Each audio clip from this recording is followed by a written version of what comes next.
existing at the present time. Some of them are very new, and others seem to be reproductions of very ancient sects. The one class I would present by the life and philosophy of Ramanuj, and the other by Shankaracharya. Ramanuj is the leading dualistic philosopher of later India, whom all the other dualistic sects have followed, directly or indirectly, both in the substance of their teaching and in the organization of their sects, even down to some of the most minute points of their organization. You will be astonished if you compare Ramanuj and his work with the other dualistic Vaishnava sects in India, to see how much they resemble each other in organization, teaching, and method. There is the great southern preacher Madhva Muni, and following him, our great Chaitanya of Bengal, who took up the philosophy of the Madhvas and preached it in Bengal. There are some other sects also in southern India, as the qualified dualistic Shaivas. The Shaivas in most parts of India are Advaitists, except in some portions of southern India and in Ceylon. But they also only substitute Shiva for Vishnu and are Ramanujists in every sense of the term except in the doctrine of the soul. The followers of Ramanuj hold that the soul is Anu, like a particle, very small, and the followers of Shankaracharya hold that it is Vibhu, omnipresent. There have been several non-dualistic sects. It seems that there have been sects in ancient times which Shankara's movement has entirely swallowed up and assimilated. You find sometimes a fling at Shankara himself in some of the commentaries, especially in that of Vijayanana Bhikshu who, although an Advaitist, attempts to upset the Mayaveda of Shankara. It seems there were schools who did not believe in this Mayaveda, and they went so far as to call Shankara a crypto-Buddhist, Prakshana Bodha, and they thought this Mayaveda was taken from the Buddhists and brought within the Vedantic fold. However that may be, in modern times the Advaitists have all ranged themselves under Shankaracharya, and Shankaracharya and his disciples have been the great preachers of Advaita both in southern and in northern India. The influence of Shankaracharya did not penetrate much into our country of Bengal and in Kashmir and the Punjab, but in southern India the Smartas are all followers of Shankaracharya, and with Varanasi as the center, his influence is simply immense even in many parts of northern India. Now both Shankara and Ramanuj laid aside all claim to originality. Ramanuj expressly tells us he is only following the great commentary of Bodhayana. Ancient teachers abridged that extensive commentary on the Brahma Sutras which was composed by the Bhagwan Bodhayana. In accordance with their opinion, the words of the sutra are explained. That is what Ramanuj says at the beginning of his commentary, the Sri Bhashya. He takes it up and makes of it a Samkshipa, and that is what we have today. I myself never had an opportunity of seeing this commentary of Bodhayana. The late Swami Dayananda Sarasvati wanted to reject every other commentary of the Vyasa Sutras except that of Bodhayana, and although he never lost an opportunity of having a fling at Ramanuj, he himself could never produce the Bodhayana. I have sought for it all over India, and never yet have been able to see it. But Ramanuj is very plain on the point, and he tells us that he is taking the ideas, and sometimes the very passages out of Bodhayana, and condensing them into the present Ramanuj Bhashya. It seems that Shankaracharya was also doing the same. There are a few places in his Bhashya which mention older commentaries, and when we know that his guru and his guru's guru had been Vedantists of the same school as he, sometimes even more thoroughgoing, bolder even than Shankara himself on certain points, it seems pretty plain that he also was not preaching anything very original, and that even in his Bhashya he himself had been doing the same work that Ramanuj did with Bodhayana, but from what Bhashya, it cannot be discovered at the present time. All these darshanas that you have ever seen or heard of are based upon Upanishad authority. Whenever they want to quote a Shruti, they mean the Upanishads. They are always quoting the Upanishads. Following the Upanishads there come other philosophies of India, but every one of them failed in getting that hold on India which the philosophy of Vyasa got, although the philosophy of Vyasa is a development out of an older one, the Sankhya, and every philosophy and every system in India, I mean throughout the world, owes much to Kapila, perhaps the greatest name in the history of India in psychological and philosophical lines. The influence of Kapila is everywhere seen throughout the world. Wherever there is a recognized system of thought, there you can trace his influence, even if it be thousands of years back, yet he stands there, the shining, glorious, wonderful Kapila. His psychology and a good deal of his philosophy have been accepted by all the sects of India with but very little differences. In our own country, our Nayak philosophers could not make much impression on the philosophical world of India. They were too busy with little things like species and genus, and so forth, and that most cumbersome terminology, which it is a life's work to study. As such, they were very busy with logic and left philosophy to the Vedantists, but every one of the Indian philosophic sects in modern times has adopted the logical terminology of the Nayakas of Bengal. Jagdisha, Gadadhar, and Shromani are as well known at Nadia as in some of the cities in Malabar. But the philosophy of Vyasa, the Vyasa Sutras, is firm-seated and has attained the permanence of that which it intended to present to men, the Brahman of the Vedantic side of philosophy. Reason was entirely subordinated to the Shrutis, and as Shankaracharya declares, Vyasa did not care to reason at all. His idea in writing the sutras was just to bring together, and with one thread to make a garland of the flowers of Vedantic texts. His sutras are admitted so far as they are subordinate to the authority of the Upanishads, and no further. And, as I have said, all the sects of India now hold these Vyasa Sutras to be the great authority, and every new sect in India starts with a fresh commentary on the Vyasa Sutras according to its light. The difference between some of these commentators is sometimes very great, sometimes the text torturing is quite disgusting. The Vyasa Sutras have got the place of authority, and no one can expect to found a sect in India until he can write a fresh commentary on the Vyasa Sutras. Next in authority is the celebrated Gita. The great glory of Shankaracharya was his preaching of the Gita. It is one of the greatest works that this great man did among the many noble works of his noble life, the preaching of the Gita and writing the most beautiful commentary upon it. And he has been followed by all founders of the orthodox sects in India, each of whom has written a commentary on the Gita. The Upanishads are many, and said to be 108, but some declare them to be still larger in number. Some of them are evidently of a much later date, as for instance, the Upanishad in which Allah is praised and Muhammad is called the Rajasula. I have been told that this was written during the reign of Akbar to bring the Hindus and Mohammedans together, and sometimes they got hold of some word, as Allah or Illa in the Samhitas, and made an Upanishad on it. So in this Upanishad, Muhammad is the Rajasula, whatever that may mean. There are other sectarian Upanishads of the same species, which you find to be entirely modern, and it has been so easy to write them, seeing that this language of the Samhita portion of the Vedas is so archaic that there is no grammar to it. Years ago I had an idea of studying the grammar of the Vedas, and I began with all earnestness to study Panini and the Mahabhashya, but to my surprise I found that the best part of the Vedic grammar consists only of exceptions to rules. A rule is made, and after that comes a statement to the effect, this rule will be an exception. So you see what an amount of liberty there is for anybody to write anything, the only safeguard being the dictionary of Yaska. Still, in this you will find, for the most part, but a large number of synonyms. Given all that, how easy it is to write any number of Upanishads you please. Just have a little knowledge of Sanskrit, enough to make words look like the old archaic words, and you have no fear of grammar. Then you bring in Rajasula or any other sula you like. In that way many Upanishads have been manufactured, and I am told that that is being done even now. In some parts of India, I am perfectly certain, they are trying to manufacture such Upanishads among the different sects. But among the Upanishads are those, which, on the face of them, bear the evidence of genuineness, and these have been taken up by the great commentators and commented upon, especially by Shankara, followed by Ramanuj and all the rest. There are one or two more ideas with regard to the Upanishads which I want to bring to your notice, for these are an ocean of knowledge, and to talk about the Upanishads, even for an incompetent person like myself, takes years and not one lecture only.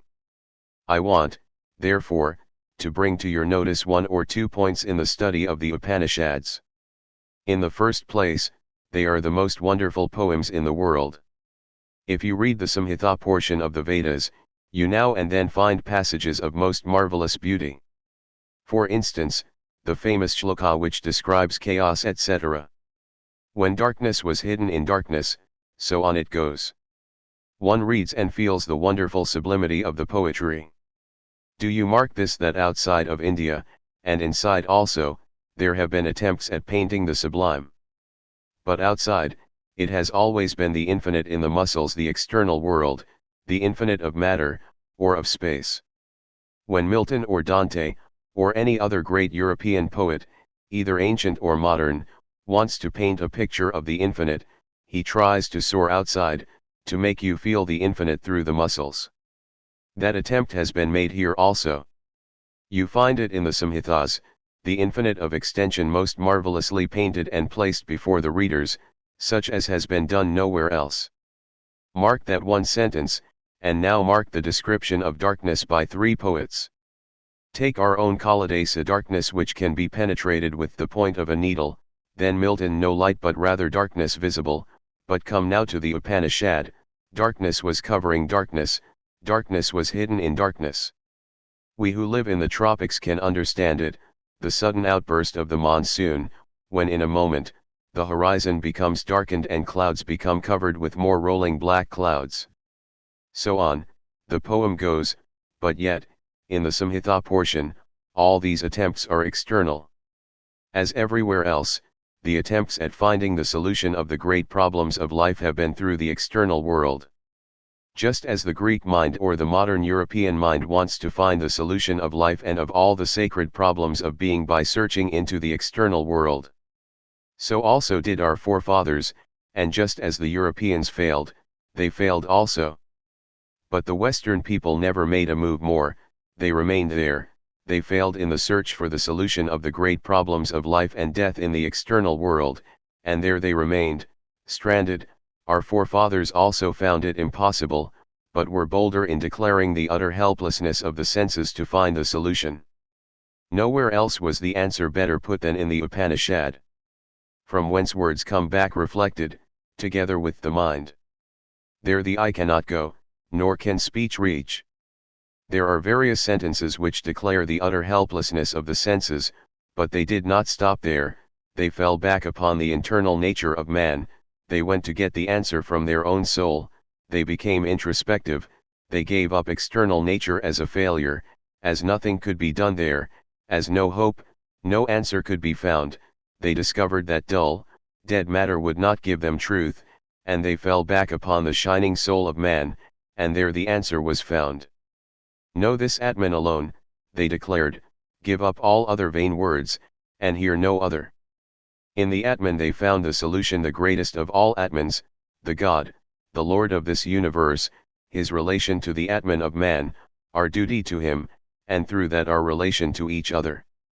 And herein you find the most sublime poetry in the world. No more is the attempt made to paint this Atman in the language of matter. Nay, for it they have given up even all positive language. No more is there any attempt to come to the senses to give them the idea of the infinite, no more is there an external, dull, dead, material, spacious, sensuous infinite, but instead of that comes something which is as fine as even that mentioned in the saying. What poetry in the world can be more sublime than this? There the sun cannot illumine, nor the moon, nor the stars, there this flash of lightning cannot illumine, what to speak of this mortal fire? Such poetry you find nowhere else. Take that most marvelous Upanishad, the Katha. What a wonderful finish, what a most marvelous art displayed in that poem. How wonderfully it opens with that little boy to whom Shraddha came, who wanted to see Yama, and how that most marvelous of all teachers, Death himself, teaches him the great lessons of life and death. And what was his quest? To know the secret of death.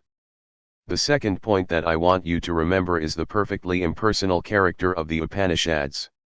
Although we find many names, and many speakers, and many teachers in the Upanishads, not one of them stands as an authority of the Upanishads, not one verse is based upon the life of any one of them.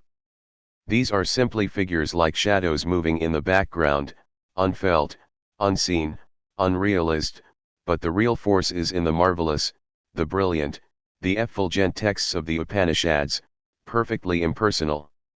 If 20 Yajnavalkyas came and lived and died, it does not matter, the texts are there.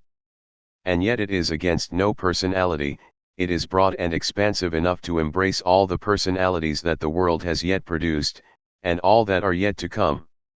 It has nothing to say against the worship of persons, or avatars, or sages. On the other hand, it is always upholding it. At the same time, it is perfectly impersonal. It is a most marvelous idea, like the God it preaches, the impersonal idea of the Upanishads. For the sage, the thinker, the philosopher, for the rationalist, it is as much impersonal as any modern scientist can wish. And these are our scriptures. You must remember that what the Bible is to the Christians, what the Quran is to the Mohammedans, what the Tripitaka is to the Buddhist, what the Zendavesta is to the Parsas, these Upanishads are to us. These and nothing but these are our scriptures. The Puranas, the Tantras, and all the other books, even the Vyasasutras, are of secondary, tertiary authority, but primary are the Vedas. Manu, and the Puranas, and all the other books are to be taken so far as they agree with the authority of the Upanishads, and when they disagree they are to be rejected without mercy. This we ought to remember always, but unfortunately for India, at the present time we have forgotten it. A petty village custom seems now the real authority and not the teaching of the Upanishads. A petty idea current in a wayside village in Bengal seems to have the authority of the Vedas, and even something better. And that word orthodox, how wonderful its influence! To the villager, the following of every little bit of the Karma Kanda is the very height of orthodoxy, and one who does not do it is told, "Go away, you are no more a Hindu." So there are, most unfortunately in my motherland, persons who will take up one of these tantras and say, that the practice of this tantra is to be obeyed, he who does not do so is no more orthodox in his views. Therefore it is better for us to remember that in the Upanishads is the primary authority, even the Grihaya and Shraddha Sutras are subordinate to the authority of the Vedas. They are the words of the rishis, our forefathers, and you have to believe them if you want to become a Hindu. You may even believe the most peculiar ideas about the Godhead, but if you deny the authority of the Vedas, you are a Nastika. Therein lies the difference between the scriptures of the Christians or the Buddhists and ours. Theirs are all Puranas, and not scriptures, because they describe the history of the deluge, and the history of kings and reigning families, and record the lives of great men, and so on. This is the work of the Puranas, and so far as they agree with the Vedas, they are good. So far as the Bible and the scriptures of other nations agree with the Vedas, they are perfectly good, but when they do not agree, they are no more to be accepted. So with the Quran. There are many moral teachings in these, and so far as they agree with the Vedas they have the authority of the Puranas, but no more. The idea is that the Vedas were never written, the idea is, they never came into existence. I was told once by a Christian missionary that their scriptures have a historical character, and therefore are true, to which I replied, mine have no historical character and therefore they are true, yours being historical, they were evidently made by some man the other day. Yours are man-made and mine are not, their non-historicity is in their favor.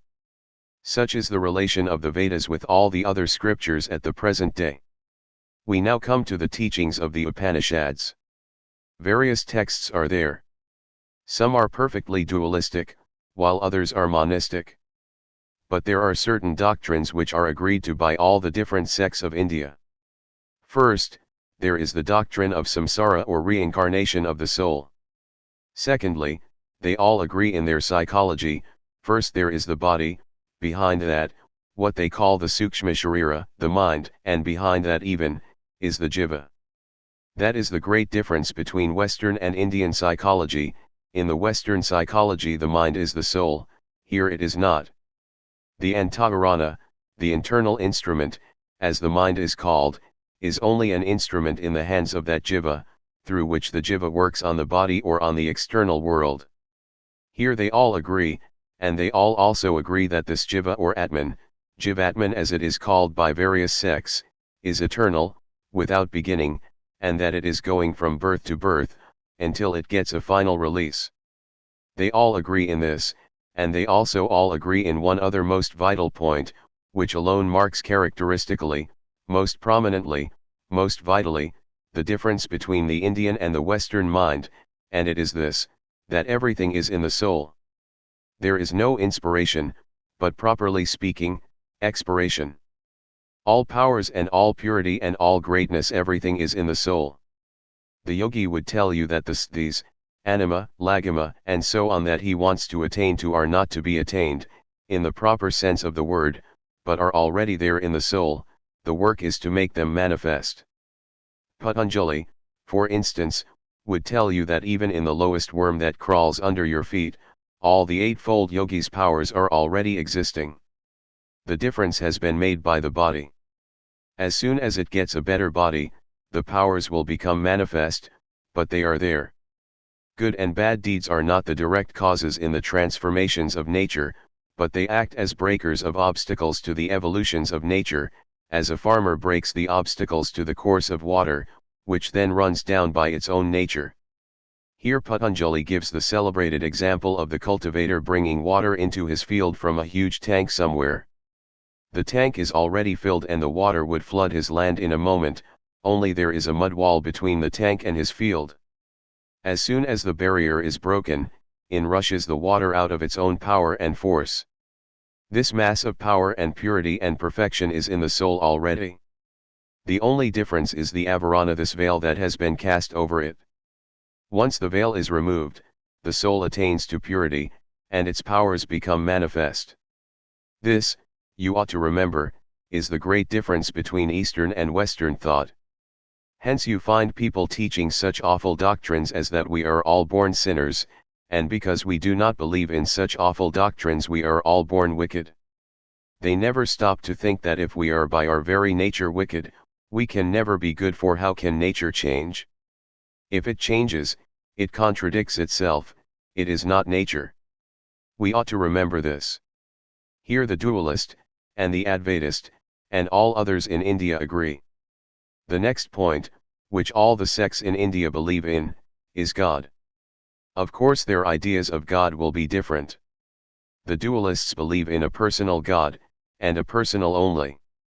I want you to understand this word personal a little more. This word personal does not mean that God has a body, sits on a throne somewhere, and rules this world, but means saguna, with qualities. There are many descriptions of the personal God. This personal God as the ruler, the creator, the preserver, and the destroyer of this universe is believed in by all the sects. The Advaitists believe something more. They believe in a still higher phase of this personal God, which is personal impersonal. No adjective can illustrate where there is no qualification, and the Advaitist would not give him any qualities except the three Satchidananda, existence, knowledge, and bliss absolute. This is what Shankara did. But in the Upanishads themselves you find they penetrate even further, and say, nothing can be predicated of it except niti, not this, not this. Here all the different sects of India agree. But taking the dualistic side, as I have said, I will take Ramanuj as the typical dualist of India, the great modern representative of the dualistic system.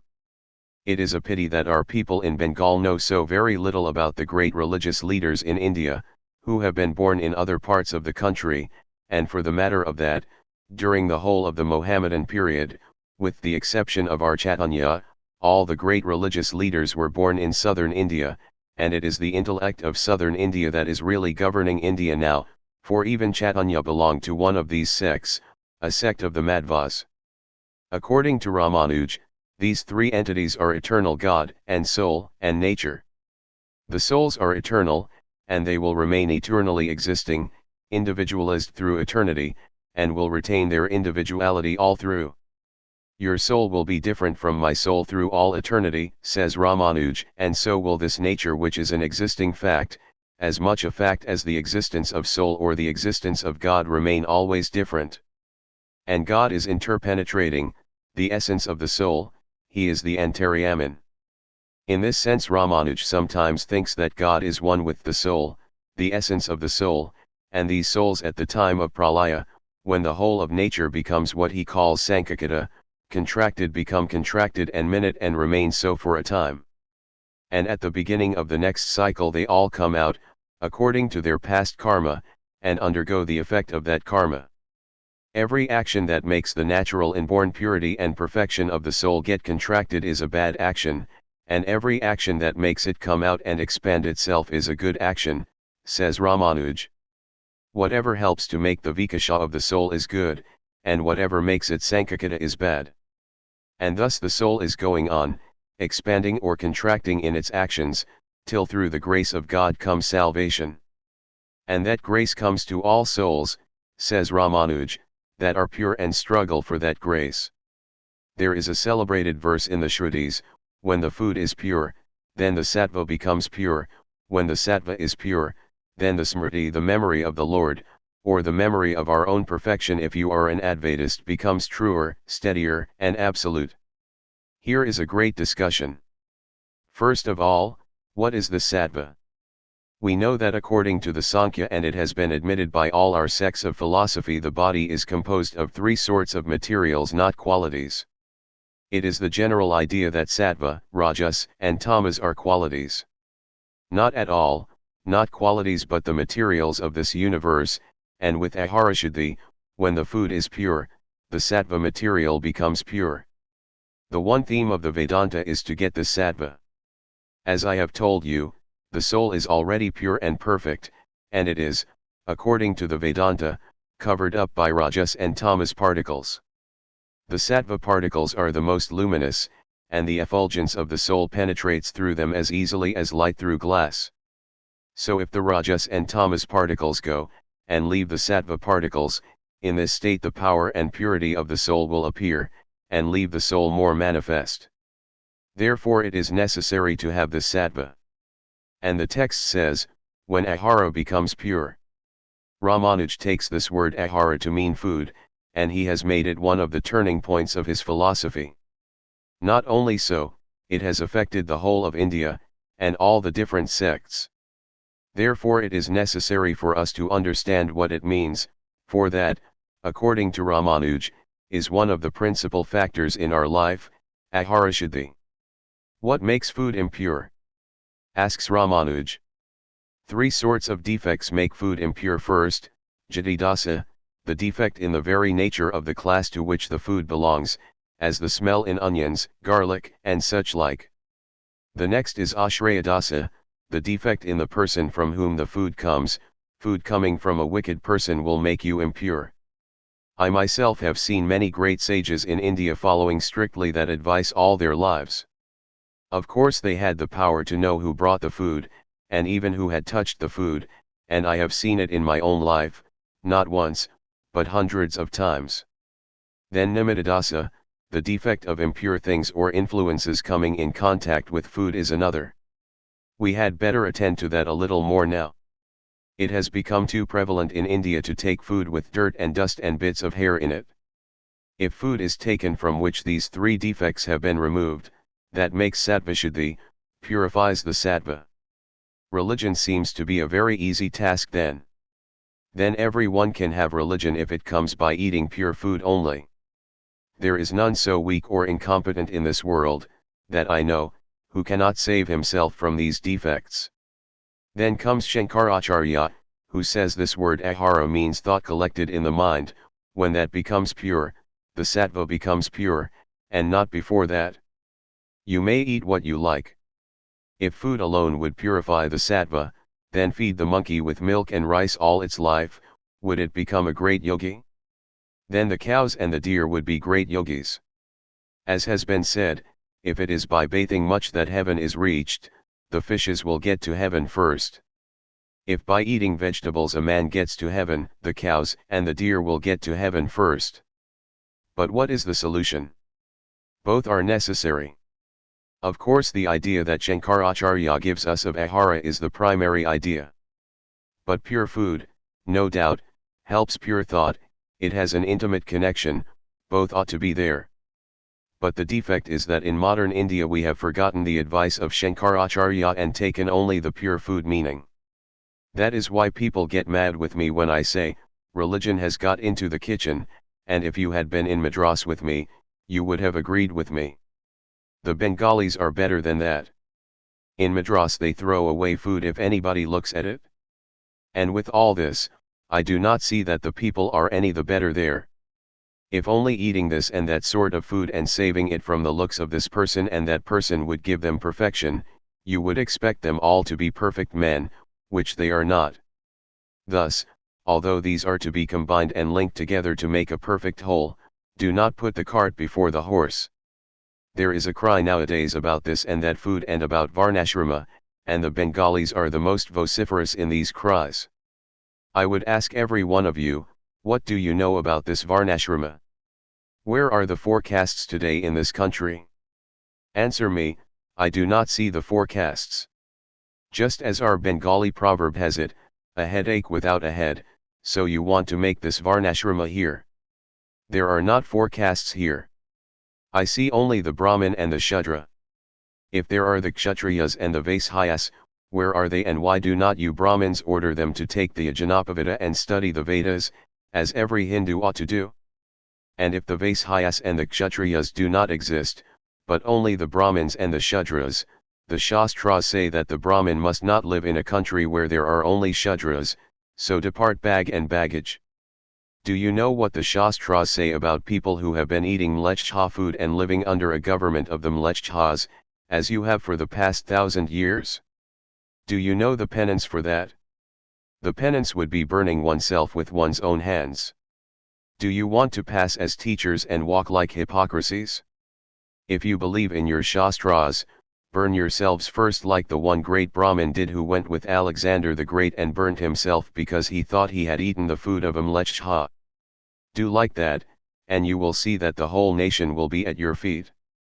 You do not believe in your own Shastras and yet want to make others believe in them.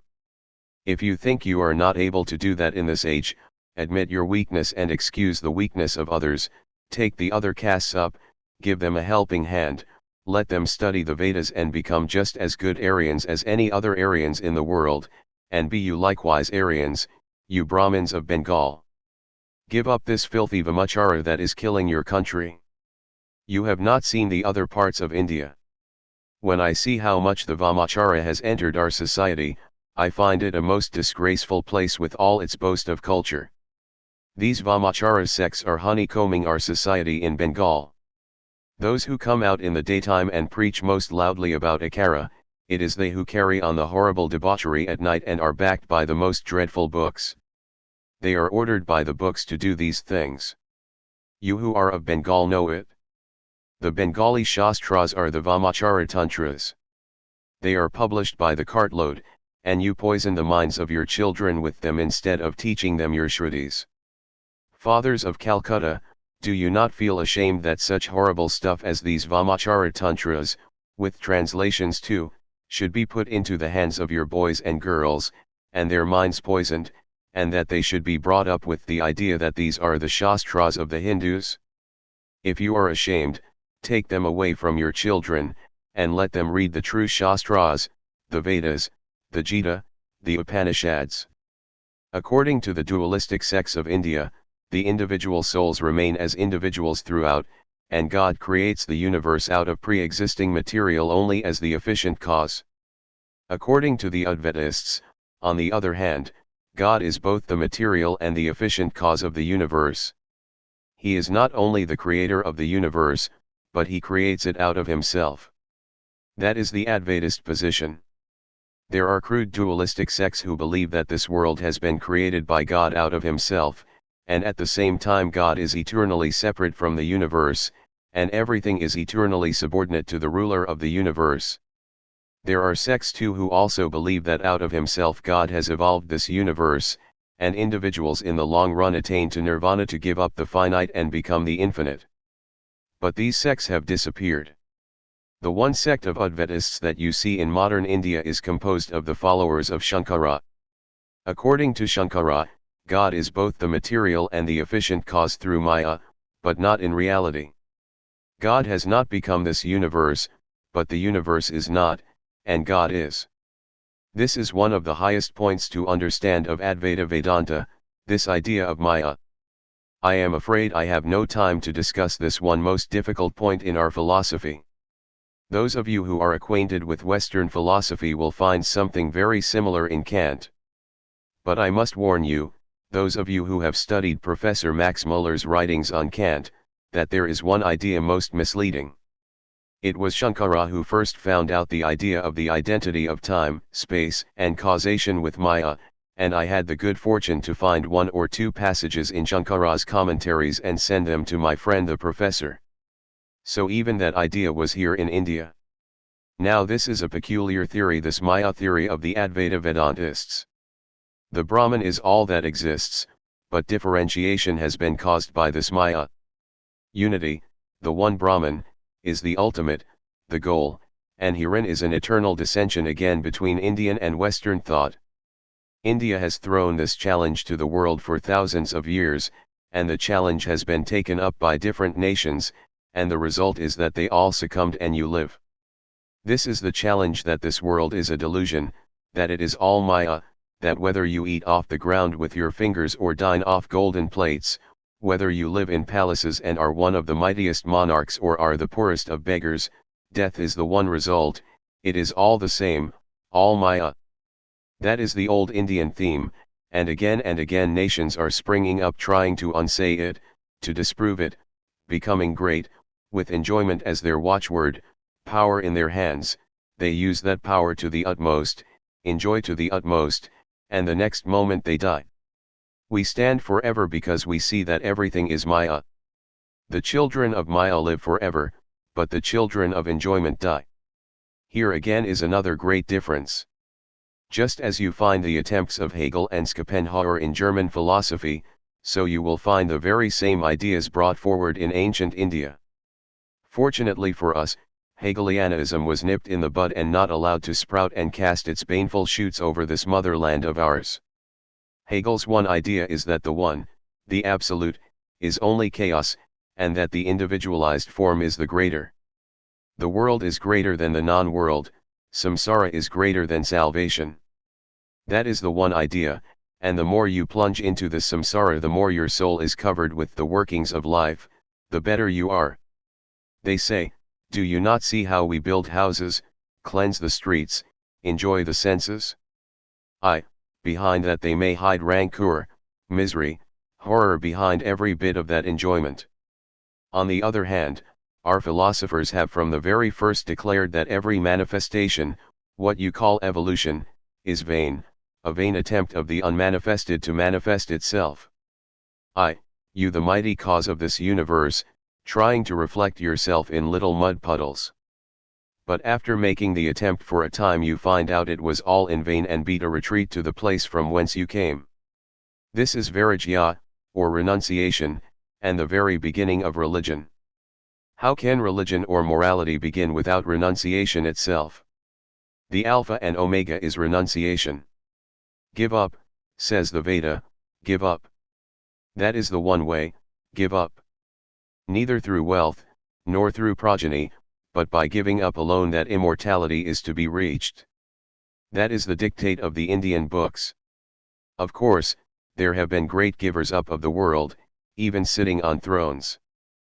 But even, King Janaka himself had to renounce, who was a greater renouncer than he. But in modern times we all want to be called Janakas. They are all Janakas, lit fathers, of children unclad, ill-fed, miserable children. The word Janaka can be applied to them in that sense only, they have none of the shining, godlike thoughts as the old Janaka had. These are our modern Janakas. A little less of this Janakism now, and come straight to the mark. If you can give up, you will have religion. If you cannot, you may read all the books that are in the world, from east to west, swallow all the libraries, and become the greatest of pundits, but if you have karma kanda only, you are nothing, there is no spirituality. Through renunciation alone this immortality is to be reached. It is the power, the great power, that cares not even for the universe, then it is that. The whole universe becomes like a hollow made by a cow's foot. Renunciation, that is the flag, the banner of India, floating over the world, the one undying thought which India sends again and again as a warning to dying races, as a warning to all tyranny, as a warning to wickedness in the world. Hindus, let not your hold of that banner go. Hold it aloft. Even if you are weak and cannot renounce, do not lower the ideal. Say, I am weak and cannot renounce the world, but do not try to be hypocrites, torturing texts and making specious arguments, and trying to throw dust in the eyes of people who are ignorant. Do not do that, but own you are weak. For the idea is great, that of renunciation. What matters it if millions fail in the attempt, if 10 soldiers or even 2 return victorious? Blessed be the millions dead. Their blood has bought the victory. This renunciation is the one ideal throughout the different Vedic sects except one, and that is the Vallabhacharya sect in Bombay Presidency, and most of you are aware what comes where renunciation does not exist. We want orthodoxy, even the hideously orthodox, even those who smother themselves with ashes, even those who stand with their hands uplifted. We want them, unnatural though they be, for standing for that idea of giving up, and acting as a warning to the race against succumbing to the effeminate luxuries that are creeping into India, eating into our very vitals, and tending to make the whole race a race of hypocrites. We want to have a little of asceticism. Renunciation conquered India in days of yore, it has still to conquer India. Still it stands as the greatest and highest of Indian ideals, this renunciation. The land of Buddha, the land of Ramanuj, of Ramakrishna Paramahansa, the land of renunciation, the land where, from the days of yore, Karmakanda was preached against, and even today there are hundreds who have given up everything, and become Jivanmuktas. Will that land give up its ideals? Certainly not. There may be people whose brains have become turned by the Western luxurious ideals, there may be thousands and hundreds of thousands who have drunk deep of enjoyment, this curse of the West, the senses, the curse of the world, yet for all that, there will be other thousands in this motherland of mine to whom religion will ever be a reality, and who will be ever ready to give up without counting the cost, if need be. Another ideal very common in all our sects, I want to place before you. It is also a vast subject. This unique idea that religion is to be realized is in India alone. This Atman is not to be reached by too much talking, nor is it to be reached by the power of intellect, nor by much study of the scriptures. Nay, ours is the only scripture in the world that declares, not even by the study of the scriptures can the Atman be realized, not talks, not lecturing, none of that, but it is to be realized. It comes from the teacher to the disciple. When this insight comes to the disciple, everything is cleared up and realization follows. One more idea. There is a peculiar custom in Bengal, which they call Kula Guru, or hereditary guruship. My father was your guru, now I shall be your guru. My father was the guru of your father, so shall I be yours. What is a guru? Let us go back to the Shrutis. He who knows the secret of the Vedas, not bookworms, not grammarians, not pundits in general, but he who knows the meaning. An ass laden with a load of sandalwood knows only the weight of the wood, but not its precious qualities, so are these pundits. We do not want such. What can they teach if they have no realization? When I was a boy here, in this city of Calcutta, I used to go from place to place in search of religion, and everywhere I asked the lecturer after hearing very big lectures, "Have you seen God?"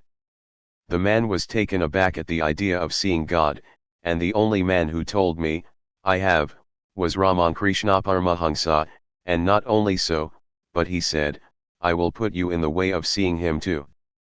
The guru is not a man who twists and tortures texts. Different ways of throwing out words, different ways of explaining texts of the scriptures, these are for the enjoyment of the learned, not for freedom. Shrotriya, he who knows the secret of the Shrutis, Avrijana, the sinless, and Akamahata, unpierced by desire, he who does not want to make money by teaching you, he is the Shanta, the Sadhu, who comes as the spring which brings the leaves and blossoms to various plants but does not ask anything from the plant, for its very nature is to do good. It does good and there it is. Such is the Guru, who has himself crossed this terrible ocean of life, and without any idea of gain to himself, helps others also to cross the ocean. This is the Guru, and mark that none else can be a Guru, for themselves steeped in darkness, but in the pride of their hearts, thinking they know everything, the fools want to help others, and they go round and round in many crooked ways, staggering to and fro, and thus like the blind leading the blind, both fall into the ditch. Thus say the Vedas. Compare that and your present custom. You are Vedantists, you are very orthodox, are you not? You are great Hindus and very orthodox. What I want to do is to make you more orthodox. The more orthodox you are, the more sensible, and the more you think of modern orthodoxy, the more foolish you are. Go back to your old orthodoxy, for in those days every sound that came from these books, every pulsation, was out of a strong, steady, and sincere heart, every note was true. After that came degradation in art, in science, in religion, in everything, national degradation. We have no time to discuss the causes, but all the books written about that period breathe of the pestilence, the national decay, instead of vigor, only wails and cries. Go back to the old days when there was strength and vitality. Be strong once more, drink deep of this fountain of yore, and that is the only condition of life in India. According to the Advaitist, this individuality which we have today is a delusion. This has been a hard nut to crack all over the world. Forthwith you tell a man he is not an individual, he is so much afraid that his individuality, whatever that may be, will be lost. But the Advaitist says there never has been an individuality, you have been changing every moment of your life. You were a child and thought in one way, now you are a man and think another way, again you will be an old man and think differently. Everybody is changing. If so, where is your individuality? Certainly not in the body, or in the mind, or in thought. And beyond that is your Atman, and, says the Advaitist, this Atman is the Brahman itself. There cannot be two infinites. There is only one individual and it is infinite. In plain words, we are rational beings, and we want to reason. And what is reason? More or less of classification, until you cannot go on any further. And the finite can only find its ultimate rest when it is classified into the infinite. Take up a finite thing and go on analyzing it, but you will find rest nowhere until you reach the ultimate or infinite, and that infinite, says the Advaitist, is what alone exists. Everything else is Maya, nothing else has real existence, whatever is of existence in any material thing is this Brahman, we are this Brahman, and the shape and everything else is Maya. Take away the form and shape, and you and I are all one. But we have to guard against the word, I. Generally people say, if I am the Brahman, why cannot I do this and that? But this is using the word in a different sense. As soon as you think you are bound, no more you are Brahman, the self, who wants nothing, whose light is inside. All his pleasures and bliss are inside, perfectly satisfied with himself, he wants nothing, expects nothing, perfectly fearless, perfectly free. That is Brahman. In that we are all one. Now this seems, therefore, to be the great point of difference between the dualist and the Advaitist. You find even great commentators like Shankaracharya making meanings of texts, which, to my mind, sometimes do not seem to be justified. Sometimes you find Ramanuj dealing with texts in a way that is not very clear. The idea has been even among our pundits that only one of these sects can be true and the rest must be false, although they have the idea in the Shrutis, the most wonderful idea that India has yet to give to the world. That which exists is one, sages call it by various names. That has been the theme, and the working out of the whole of this life problem of the nation is the working out of that theme. Yeah, except a very few learned men, I mean, barring a very few spiritual men, in India, We always forget this. We forget this great idea, and you will find that there are persons among pundits, I should think 98%, who are of opinion that either the Advaitist will be true, or the Vishishtadvaitist will be true, or the Dvaitist will be true, and if you go to Varanasi, and sit for 5 minutes in one of the ghats there, you will have demonstration of what I say. You will see a regular bullfight going on about these various sects and things. Thus it remains. Then came one whose life was the explanation, whose life was the working out of the harmony that is the background of all the different sects of India, I mean Ramakrishna Paramahamsa. It is his life that explains that both of these are necessary, that they are like the geocentric and the heliocentric theories in astronomy. When a child is taught astronomy, he is taught the geocentric first, and works out similar ideas of astronomy to the geocentric. But when he comes to finer points of astronomy, the heliocentric will be necessary, and he will understand it better. Dualism is the natural idea of the senses. As long as we are bound by the senses, we are bound to see a God who is only personal, and nothing but personal. We are bound to see the world as it is. Says Ramanuj, so long as you think you are a body, and you think you are a mind, and you think you are a jiva, every act of perception will give you the three, soul and nature and something as causing both. But yet, at the same time, even the idea of the body disappears, where the mind itself becomes finer and finer, till it has almost disappeared, when all the different things that make us fear, make us weak, and bind us down to this body life have disappeared. Then and then alone one finds out the truth of that grand old teaching. What is the teaching? Even in this life they have conquered the round of birth and death, whose minds are firm fixed on the sameness of everything, for God is pure and the same to all, and therefore such are said to be living in God. Thus seeing the Lord the same everywhere, he, the sage, does not hurt the self by the self, and so goes to the highest goal. Address of welcome at Almora and reply.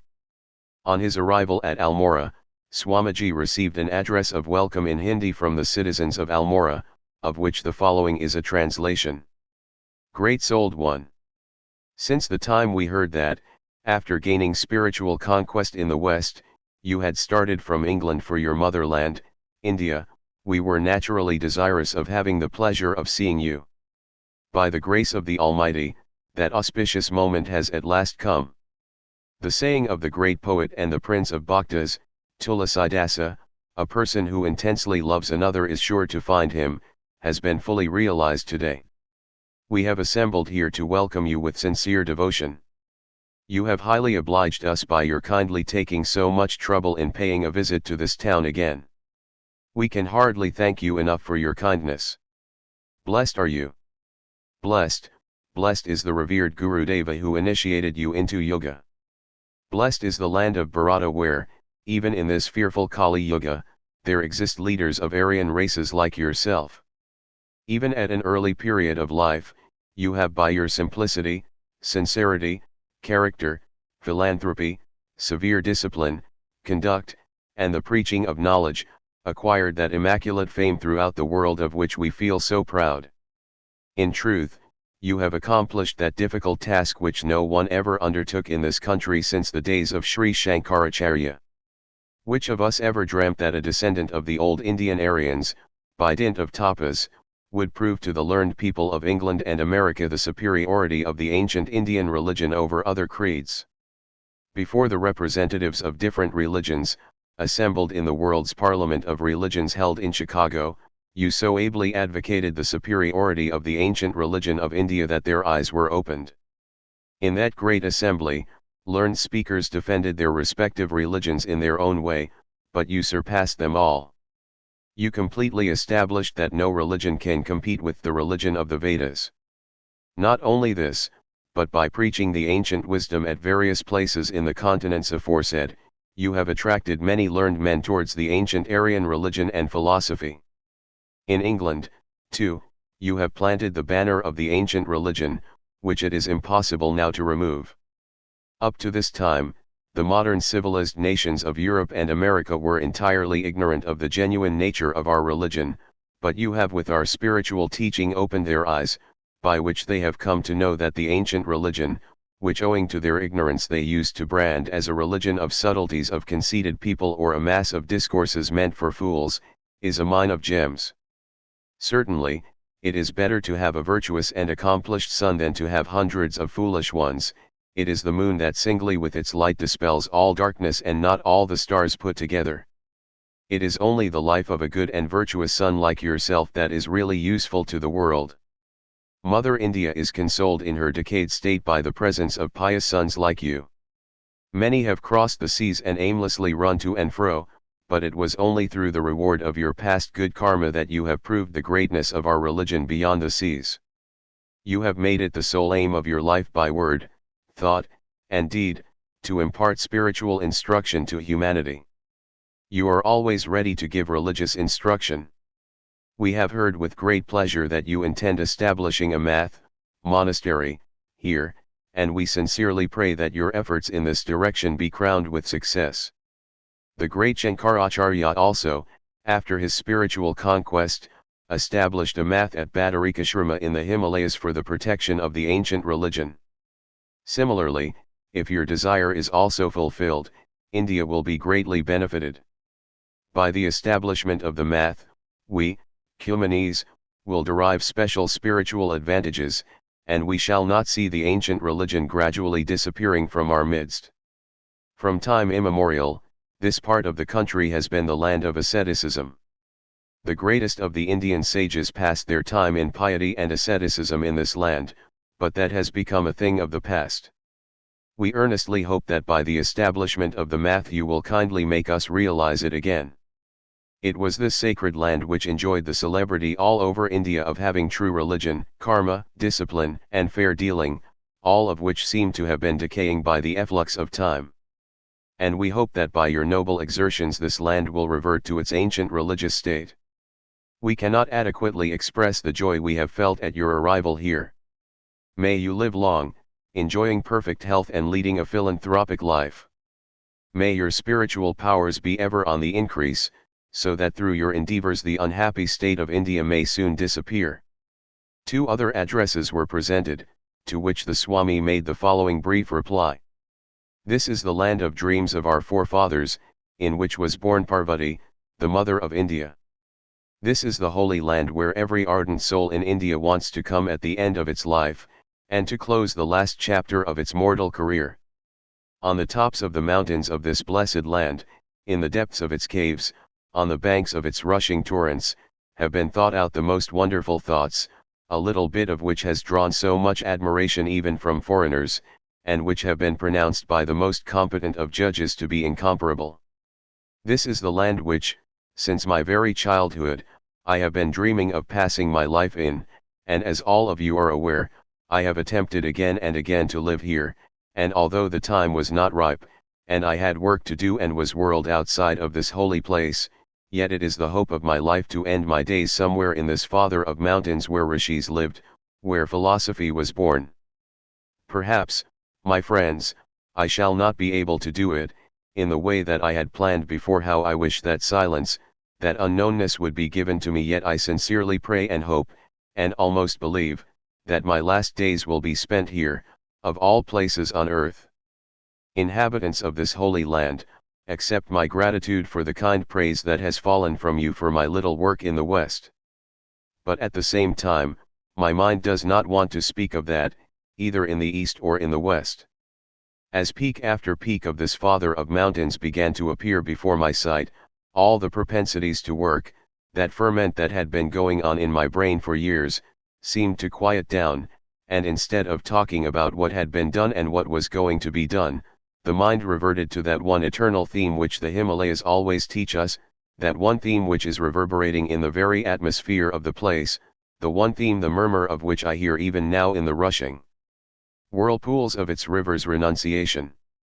Everything in this life is fraught with fear. It is renunciation alone that makes one fearless. Yes, this is the land of renunciation. The time will not permit me, and the circumstances are not fitting, to speak to you fully. I shall have to conclude, therefore, by pointing out to you that the Himalayas stand for that renunciation, and the grand lesson we shall ever teach to humanity will be renunciation.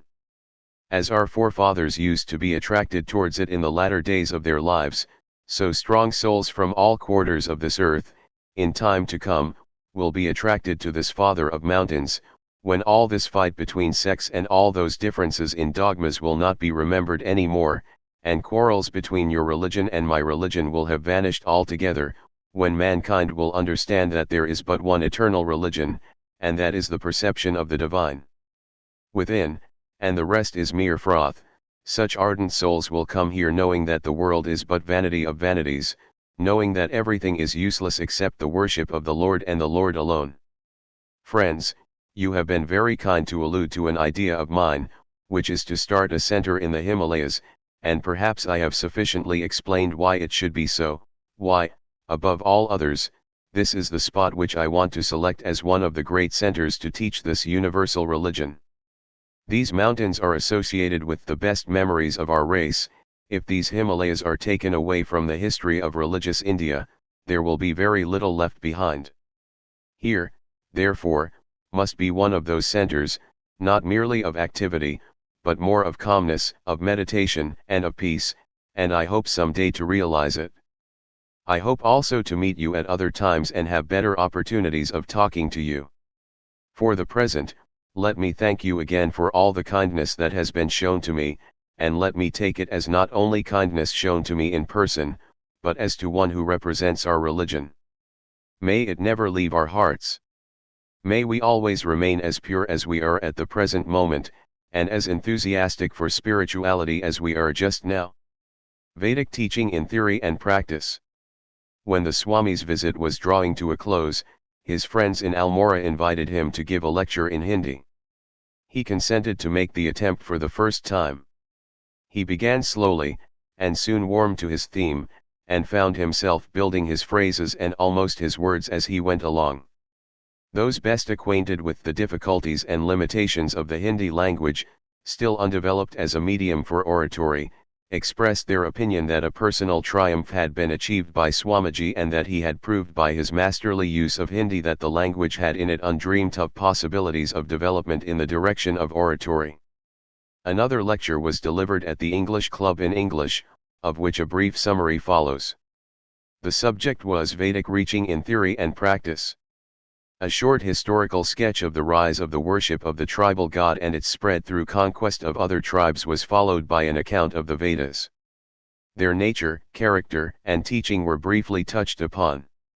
Then the Swami spoke about the soul, comparing the Western method which seeks for the solution of vital and religious mysteries in the outside world, with the Eastern method which finding no answer in nature outside turns its inquiry within. He justly claimed for his nation the glory of being the discoverers of the introspective method peculiar to themselves, and of having given to humanity the priceless treasures of spirituality which are the result of that method alone. Passing from this theme, naturally so dear to the heart of a Hindu, the Swami reached the climax of his power as a spiritual teacher when he described the relation of the soul to God, its aspiration after and real unity with God. For some time it seemed as though the teacher, his words, his audience, and the spirit pervading them all were one. No longer was there any consciousness of I and thou, of this or that. The different units collected there were for the time being lost and merged in the spiritual radiance which emanated so powerfully from the great teacher and held them all more than spellbound. Those that have frequently heard him will recall similar experiences when he ceased to be Swami Vivekananda lecturing to critical and attentive hearers, when all details and personalities were lost, names and forms disappeared, only the spirit remaining, uniting the speaker, hearer, and the spoken word. Bhakti. Delivered at Sialkot, Punjab. In response to invitations from the Punjab and Kashmir, the Swami Vivekananda travelled through those parts. He stayed in Kashmir for over a month and his work there was very much appreciated by the Maharaja and his brothers. He then spent a few days in visiting Murree, Rawalpindi, and Jammu, and at each of these places he delivered lectures. Subsequently he visited Sialkot and lectured twice, once in English and once in Hindi.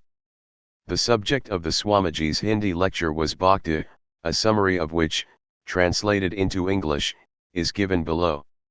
The various religions that exist in the world, although they differ in the form of worship they take, are really one. In some places the people build temples and worship in them, in some they worship fire, in others they prostrate themselves before idols, while there are many who do not believe at all in God. All are true, for, if you look to the real spirit, the real religion, and the truths in each of them, they are all alike.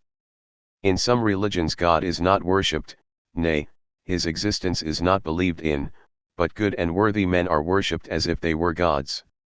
The example worthy of citation in this case is Buddhism. Bhakti is everywhere, whether directed to God or to noble persons. Upasana in the form of bhakti is everywhere supreme, and bhakti is more easily attained than jnana.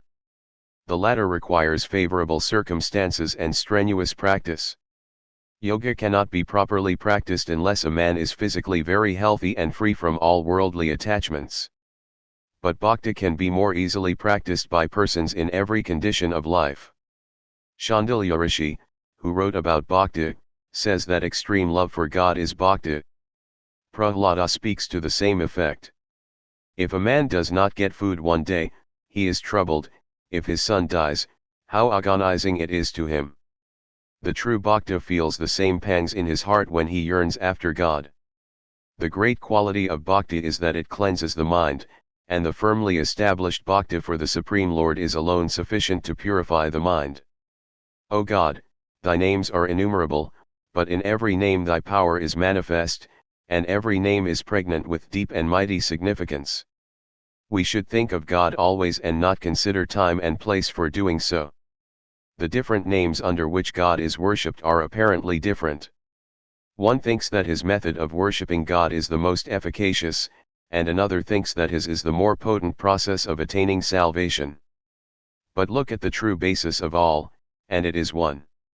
The Shaivas call Shiva the most powerful, the Vaishnavas hold to their all-powerful Vishnu.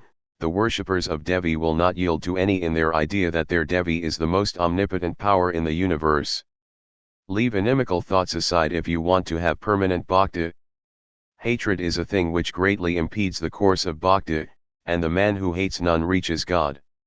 Even then the devotion for one's own ideal is necessary. Hanuman says, Vishnu and Rama, I know, are one and the same, but after all, the lotus-eyed Rama is my best treasure. The peculiar tendencies with which a person is born must remain with him. That is the chief reason why the world cannot be of one religion, and God forbid that there should be one religion only, for the world would then be a chaos and not a cosmos. A man must follow the tendencies peculiar to himself, and if he gets a teacher to help him to advance along his own lines, he will progress. We should let a person go the way he intends to go, but if we try to force him into another path, he will lose what he has already attained and will become worthless. As the face of one person does not resemble that of another, so the nature of one differs from that of another, and why should he not be allowed to act accordingly? A river flows in a certain direction, and if you direct the course into a regular channel, the current becomes more rapid and the force is increased, but try to divert it from its proper course, and you will see the result, the volume as well as the force will be lessened. This life is very important, and it, therefore, ought to be guided in the way one's tendency prompts him. In India there was no enmity, and every religion was left unmolested, so religion has lived. It ought to be remembered that quarrels about religion arise from thinking that one alone has the truth, and whoever does not believe as one does is a fool, while another thinks that the other is a hypocrite, for if he were not one, he would follow him. If God wished that people should follow one religion, why have so many religions sprung up? Methods have been vainly tried to force one religion upon everyone. Even when the sword was lifted to make all people follow one religion, history tells us that 10 religions sprang up in its place. One religion cannot suit all. Man is the product of two forces, action and reaction, which make him think. If such forces did not exercise a man's mind, he would be incapable of thinking. Man is a creature who thinks. Manushya, man, is a being with manas, mind, and as soon as his thinking power goes, he becomes no better than an animal. Who would like such a man? God forbid that any such state should come upon the people of India. Variety in unity is necessary to keep man as man. Variety ought to be preserved in everything, for as long as there is variety the world will exist. Of course variety does not merely mean that one is small and the other is great, but if all play their parts equally well in their respective position in life, the variety is still preserved. In every religion there have been men good and able, thus making the religion to which they belonged worthy of respect, and as there are such people in every religion, there ought to be no hatred for any sect whatsoever. Then the question may be asked, should we respect that religion which advocates vice? The answer will be certainly in the negative, and such a religion ought to be expelled at once, because it is productive of harm. All religion is to be based upon morality, and personal purity is to be counted superior to dharma. In this connection it ought to be known that akara means purity inside and outside. External purity can be attained by cleansing the body with water and other things which are recommended in the Shastras. The internal man is to be purified by not speaking falsehood, by not drinking, by not doing immoral acts, and by doing good to others. If you do not commit any sin, if you do not tell lies, if you do not drink, gamble, or commit theft, it is good. But that is only your duty and you cannot be applauded for it. Some service to others is also to be done. As you do good to yourself, so you must do good to others. Here I shall say something about food regulations. All the old customs have faded away, and nothing but a vague notion of not eating with this man and not eating with that man has been left among our countrymen. Purity by touch is the only relic left of the good rules laid down hundreds of years ago. 3 kinds of food are forbidden in the Shastras. First, the food that is by its very nature defective, as garlic or onions. If a man eats too much of them it creates passion, and he may be led to commit immoralities, hateful both to God and man. Secondly, food contaminated by external impurities. We ought to select some place quite neat and clean in which to keep our food. Thirdly, we should avoid eating food touched by a wicked man, because contact with such produces bad ideas in us. Even if one be a son of a Brahmin, but is profligate and immoral in his habits, we should not eat food from his hands. But the spirit of these observances is gone. What is left is this, that we cannot eat from the hands of any man who is not of the highest caste, even though he be the most wise and holy person. The disregard of those old rules is ever to be found in the confectioner's shop. If you look there, you will find flies hovering all over the confectionery, and the dust from the road blowing upon the sweetmeats, and the confectioner himself in a dress that is not very clean and neat. Purchasers should declare with one voice that they will not buy sweets unless they are kept in glass cases in the halwai's shop. That would have the salutary effect of preventing flies from conveying cholera and other plague germs to the sweets. We ought to improve, but instead of improving we have gone back. Manu says that we should not spit in water, but we throw all sorts of filth into the rivers. Considering all these things we find that the purification of one's outer self is very necessary. The Shastrakaras knew that very well. But now the real spirit of this observance of purity about food is lost and the letter only remains. Thieves, drunkards, and criminals can be our caste fellows, but if a good and noble man eats food with a person of a lower caste, who is quite as respectable as himself, he will be outcast and lost forever. This custom has been the bane of our country. It ought, therefore, to be distinctly understood that sin is incurred by coming in contact with sinners, and nobility in the company of good persons, and keeping aloof from the wicked is the external purification. The internal purification is a task much more severe. It consists in speaking the truth, sensing the poor, helping the needy, etc.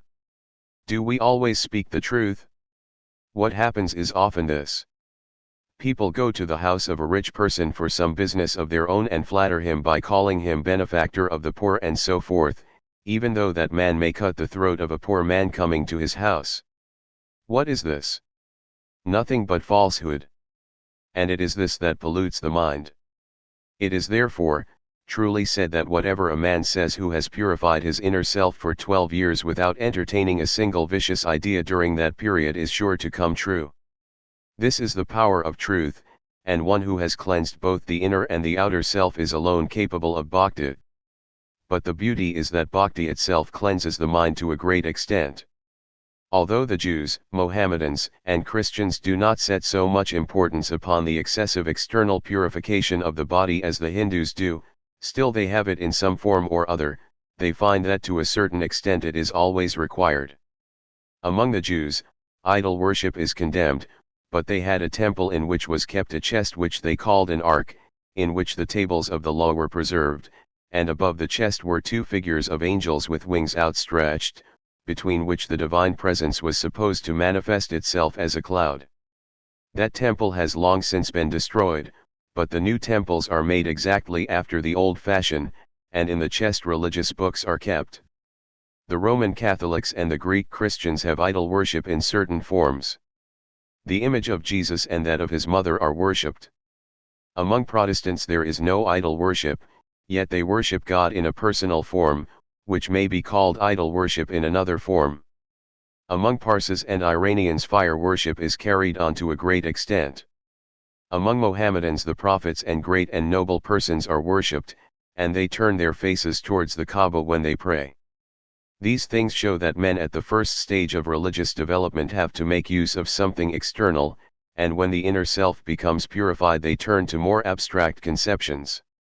When the jiva is sought to be united with Brahman it is best, when meditation is practiced it is mediocre, repetition of names is the lowest form, and external worship is the lowest of the low. But it should be distinctly understood that even in practicing the last there is no sin. Everybody ought to do what he is able to do, and if he be dissuaded from that, he will do it in some other way in order to attain his end. So we should not speak ill of a man who worships idols. He is in that stage of growth, and, therefore, must have them. Wise men should try to help forward such men and get them to do better. But there is no use in quarreling about these various sorts of worship. Some persons worship God for the sake of obtaining wealth, others because they want to have a son, and they think themselves Bhagavatas, devotees. This is no bhakti, and they are not true Bhagavatas. When a sadhu comes who professes that he can make gold, they run to him, and they still consider themselves Bhagavatas. It is not bhakti if we worship God with the desire for a son, it is not bhakti if we worship with the desire to be rich, it is not bhakti even if we have a desire for heaven, it is not bhakti if a man worships with the desire of being saved from the tortures of hell. Bhakti is not the outcome of fear or greediness. He is the true Bhagavata who says, "O God, I do not want a beautiful wife, I do not want knowledge or salvation. Let me be born and die hundreds of times. What I want is that I should be ever engaged in thy service." It is at this stage and when a man sees God in everything, and everything in God that he attains perfect bhakti. It is then that he sees Vishnu incarnated in everything from the microbe to Brahma, and it is then that he sees God manifesting himself in everything, it is then that he feels that there is nothing without God, and it is then and then alone that thinking himself to be the most insignificant of all beings he worships God with the true spirit of a bhakta. He then leaves tirthas and external forms of worship far behind him, he sees every man to be the most perfect temple. Bhakti is described in several ways in the Shastras. We say that God is our Father. In the same way we call him Mother, and so on. These relationships are conceived in order to strengthen bhakti in us, and they make us feel nearer and dearer to God. Hence these names are justifiable in one way, and that is that the words are simply words of endearment, the outcome of the fond love which a true Bhagavata feels for God. Take the story of Radha and Krishna in Rasalila. The story simply exemplifies the true spirit of a bhakta, because no love in the world exceeds that existing between a man and a woman. When there is such intense love, there is no fear, no other attachment save that one which binds that pair in an inseparable and all-absorbing bond. But with regard to parents, love is accompanied with fear due to the reverence we have for them. Why should we care whether God created anything or not? What have we to do with the fact that He is our preserver? He is only our beloved, and we should adore him devoid all thoughts of fear. A man loves God only when he has no other desire, when he thinks of nothing else, and when he is mad after him. That love which a man has for his beloved can illustrate the love we ought to have for God. Krishna is the God and Radha loves him. Read those books which describe that story, and then you can imagine the way you should love God. But how many understand this? How can people who are vicious to their very core and have no idea of what morality is understand all this? When people drive all sorts of worldly thoughts from their minds and live in a clear moral and spiritual atmosphere, it is then that they understand the abstrusest of thoughts, even if they be uneducated. But how few are there of that nature? There is not a single religion which cannot be perverted by man. For example, he may think that the Atman is quite separate from the body, and so, when committing sins with the body, his Atman is unaffected. If religions were truly followed, there would not have been a single man, whether Hindu, Mohammedan, or Christian, who would not have been all purity. But men are guided by their own nature, whether good or bad, there is no gainsaying that. But in the world, there are always some who get intoxicated when they hear of God, and shed tears of joy when they read of God. Such men are true bhaktas. At the initial stage of religious development, a man thinks of God as his master and himself as his servant. He feels indebted to him for providing for his daily wants, and so forth. Put such thoughts aside. There is but one attractive power, and that is God, and it is in obedience to that attractive power that the sun and the moon and everything else move. Everything in this world, whether good or bad, belongs to God. Whatever occurs in our life, whether good or bad, is bringing us to Him. One man kills another because of some selfish purpose. But the motive behind is love, whether for himself or for anyone else. Whether we do good or evil, the propeller is love. When a tiger kills a buffalo, it is because he or his cubs are hungry. God is love personified. He is apparent in everything. Everybody is being drawn to him whether he knows it or not. When a woman loves her husband, she does not understand that it is the divine in her husband that is the great attractive power. The God of love is the one thing to be worshipped. So long as we think of him only as the creator and preserver, we can offer him external worship, but when we get beyond all that and think him to be love incarnate, seeing him in all things and all things in him, it is then that supreme bhakti is attained. The common basis of Hinduism. On his arrival at Lahore, the Swamiji was accorded a grand reception by the leaders, both of the Arya Samaj and of the Sanatana Dharma Sabha. During his brief stay in Lahore, Swamiji delivered 3 lectures. The first of these was on the common basis of Hinduism, the second on Bhakti, and the third one was the famous lecture on the Vedanta. On the first occasion he spoke as follows. This is the land which is held to be the holiest even in holy Aryavarta, this is the Brahmavarta of which our great Manu speaks. This is the land from whence arose that mighty aspiration after the spirit, which in times to come, as history shows, is to deluge the world. This is the land where, like its mighty rivers, spiritual aspirations have arisen and joined their strength, till they travelled over the length and breadth of the world and declared themselves with a voice of thunder.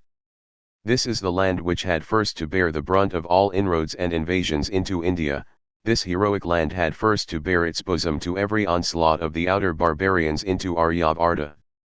This is the land which, after all its sufferings, has not yet entirely lost its glory and its strength.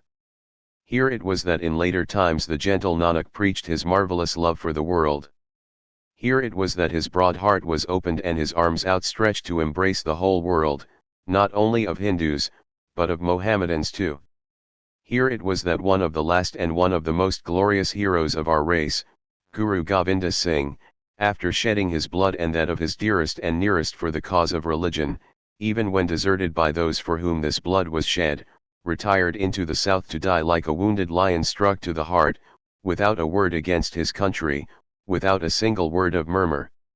Here, in this ancient land of ours, children of the land of 5 rivers, I stand before you, not as a teacher, for I know very little to teach, but as one who has come from the East to exchange words of greeting with the brothers of the West, to compare notes.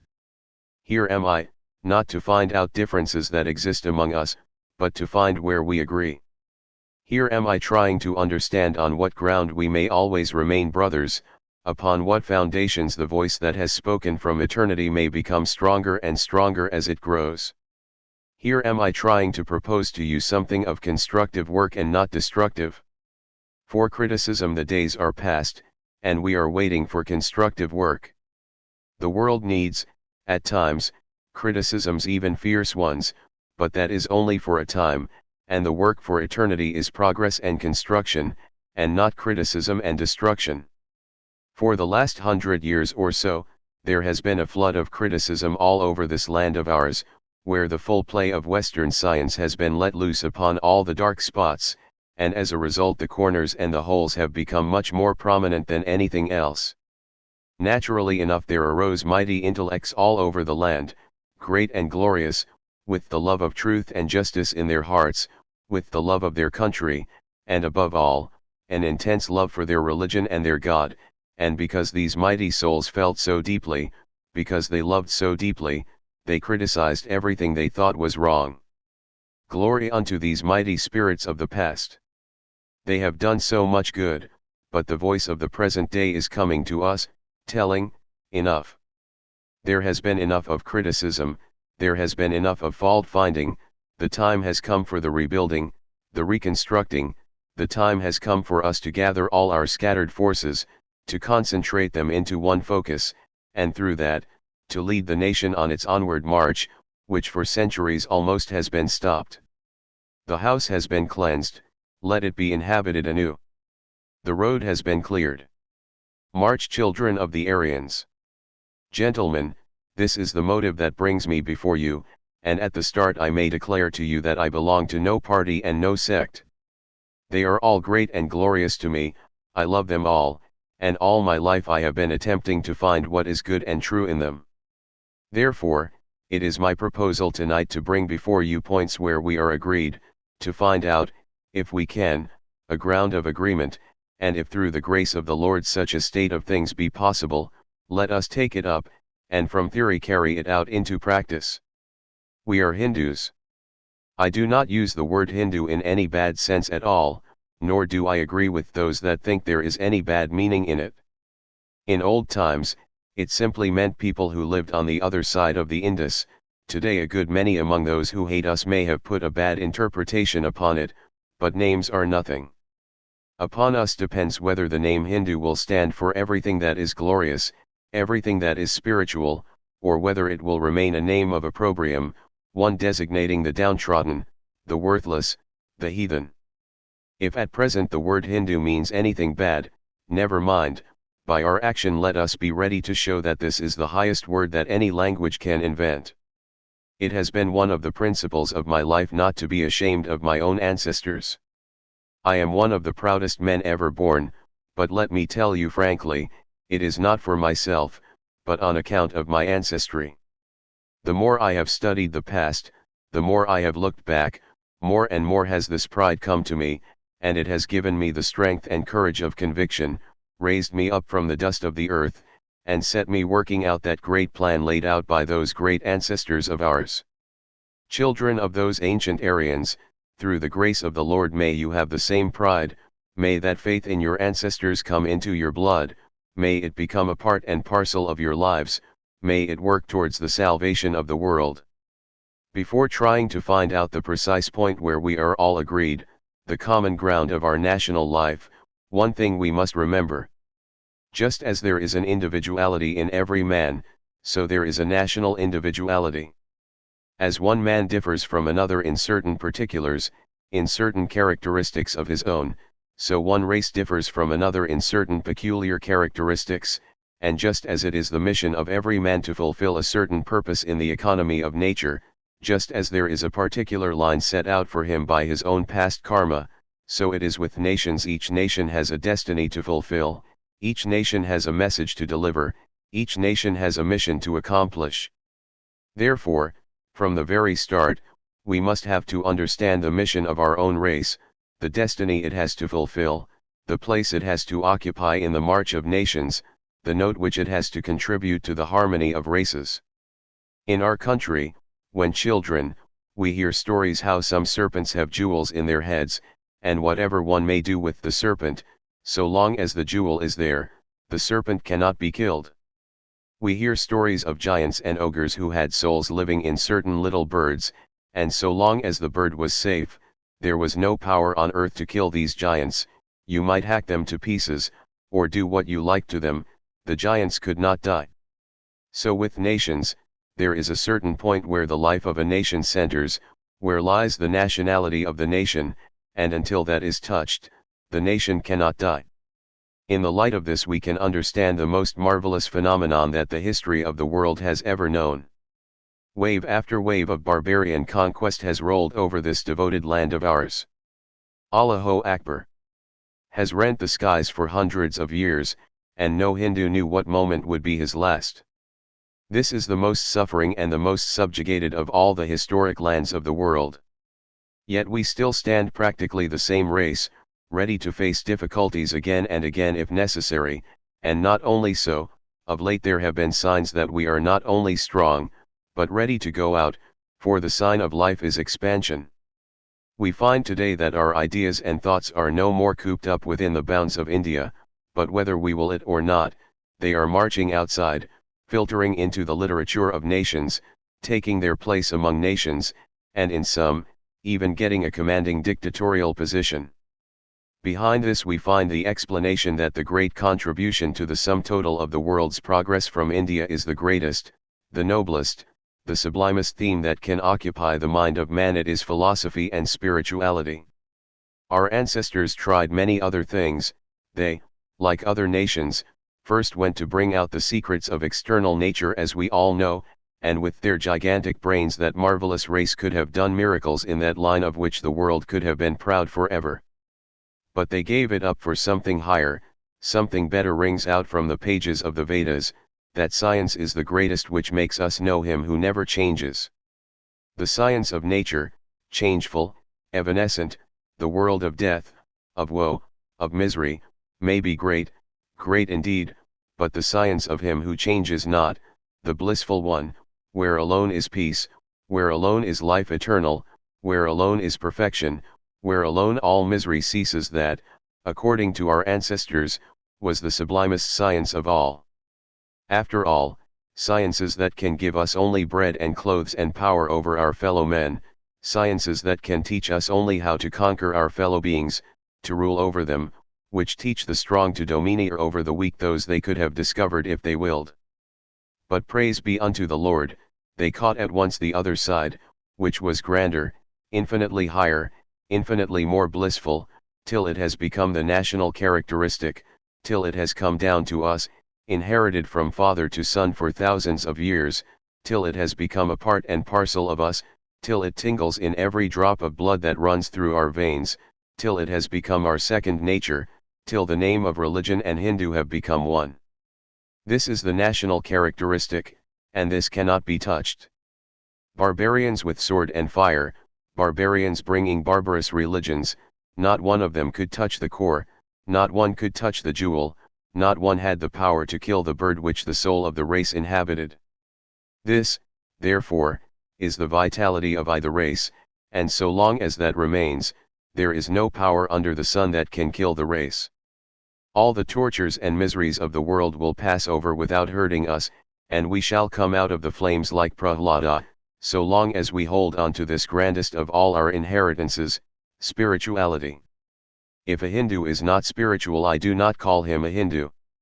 In other countries a man may be political first, and then he may have a little religion, but here in India the first and the foremost duty of our lives is to be spiritual first, and then, if there is time, let other things come. Bearing this in mind, we shall be in a better position to understand why, for our national welfare, we must first seek out at the present day all the spiritual forces of the race, as was done in days of yore and will be done in all times to come. National union in India must be a gathering up of its scattered spiritual forces. A nation in India must be a union of those whose hearts beat to the same spiritual tune. There have been sects enough in this country. There are sects enough, and there will be enough in the future, because this has been the peculiarity of our religion, that in abstract principles so much latitude has been given that, although afterwards so much detail has been worked out, all these details are the working out of principles, broad as the skies above our heads, eternal as nature herself. Sects, therefore, as a matter of course, must exist here, but what need not exist is sectarian quarrel. Sects must be, but sectarianism need not. The world would not be the better for sectarianism, but the world cannot move on without having sects. One set of men cannot do everything. The almost infinite mass of energy in the world cannot be managed by a small number of people. Here, at once we see the necessity that forced this division of labor upon us, the division into sects. For the use of spiritual forces let there be sects, but is there any need that we should quarrel when our most ancient books declare that this differentiation is only apparent, that in spite of all these differences there is a thread of harmony, that beautified unity, running through them all? Our most ancient books have declared that which exists is one, sages call him by various names. Therefore, if there are these sectarian struggles, if there are these fights among the different sects, if there is jealousy and hatred between the different sects in India, the land where all sects have always been honored, it is a shame on us who dare to call ourselves the descendants of those fathers. There are certain great principles in which, I think, we, whether Vaishnavas, Shaivas, Shaktas, or Ganapatyas, whether belonging to the ancient Vedantists or the modern ones, whether belonging to the old rigid sects or the modern reformed ones, are all one, and whoever calls himself a Hindu, believes in these principles. Of course there is a difference in the interpretation, in the explanation of these principles, and that difference should be there, and it should be allowed, for our standard is not to bind every man down to our position. It would be a sin to force every man to work out our own interpretation of things, and to live by our own methods. Perhaps all who are here will agree on the first point, that we believe the Vedas to be the eternal teachings of the secrets of religion. We all believe that this holy literature is without beginning and without end, coeval with nature, which is without beginning and without end, and that all our religious differences, all our religious struggles must end when we stand in the presence of that holy book. We are all agreed that this is the last court of appeal in all our spiritual differences. We may take different points of view as to what the Vedas are. There may be one sect which regards one portion as more sacred than another, but that matters little so long as we say that we are all brothers in the Vedas, that out of these venerable, eternal, marvelous books has come everything that we possess today, good, holy, and pure. Well, therefore, if we believe in all this, let this principle first of all be preached broadcast throughout the length and breadth of the land. If this be true, let the Vedas have that prominence which they always deserve, and which we all believe in. First, then, the Vedas. The second point we all believe in is God, the creating, the preserving power of the whole universe, and unto whom it periodically returns to come out at other periods and manifest this wonderful phenomenon, called the universe.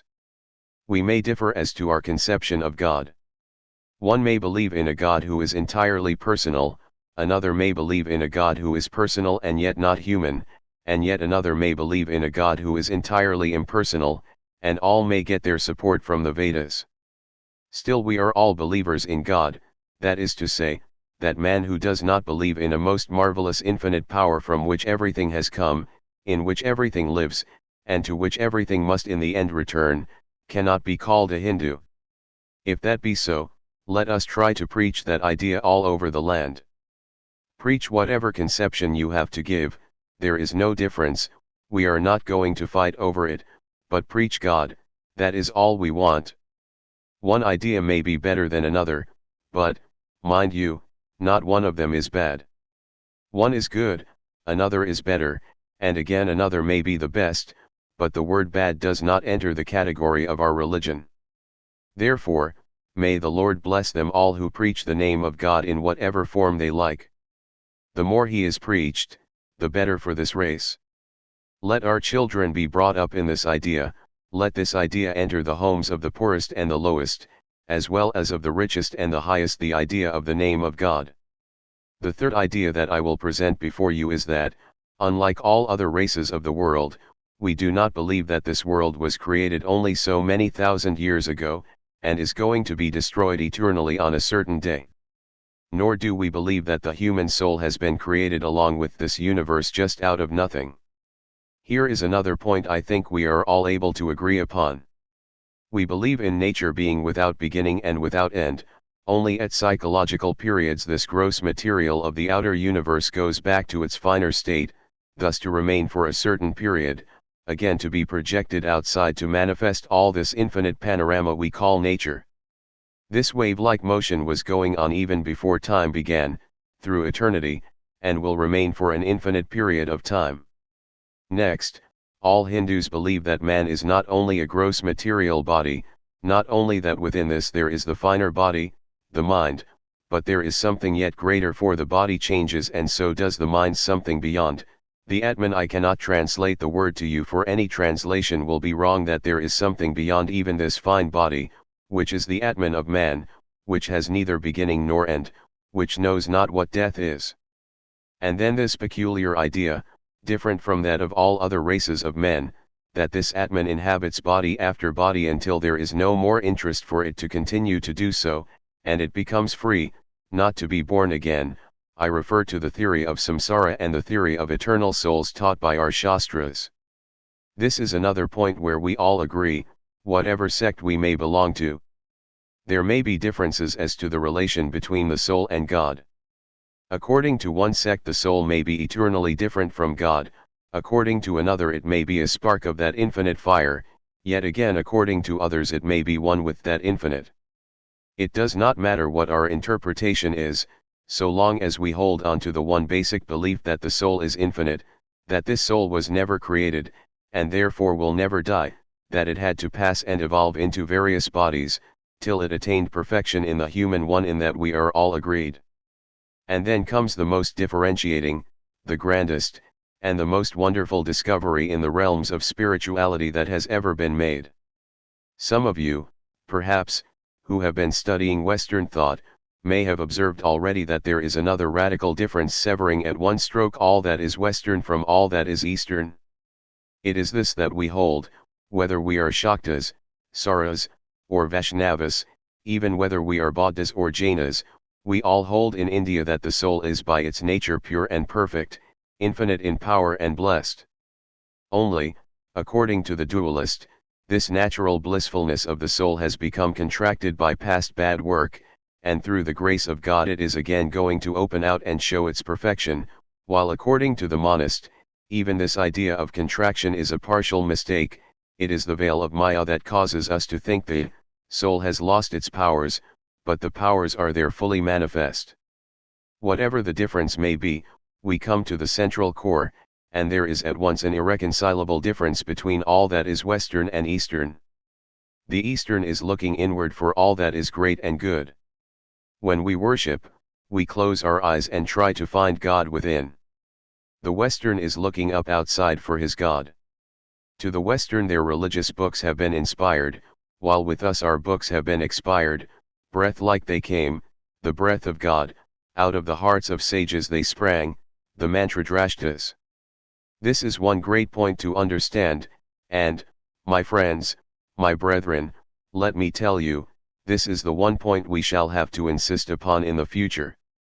For I am firmly convinced, and I beg you to understand this one fact, no good comes out of the man who day and night thinks he is nobody. If a man, day and night, thinks he is miserable, low, and nothing, nothing he becomes. If you say yeah, I am, so shall you be, and if you say I am not, think that you are not, and day and night meditate upon the fact that you are nothing, nothing shall you be. That is the great fact which you ought to remember. We are the children of the Almighty, we are sparks of the infinite, divine fire. How can we be nothings? We are everything, ready to do everything, we can do everything, and man must do everything.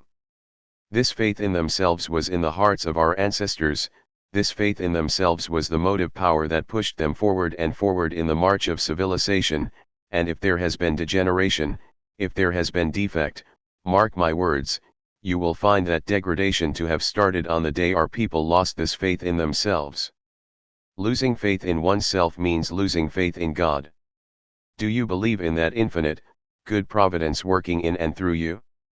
If you believe that this omnipresent one, the Antariyaman, is present in every atom, is through and through, Oda Prota, as the Sanskrit word goes, penetrating your body, mind, and soul, how can you lose heart?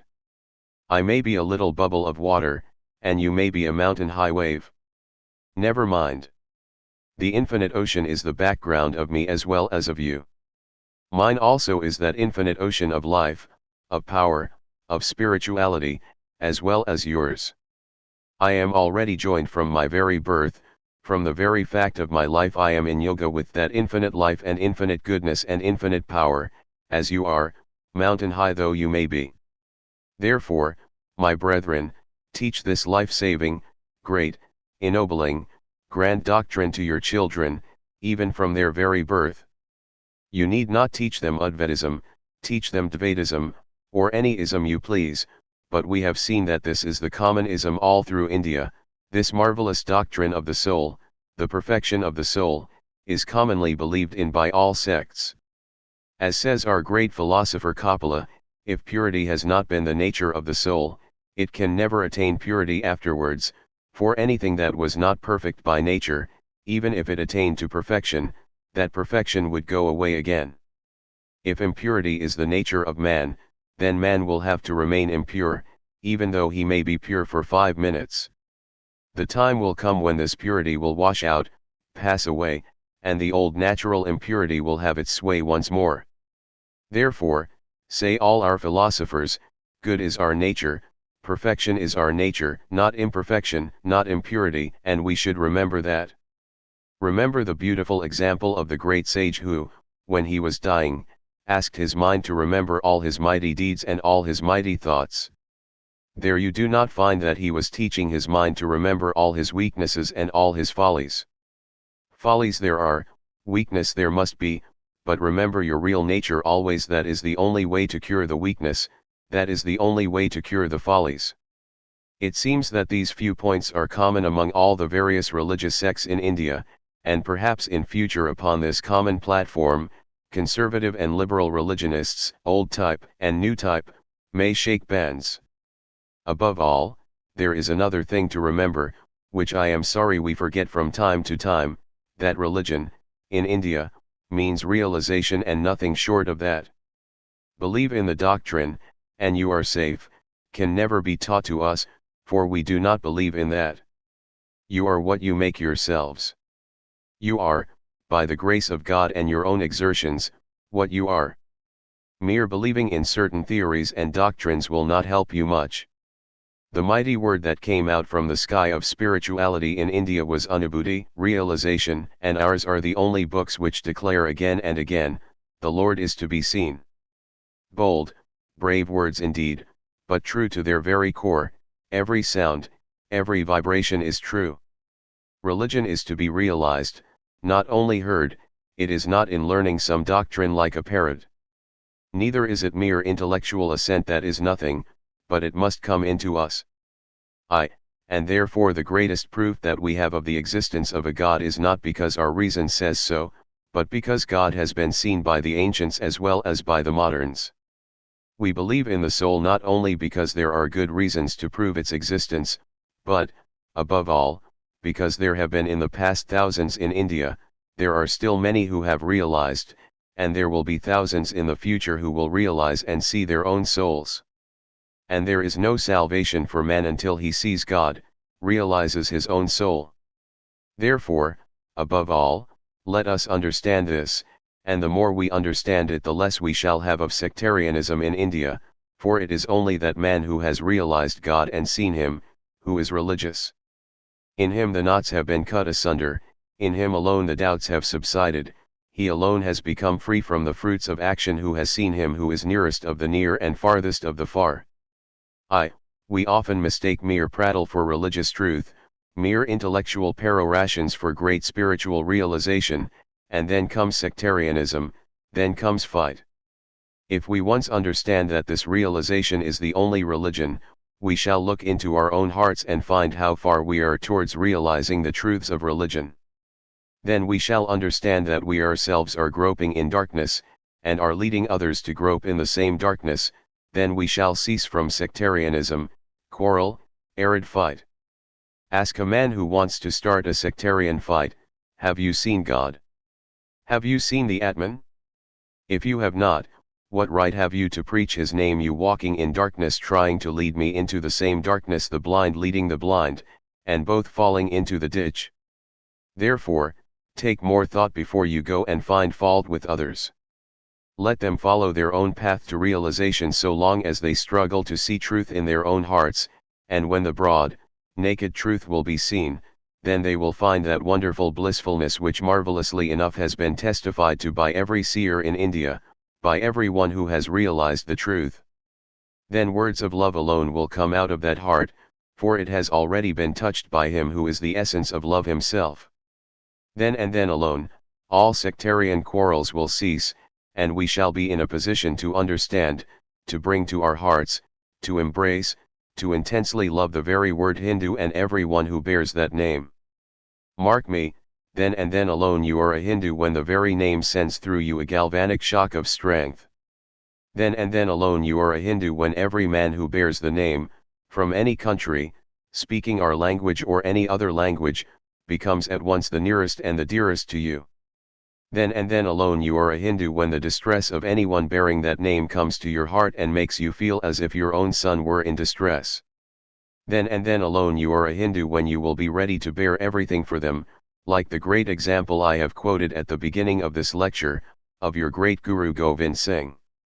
Driven out from this country, fighting against its oppressors, after having shed his own blood for the defense of the Hindu religion, after having seen his children killed on the battlefield, this example of the great Guru, left even by those for whose sake he was shedding his blood and the blood of his own nearest and dearest, he, the wounded lion, retired from the field calmly to die in the south, but not a word of curse escaped his lips against those who had ungratefully forsaken him. Mark me, every one of you will have to be a Govind Singh, if you want to do good to your country. You may see thousands of defects in your countrymen, but mark their Hindu blood.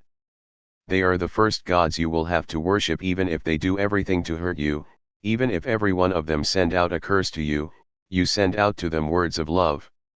If they drive you out, retire to die in silence like that mighty lion, Govind Singh. Such a man is worthy of the name of Hindu, such an ideal ought to be before us always. All our hatchets let us bury, send out this grand current of love all round. Let them talk of India's regeneration as they like. Let me tell you, as one who has been working, at least trying to work all his life, that there is no regeneration for India until you be spiritual. Not only so, but upon it depends the welfare of the whole world. For I must tell you frankly that the very foundations of Western civilization have been shaken to their base. The mightiest buildings, if built upon the loose sand foundations of materialism, must come to grief one day, must totter to their destruction some day. The history of the world is our witness. Nation after nation has arisen and based its greatness upon materialism, declaring man was all matter. In Western language, a man gives up the ghost, but in our language a man gives up his body. The Western man is a body first, and then he has a soul. With us a man is a soul and spirit, and he has a body. Therein lies a world of difference. All such civilizations, therefore, as have been based upon such sand foundations as material comfort and all that, have disappeared one after another, after short lives, from the face of the world, but the civilization of India and the other nations that have stood at India's feet to listen and learn, namely, Japan and China, live even to the present day, and there are signs even of revival among them. Their lives are like that of the phoenix, 1,000 times destroyed, but ready to spring up again more glorious.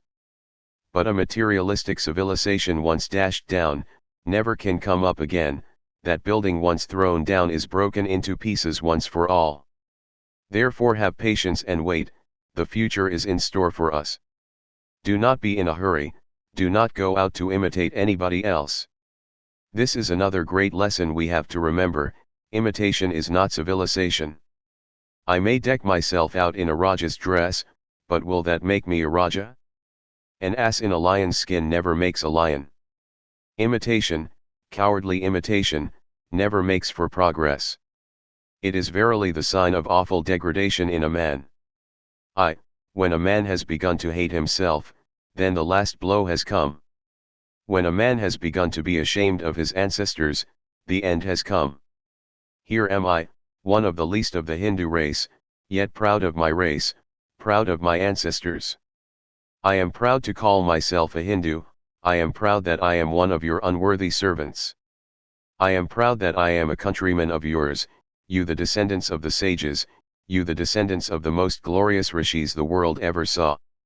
Therefore have faith in yourselves, be proud of your ancestors, instead of being ashamed of them. And do not imitate, do not imitate. Whenever you are under the thumb of others, you lose your own independence. If you are working, even in spiritual things, at the dictation of others, slowly you lose all faculty, even of thought. Bring out through your own exertions what you have, but do not imitate, yet take what is good from others. We have to learn from others. You put the seed in the ground, and give it plenty of earth, and air, and water to feed upon. When the seed grows into the plant and into a gigantic tree, does it become the earth, does it become the air, or does it become the water? It becomes the mighty plant, the mighty tree, after its own nature, having absorbed everything that was given to it. Let that be your position. We have indeed many things to learn from others, that man who refuses to learn is already dead. Declares our Manu. Take the jewel of a woman for your wife, though she be of inferior descent. Learn supreme knowledge with service even from the man of low birth, and even from the Chandala, learn by serving him the way to salvation. Learn everything that is good from others, but bring it in, and in your own way absorb it, do not become others. Do not be dragged away out of this Indian life, do not for a moment think that it would be better for India if all the Indians dressed, ate, and behaved like another race. You know the difficulty of giving up a habit of a few years. The Lord knows how many thousands of years are in your blood, this national specialized life has been flowing in one way, the Lord knows for how many thousands of years, and do you mean to say that that mighty stream, which has nearly reached its ocean, can go back to the snows of its Himalayas again? That is impossible. The struggle to do so would only break it. Therefore, make way for the life current of the nation. Take away the blocks that bar the way to the progress of this mighty river, cleanse its path, dear the channel, and out it will rush by its own natural impulse, and the nation will go on careering and progressing. These are the lines which I beg to suggest to you for spiritual work in India. There are many other great problems which, for want of time, I cannot bring before you this night. For instance, there is the wonderful question of caste. I have been studying this question, its pros and cons, all my life. I have studied it in nearly every province in India. I have mixed with people of all castes in nearly every part of the country, and I am too bewildered in my own mind to grasp even the very significance of it. The more I try to study it, the more I get bewildered. Still at last I find that a little glimmer of light is before me, I begin to feel its significance just now. Then there is the other great problem about eating and drinking. That is a great problem indeed. It is not so useless a thing as we generally think. I have come to the conclusion that the insistence which we make now about eating and drinking is most curious and is just going against what the Shastras required, that is to say, we come to grief by neglecting the proper purity of the food we eat and drink, we have lost the true spirit of it. There are several other questions which I want to bring before you and show how these problems can be solved, how to work out the ideas, but unfortunately the meeting could not come to order until very late, and I do not wish to detain you any longer now.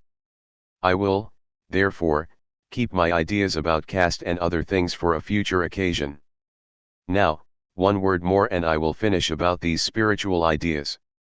Religion for a long time has come to be static in India. What we want is to make it dynamic. I want it to be brought into the life of everybody.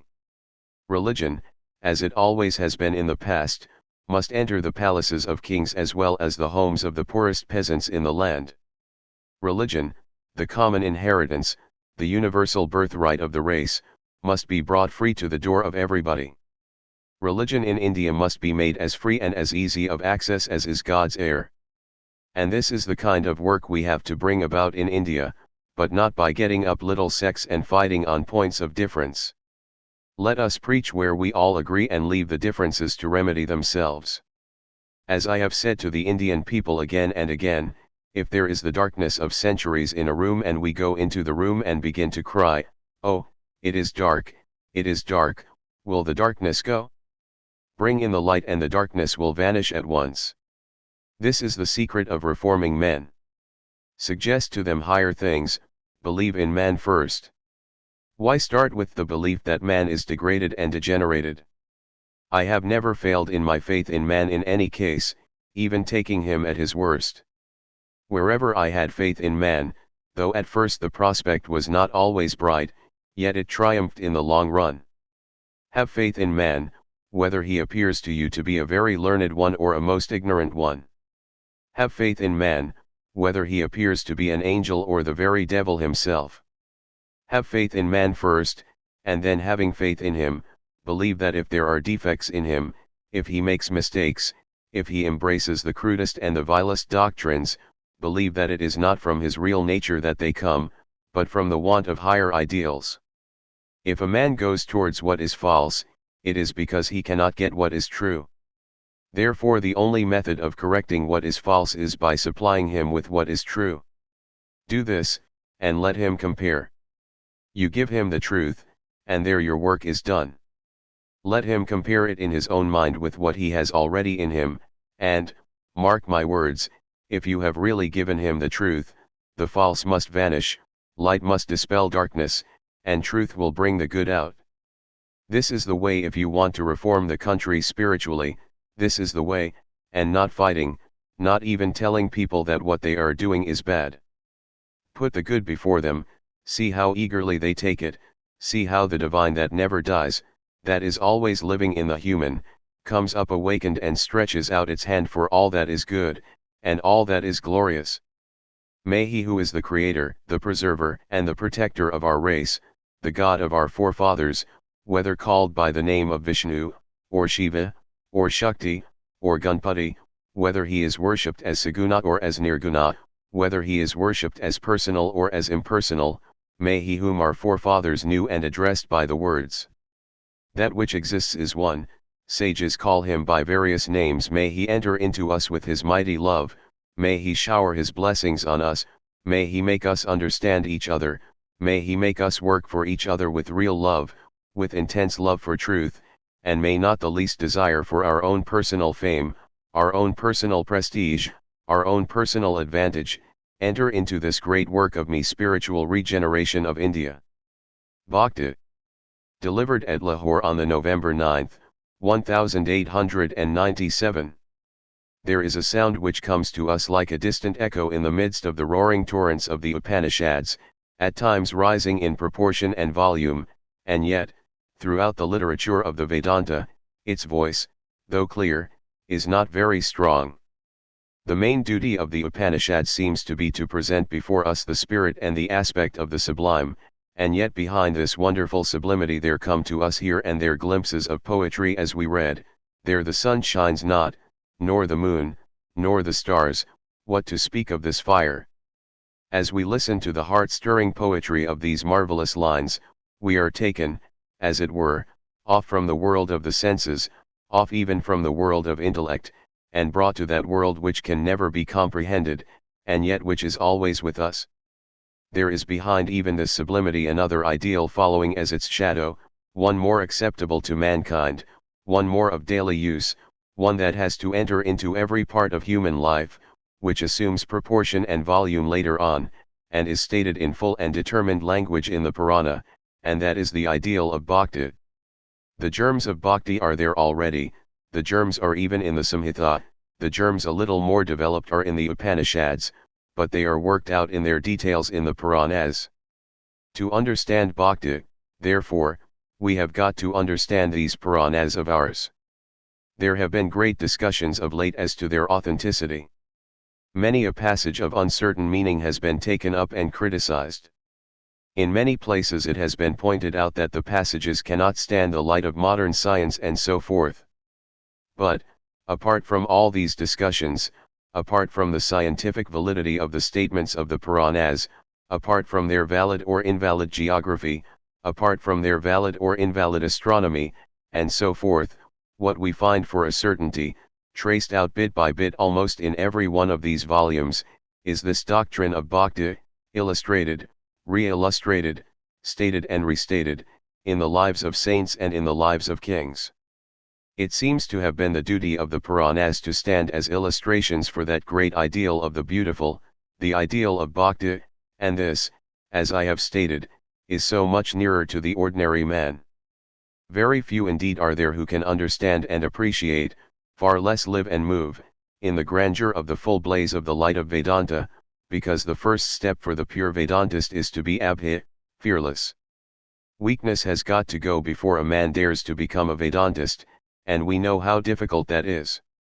Even those who have given up all connection with the world, and have very few bandages to make them cowards, feel in the heart of their hearts how weak they are at moments, at times how soft they become, how cowed down. Much more so is it with men who have so many bandages, and have to remain as slaves to so many hundred and thousand things, inside of themselves and outside of themselves, men every moment of whose life is dragging down slavery. To them the Puranas come with the most beautiful message of bhakti. For them the softness and the poetry are spread out, for them are told these wonderful and marvelous stories of a Dhruva and a Prahlada, and of 1,000 saints, and these illustrations are to make it practical.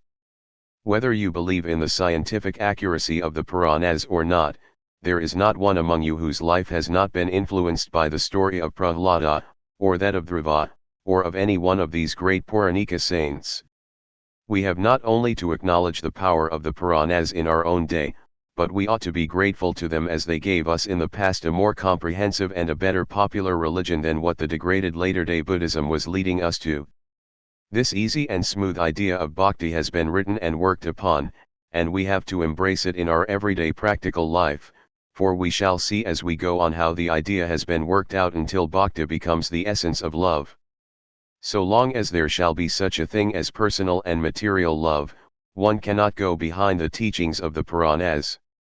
So long as there shall be the human weakness of leaning upon somebody for support, these Puranas, in some form or other, must always exist. You can change their names, you can condemn those that are already existing, but immediately you will be compelled to write another Purana. If there arises amongst us a sage who will not want these old Puranas, we shall find that his disciples, within 20 years of his death, will make of his life another Purana. That will be all the difference. This is a necessity of the nature of man.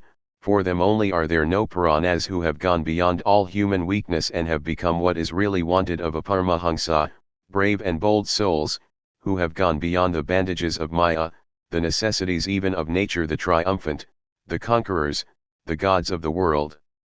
The ordinary man cannot do without a personal God to worship. If he does not worship a God in nature, he has to worship either a God in the shape of a wife, or a child, or a father, or a friend, or a teacher, or somebody else, and the necessity is still more upon women than men. The vibration of light may be everywhere, it may be in dark places, since cats and other animals perceive it, but for us the vibration must be in our plane to become visible. We may talk, therefore, of an impersonal being and so forth, but so long as we are ordinary mortals, God can be seen in man alone. Our conception of God and our worship of God are naturally, therefore, human. This body, indeed, is the greatest temple of God. So we find that men have been worshipped throughout the ages, and although we may condemn or criticize some of the extravagances which naturally follow, we find at once that the heart is sound, that in spite of these extravagances, in spite of this going into extremes, there is an essence, there is a true, firm core, a backbone, to the doctrine that is preached. I am not asking you to swallow without consideration any old stories, or any unscientific jargon.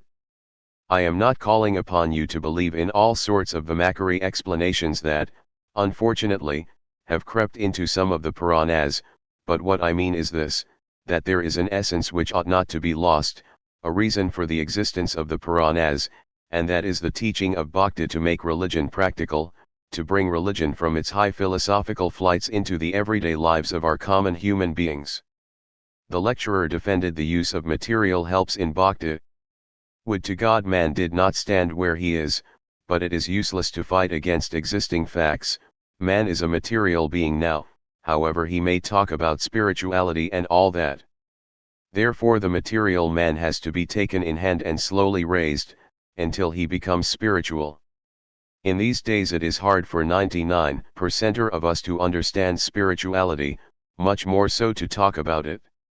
The motive powers that are pushing us forward, and the efforts we are seeking to attain, are all material.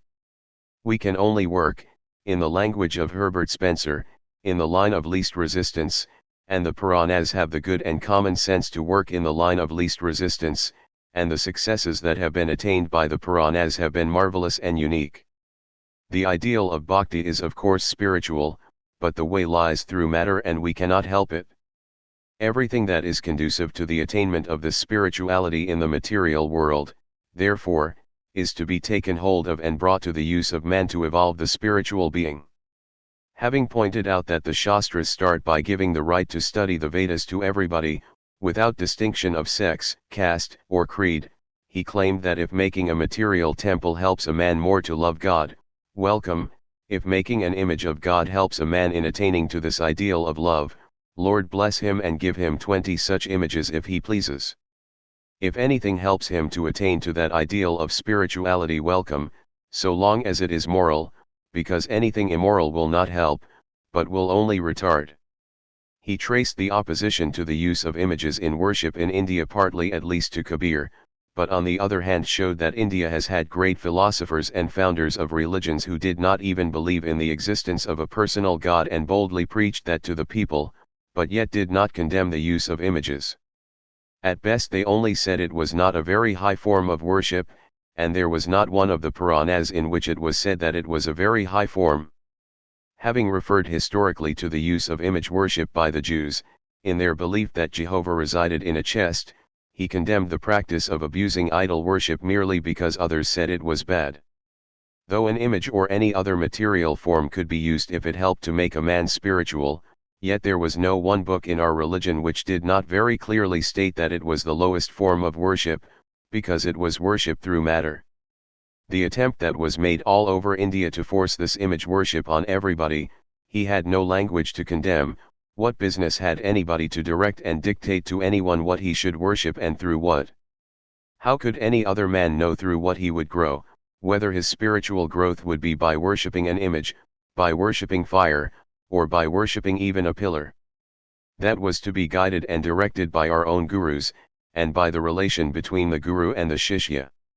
That explained the rule which Bhakti books laid down for what was called the Ishta, that was to say, that each man had to take up his own peculiar form of worship, his own way of going towards God, and that chosen ideal was his Ishta Devata. He was to regard other forms of worship with sympathy, but at the same time to practice his own form till he reached the goal and came to the center where no more material helps were necessary for him. In this connection a word of warning was necessary against a system prevalent in some parts of India, what was called the Kula Guru system, a sort of hereditary guruism.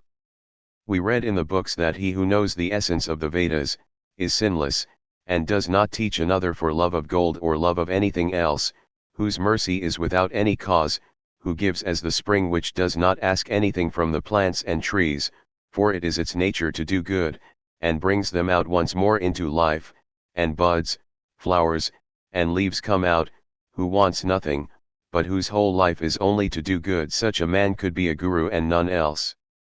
There was another danger, for a guru was not a teacher alone, that was a very small part of it. The Guru, as the Hindus believed, transmitted spirituality to his disciples.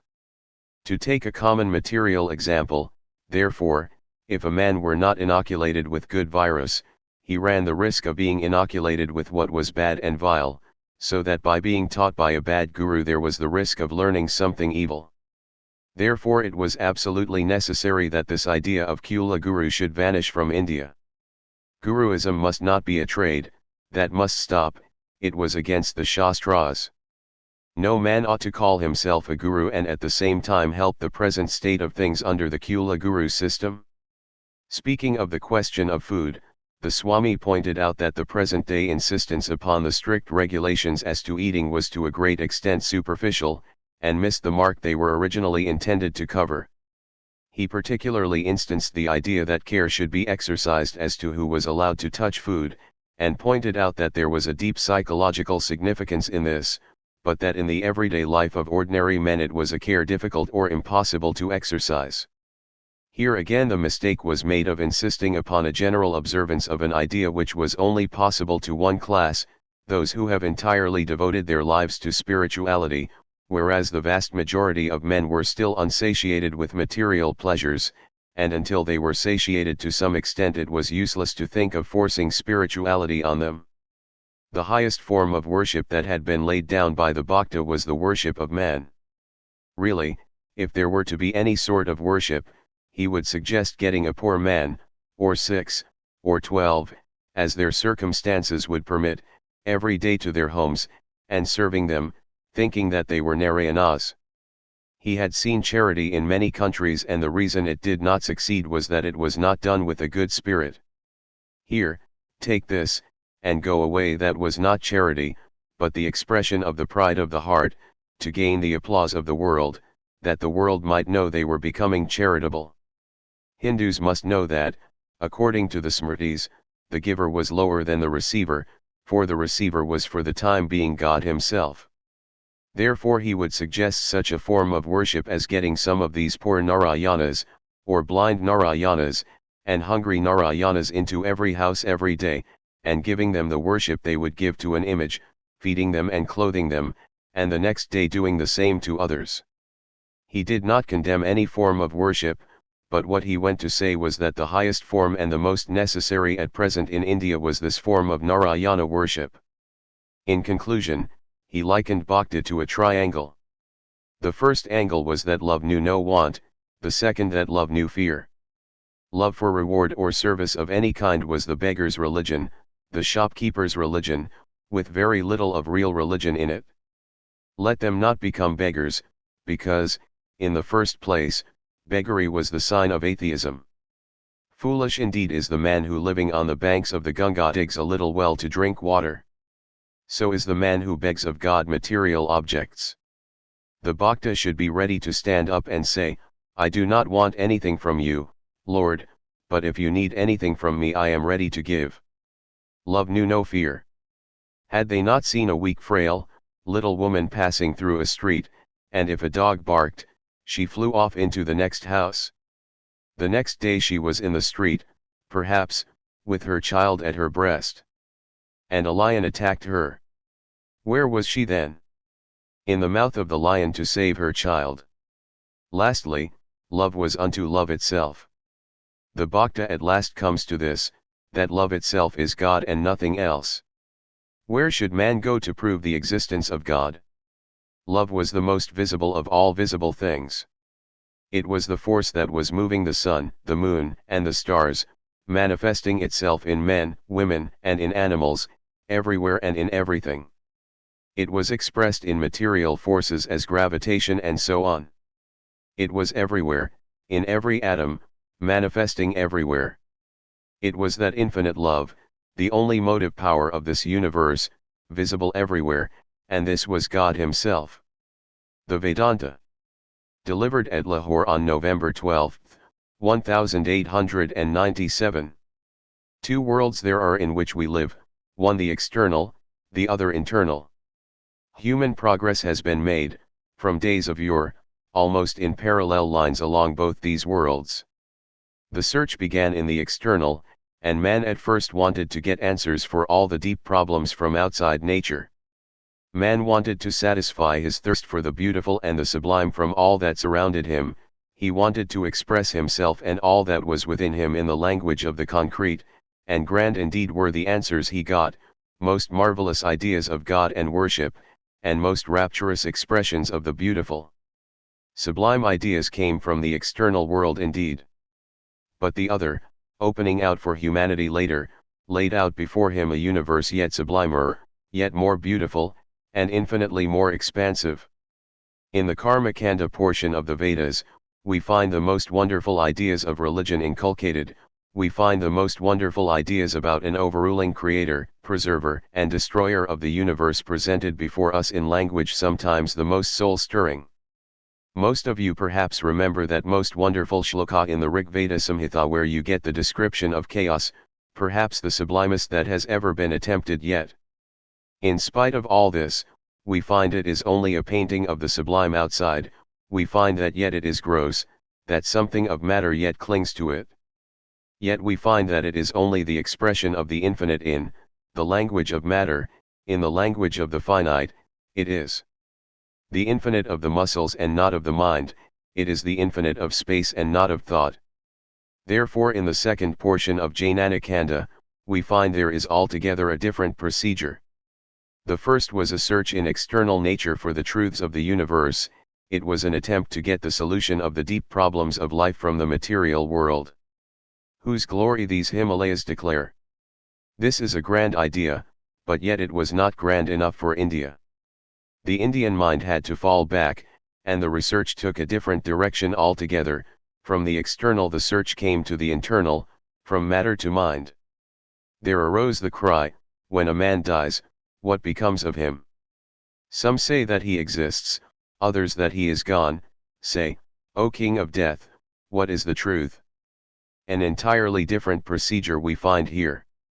The Indian mind got all that could be had from the external world, but it did not feel satisfied with that. It wanted to search further, to dive into its own soul, and the final answer came. The Upanishads, or the Vedanta, or the Aranyakas, or Rahasya is the name of this portion of the Vedas. Here we find at once that religion has got rid of all external formalities. Here we find at once that spiritual things are told not in the language of matter, but in the language of the spirit, the superfine in the language of the superfine. No more any grossness attaches to it, no more is there any compromise with things of worldly concern. Bold, brave, beyond the conception of the present day, stand the giant minds of the sages of the Upanishads, declaring the noblest truths that have ever been preached to humanity, without any compromise, without any fear. This, my countrymen, I want to lay before you. Even the Jnana-kanda of the Vedas is a vast ocean, many lives are necessary to understand even a little of it. Truly has it been said of the Upanishads by Ramanuj that they form the head, the shoulders, the crest of the Vedas, and surely enough the Upanishads have become the Bible of modern India. The Hindus have the greatest respect for the Karma-kanda of the Vedas, but, for all practical purposes, we know that for ages by Shruti has been meant the Upanishads, and the Upanishads alone. We know that all our great philosophers, whether Vyasa, Patanjali, or Gautama, and even the father of all philosophy, the great Kapila himself, whenever they wanted an authority for what they wrote, every one of them found it in the Upanishads, and nowhere else, for therein are the truths that remain forever. There are truths that are true only in a certain line, in a certain direction, under certain circumstances, and for certain times those that are founded on the institutions of the times. There are other truths which are based on the nature of man himself, and which must endure so long as man himself endures. These are the truths that alone can be universal, and in spite of all the changes that have come to India, as to our social surroundings, our methods of dress, our manner of eating, our modes of worship, these universal truths of the Shrutis, the marvelous Vedantic ideas, stand out in their own sublimity, immovable, unvanquishable, deathless, and immortal. Yet the germs of all the ideas that were developed in the Upanishads had been taught already in the Karma-kanda. the idea of the cosmos which all sects of Vedantists had to take for granted, the psychology which has formed the common basis of all the Indian schools of thought, had there been worked out already and presented before the world. A few words, therefore, about the Karmakanda are necessary before we begin the spiritual portion, the Vedanta, and first of all I should like to explain the sense in which I use the word Vedanta. Unfortunately there is the mistaken notion in modern India that the word Vedanta has reference only to the Advaita system, but you must always remember that in modern India the three prasthanas are considered equally important in the study of all the systems of religion. First of all there are the revelations, the Shrutis, by which I mean the Upanishads. Secondly, among our philosophies, the sutras of Vyasa have the greatest prominence on account of their being the consummation of all the preceding systems of philosophy. These systems are not contradictory to one another, but one is based on another, and there is a gradual unfolding of the theme which culminates in the sutras of Vyasa. Then, between the Upanishads and the sutras, which are the systematizing of the marvelous truths of the Vedanta, comes in the Gita, the divine commentary of the Vedanta. The Upanishads, the Vyasa Sutras, and the Gita, therefore, have been taken up by every sect in India that wants to claim authority for orthodoxy, whether dualist, or Vishishtadvaitist, or Advaitist. The authorities of each of these are the three prasthanas. We find that a Shankaracharya, or a Ramanuj, or a Madhvacharya, or a Vallabhacharya, or a Chaitanya, anyone who wanted to propound a new sect had to take up these three systems and write only a new commentary on them. Therefore it would be wrong to confine the word Vedanta only to one system which has arisen out of the Upanishads. All these are covered by the word Vedanta. The Vishishtadvaitist has as much right to be called a Vedantist as the Advaitist. In fact, I will go a little further and say that what we really mean by the word Hindu is really the same as Vedantist. I want you to note that these three systems have been current in India almost from time immemorial, for you must not believe that Shankara was the inventor of the Advaita system. It existed ages before Shankara was born, he was one of its last representatives. So with the Vishishtadvaita system, it had existed ages before Ramanuj appeared, as we already know from the commentaries he has written, so with the dualistic systems that have existed side by side with the others. And with my little knowledge, I have come to the conclusion that they do not contradict each other. Just as in the case of the six darshanas, we find they are a gradual unfolding of the grand principles whose music beginning far back in the soft low notes, ends in the triumphant blast of the Advaita, so also in these three systems we find the gradual working up of the human mind towards higher and higher ideals till everything is merged in that wonderful unity which is reached in the Advaita system. Therefore these three are not contradictory. On the other hand, I am bound to tell you that this has been a mistake committed by not a few. We find that an Advaitist teacher keeps intact those texts which especially teach Advaitism, and tries to interpret the dualistic or qualified non-dualistic texts into his own meaning. Similarly, we find dualistic teachers trying to read their dualistic meaning into Advaitic texts. Our gurus were great men, yet there is a saying, even the faults of a guru must be told. I am of opinion that in this only they were mistaken. We need not go into text torturing, we need not go into any sort of religious dishonesty, we need not go into any sort of grammatical twaddle, we need not go about trying to put our own ideas into texts which were never meant for them, but the work is plain and becomes easier, once you understand the marvelous doctrine of Adhikarabhita. It is true that the Upanishads have this one theme before them. What is that knowing which we know everything else? In modern language, the theme of the Upanishads is to find an ultimate unity of things. Knowledge is nothing but finding unity in the midst of diversity.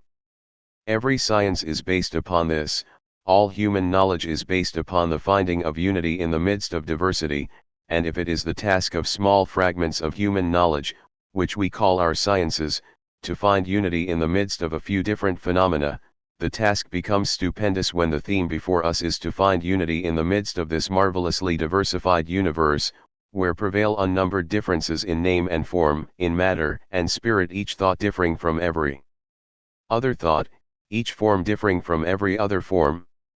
Yet, to harmonize these many planes and unending lokas, in the midst of this infinite variety to find unity, is the theme of the Upanishads. On the other hand, the old idea of Arundhati Nyaya applies. To show a man the fine star Arundhati, one takes the big and brilliant nearest to it, upon which he is asked to fix his eyes first, and then it becomes quite easy to direct his sight to Arundhati. This is the task before us, and to prove my idea I have simply to show you the Upanishads, and you will see it. Nearly every chapter begins with dualistic teaching, Upasana. God is first taught as someone who is the creator of this universe, its preserver, and unto whom everything goes at last. He is one to be worshipped, the ruler, the guide of nature, external and internal, yet appearing as if he were outside of nature and external. One step further, and we find the same teacher teaching that this God is not outside of nature, but immanent in nature. And at last both ideas are discarded, and whatever is real is he, there is no difference. Shvatakatu, that thou art. That immanent one is at last declared to be the same that is in the human soul. Here is no compromise, here is no fear of others' opinions. Truth, bold truth, has been taught in bold language, and we need not fear to preach the truth in the same bold language today, and, by the grace of God, I hope at least to be one who dares to be that bold preacher. To go back to our preliminaries. There are first two things to be understood: one, the psychological aspect common to all the Vedantic schools, and the other, the cosmological aspect. I will first take up the latter. Today we find wonderful discoveries of modern science coming upon us like bolts from the blue, opening our eyes to marvels we never dreamt of. But many of these are only rediscoveries of what had been found ages ago. It was only the other day that modern science found that even in the midst of the variety of forces there is unity. It has just discovered that what it calls heat, magnetism, electricity, and so forth, are all convertible into one unit force, and as such, it expresses all these by one name, whatever you may choose to call it. But this has been done even in the Samhita, old and ancient as it is. In it we meet with this very idea of force I was referring to. All the forces, whether you call them gravitation, or attraction, or repulsion, whether expressing themselves as heat, or electricity, or magnetism, are nothing but the variations of that unit energy. Whether they express themselves as thought, reflected from antakarana, the inner organs of man, or as action from an external organ, the unit from which they spring is what is called prana. Again, what is prana? Prana is spandana or vibration. When all this universe shall have resolved back into its primal state, what becomes of this infinite force? Do they think that it becomes extinct? Of course not. If it became extinct, what would be the cause of the next wave, because the motion is going in wave forms, rising, falling, rising again, falling again? Here is the word shrishti, which expresses the universe. Mark that the word does not mean creation. I am helpless in talking English, I have to translate the Sanskrit words as best as I can. It is shrishti, projection. At the end of a cycle, everything becomes finer and is resolved back into the primal state from which it sprang, and there it remains for a time quiescent, ready to spring forth again. That is shrishti, projection. And what becomes of all these forces, the pranas?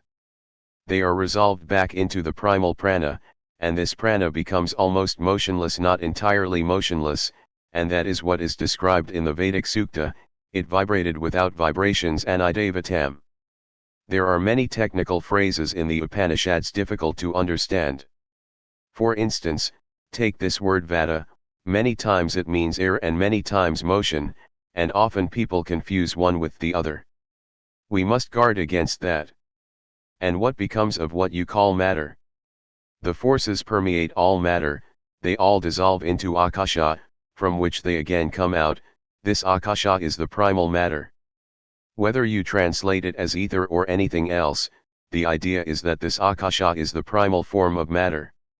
This akasha vibrates under the action of prana, and when the next shrishti is coming up, as the vibration becomes quicker, the Akasha is lashed into all these waveforms which we call suns, moons, and systems. We read again, everything in this universe has been projected, prana vibrating. You must mark the word ijati, because it comes from ija to vibrate. Nisritam projected. Yadidam kincha whatever in this universe. This is a part of the cosmological side. There are many details working into it. For instance, how the process takes place, how there is first ether, and how from the ether come other things, how that ether begins to vibrate, and from that vaya comes. But the one idea is here that it is from the finer that the grosser has come. Gross matter is the last to emerge and the most external, and this gross matter had the finer matter before it. Yet we see that the whole thing has been resolved into two, but there is not yet a final unity. There is the unity of force, prana, there is the unity of matter, called akasha. Is there any unity to be found among them again? Can they be melted into one? Our modern science is mute here, it has not yet found its way out, and if it is doing so, just as it has been slowly finding the same old prana and the same ancient akasha, it will have to move along the same lines. The next unity is the omnipresent impersonal being known by its old mythological name as Brahma, the four-headed Brahma, and psychologically called Maha. This is where the two unite. What is called your mind is only a bit of this Maha caught in the trap of the brain, and the sum total of all minds caught in the meshes of brains is what you call samashti, the aggregate, the universal. Analysis had to go further, it was not yet complete. Here we were, each one of us, as it were, a microcosm, and the world taken altogether is the macrocosm. But whatever is in the vyashti, the particular, we may safely conjecture that a similar thing is happening also outside. If we had the power to analyze our own minds, we might safely conjecture that the same thing is happening in the cosmic mind. What is this mind is the question. In modern times, in Western countries, as physical science is making rapid progress, as physiology is step by step conquering stronghold after stronghold of old religions, the Western people do not know where to stand, because to their great despair, modern physiology at every step has identified the mind with the brain. But we in India have known that always. That is the first proposition the Hindu boy learns, that the mind is matter, only finer. The body is gross, and behind the body is what we call the Sukshma Sharira, the fine body, or mind. This is also material, only finer, and it is not the Atman. I will not translate this word to you in English, because the idea does not exist in Europe, it is untranslatable. The modern attempt of German philosophers is to translate the word Atman by the word self, and until that word is universally accepted, it is impossible to use it. So, call it as self or anything, it is our Atman. This Atman is the real man behind. It is the Atman that uses the material mind as its instrument, its antavarana, as is the psychological term for the mind. And the mind by means of a series of internal organs works the visible organs of the body. What is this mind? It was only the other day that Western philosophers have come to know that the eyes are not the real organs of vision, but that behind these are other organs, the Indriyas, and if these are destroyed, a man may have 1,000 eyes, like Indra, but there will be no sight for him. Your philosophy starts with this assumption that by vision is not meant the external vision. The real vision belongs to the internal organs, the brain centers inside. You may call them what you like, but it is not that the Indriyas are the eyes, or the nose, or the ears. And the sum total of all these Indriyas plus the manas, buddhi, chit, ahamkara, etc., is what is called the mind, and if the modern physiologist comes to tell you that the brain is what is called the mind, and that the brain is formed of so many organs, you need not be afraid at all, tell him that your philosophers knew it always, it is one of the very first principles of your religion. Well then, we have to understand now what is meant by this manas, buddhi, chit, ahamkara, etc. First of all, let us take chit. It is the mind stuff, a part of the Maha. It is the generic name for the mind itself, including all its various states. Suppose on a summer evening, there is a lake, smooth and calm, without a ripple on its surface. And suppose someone throws a stone into this lake. What happens?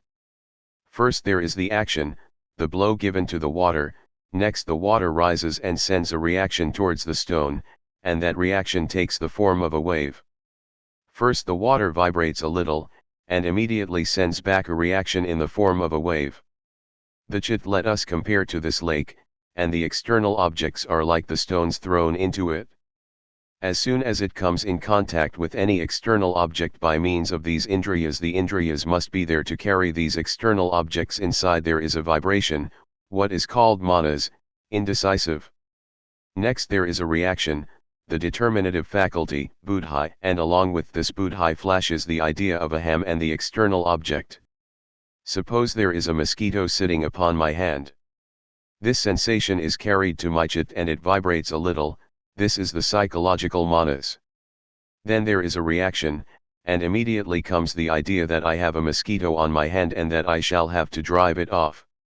Thus these stones are thrown into the lake, but in the case of the lake every blow that comes to it is from the external world, while in the case of the lake of the mind, the blows may either come from the external world or the internal world.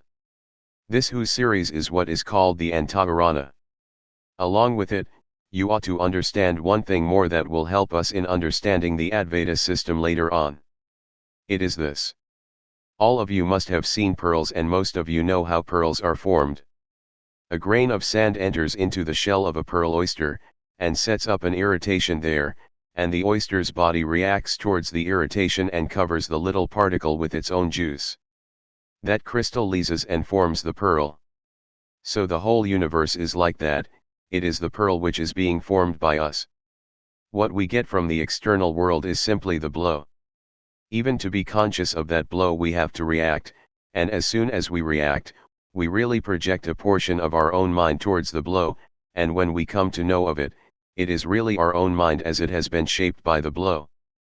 Therefore it is clear even to those who want to believe in a hard and fast realism of an external world, which they cannot but admit in these days of physiology, that supposing we represent the external world by X, what we really know is X plus mind, and this mind element is so great that it has covered the whole of that X which has remained unknown and unknowable throughout, and, therefore, if there is an external world, it is always unknown and unknowable. What we know of it is as it is molded, formed, fashioned by our own mind. So with the internal world. The same applies to our own soul, the Atman. In order to know the Atman we shall have to know it through the mind, and, therefore, what little Eve know of this Atman is simply the Atman plus the mind. That is to say, the Atman covered over, fashioned and molded by the mind, and nothing more. We shall return to this a little later, but we will remember what has been told here. The next thing to understand is this. The question arose that this body is the name of one continuous stream of matter. Every moment we are adding material to it, and every moment material is being thrown off by it like a river continually flowing, vast masses of water always changing places, yet all the same, we take up the whole thing in imagination, and call it the same river. What do we call the river? Every moment the water is changing, the shore is changing, every moment the environment is changing. What is the river then? It is the name of the series of changes. So with the mind. That is the great Kshanika Vijnana Veda doctrine, most difficult to understand, but most rigorously and logically worked out in the Buddhistic philosophy, and this arose in India in opposition to some part of the Vedanta. That had to be answered, and we shall see later on how it could only be answered by Advaitism and by nothing else. We will see also how, in spite of people's curious notions about Advaitism, people's fright about Advaitism, it is the salvation of the world, because therein alone is to be found the reason of things.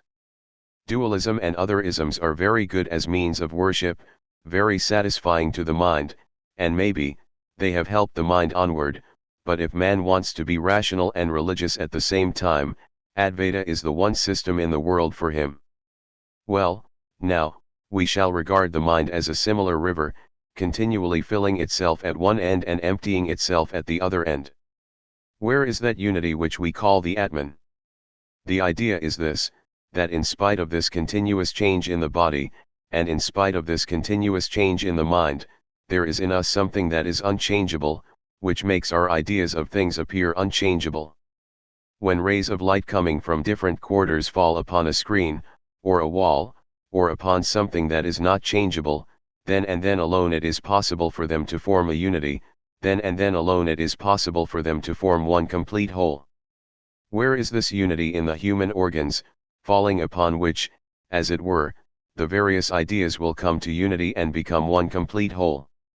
This certainly cannot be the mind itself, seeing that it also changes. Therefore there must be something which is neither the body nor the mind, something which changes not, something permanent, upon which all our ideas, our sensations fall to form a unity and a complete whole, and this is the real soul, the Atman of man.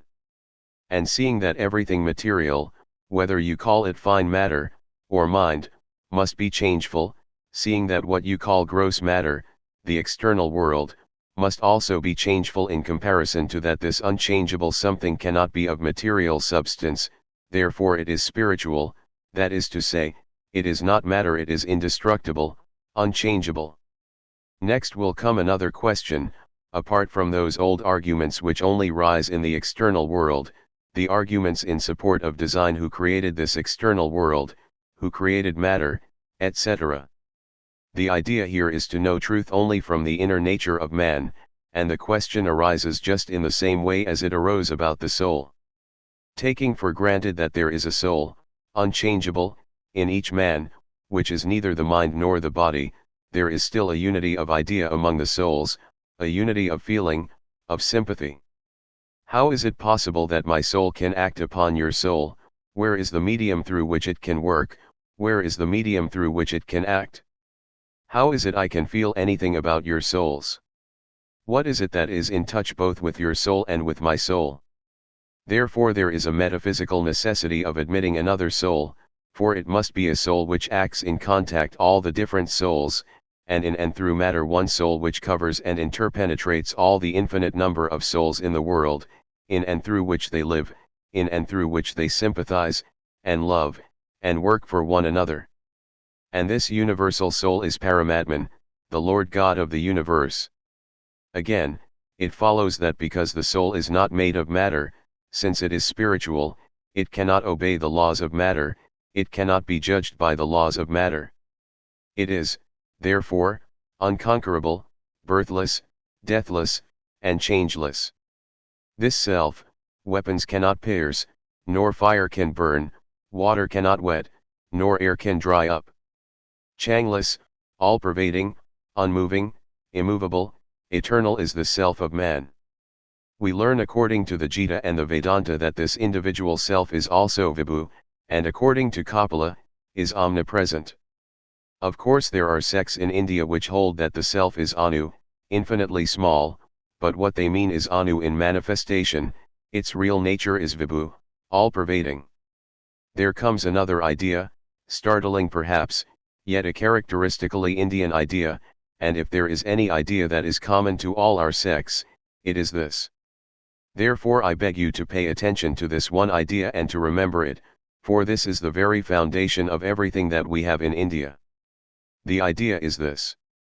You have heard of the doctrine of physical evolution preached in the Western world by the German and the English savants. It tells us that the bodies of the different animals are really one, the differences that we see are but different expressions of the same series, that from the lowest worm to the highest and the most saintly man it is but one, the one changing into the other, and so on, going up and up, higher and higher, until it attains perfection. We had that idea also.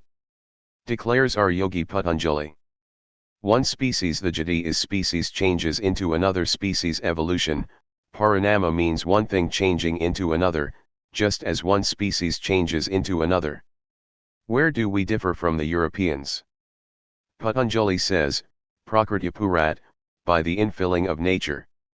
The European says, it is competition, natural and sexual selection, etc. that forces one body to take the form of another. But here is another idea, a still better analysis, going deeper into the thing and saying, by the infilling of nature. What is meant by this infilling of nature?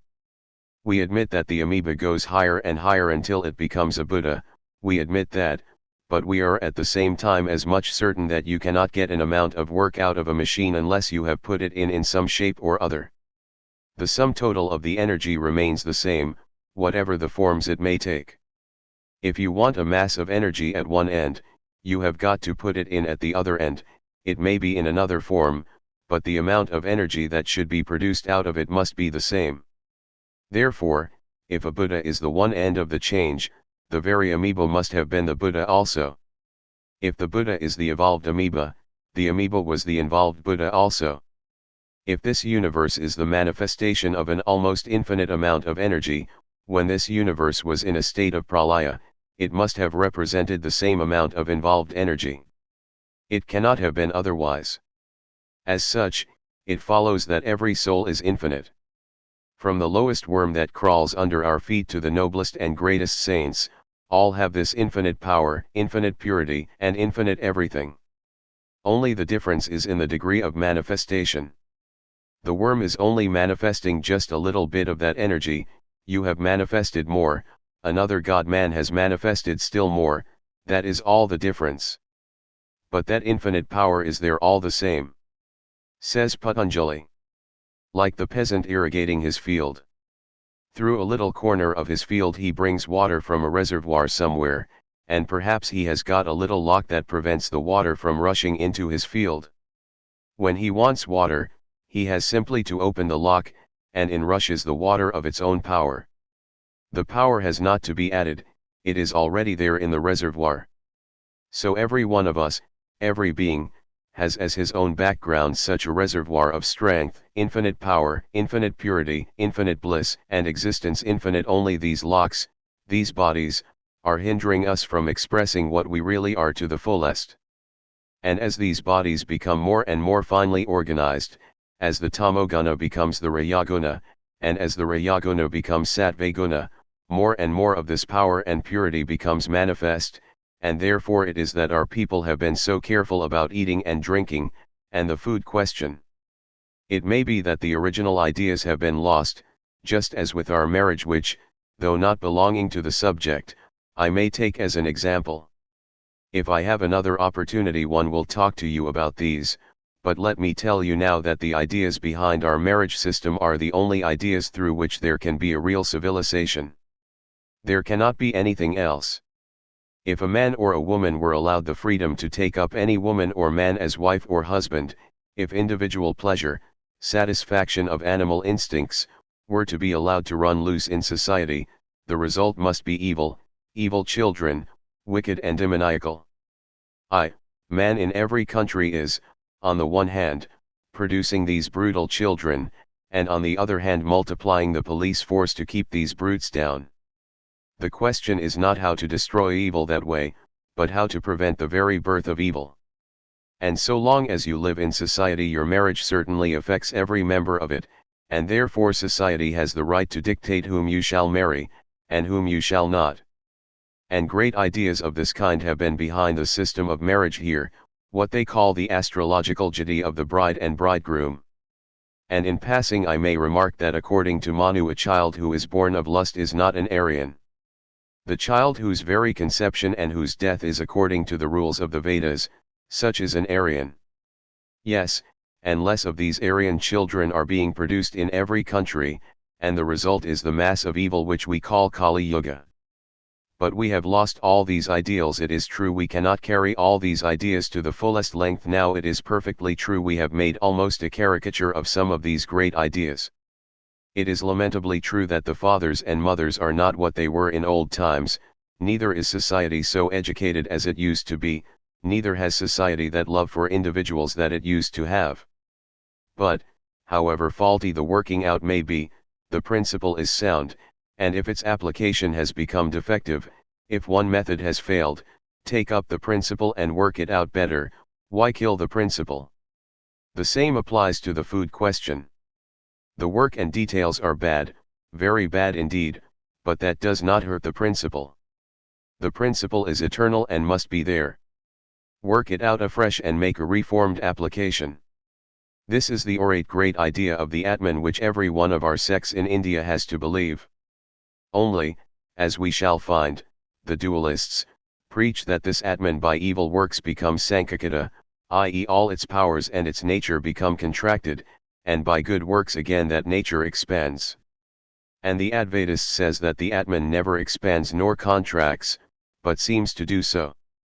It appears to have become contracted. That is all the difference, but all have the one idea that our Atman has all the powers already, not that anything will come to it from outside, not that anything will drop into it from the skies. Mark you, your Vedas are not inspired, but expired, not that they came from anywhere outside, but they are the eternal laws living in every soul. The Vedas are in the soul of the ant, in the soul of the god. The ant has only to evolve and get the body of a sage or a rishi, and the Vedas will come out, eternal laws expressing themselves. This is the one great idea to understand, that our power is already ours, our salvation is already within us. Say either that it has become contracted, or say that it has been covered with the veil of Maya, it matters little, the idea is there already. You must have to believe in that, believe in the possibility of everybody, that even in the lowest man there is the same possibility as in the Buddha. This is the doctrine of the Atman. But now comes a tremendous fight. Here are the Buddhists, who equally analyze the body into a material stream and as equally analyze the mind into another. And as for this Atman, they state that it is unnecessary, so we need not assume the Atman at all. What use of a substance, and qualities adhering to the substance? We say gunas, qualities, and qualities alone. It is illogical to assume two causes where one will explain the whole thing. And the fight went on, and all the theories which held the doctrine of substance were thrown to the ground by the Buddhists. There was a break-up all along the line of those who held on to the doctrine of substance and qualities, that you have a soul, and I have a soul, and every one has a soul separate from the mind and body, and that each one is an individual. So far we have seen that the idea of dualism is all right, for there is the body, there is then the fine body, the mind, there is this Atman, and in and through all the Atmans is that Paramatman, God.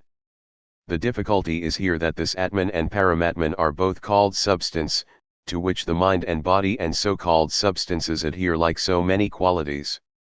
Nobody has ever seen a substance, none can ever conceive, what is the use of thinking of this substance?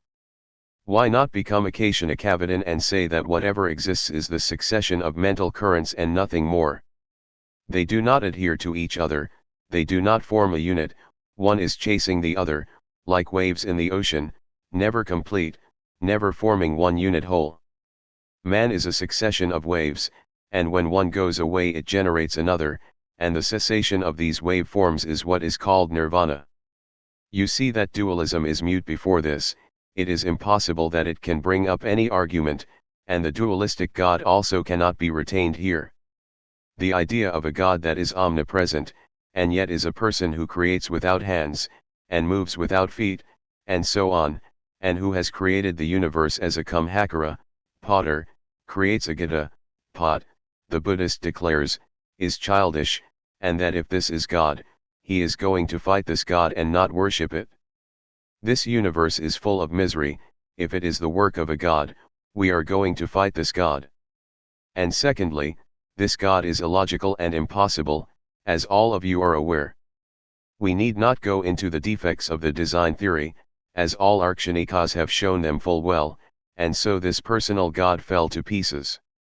Truth, and nothing but truth, is the watchword of the Advaitist. Truth alone triumphs, and not untruth. Through truth alone the way to God's Devayana lies. Everybody marches forward under that banner, but it is only to crush the weaker man's position by his own. You come with your dualistic idea of God to pick a quarrel with a poor man who is worshipping an image, and you think you are wonderfully rational, you can confound him, but if he turns round and shatters your own personal God and calls that an imaginary ideal, where are you? You fall back on faith and so on, or raise the cry of atheism, the old cry of a weak man: whosoever defeats him is an atheist. If you are to be rational all along the line, and if not, allow others the same privilege which you ask for yourselves. How can you prove the existence of this God? On the other hand, it can be almost disproved. There is not a shadow of a proof as to his existence, and there are very strong arguments to the contrary. How will you prove his existence, with your God, and his goodness, and an infinite number of souls which are substance, and each soul an individual? In what are you an individual? You are not as a body, for you know today better than even the Buddhists of old knew that what may have been matter in the sun has just now become matter in you, and will go out and become matter in the plants. Then where is your individuality, Mr. So-and-so? The same applies to the mind. Where is your individuality? You have one thought tonight and another tomorrow.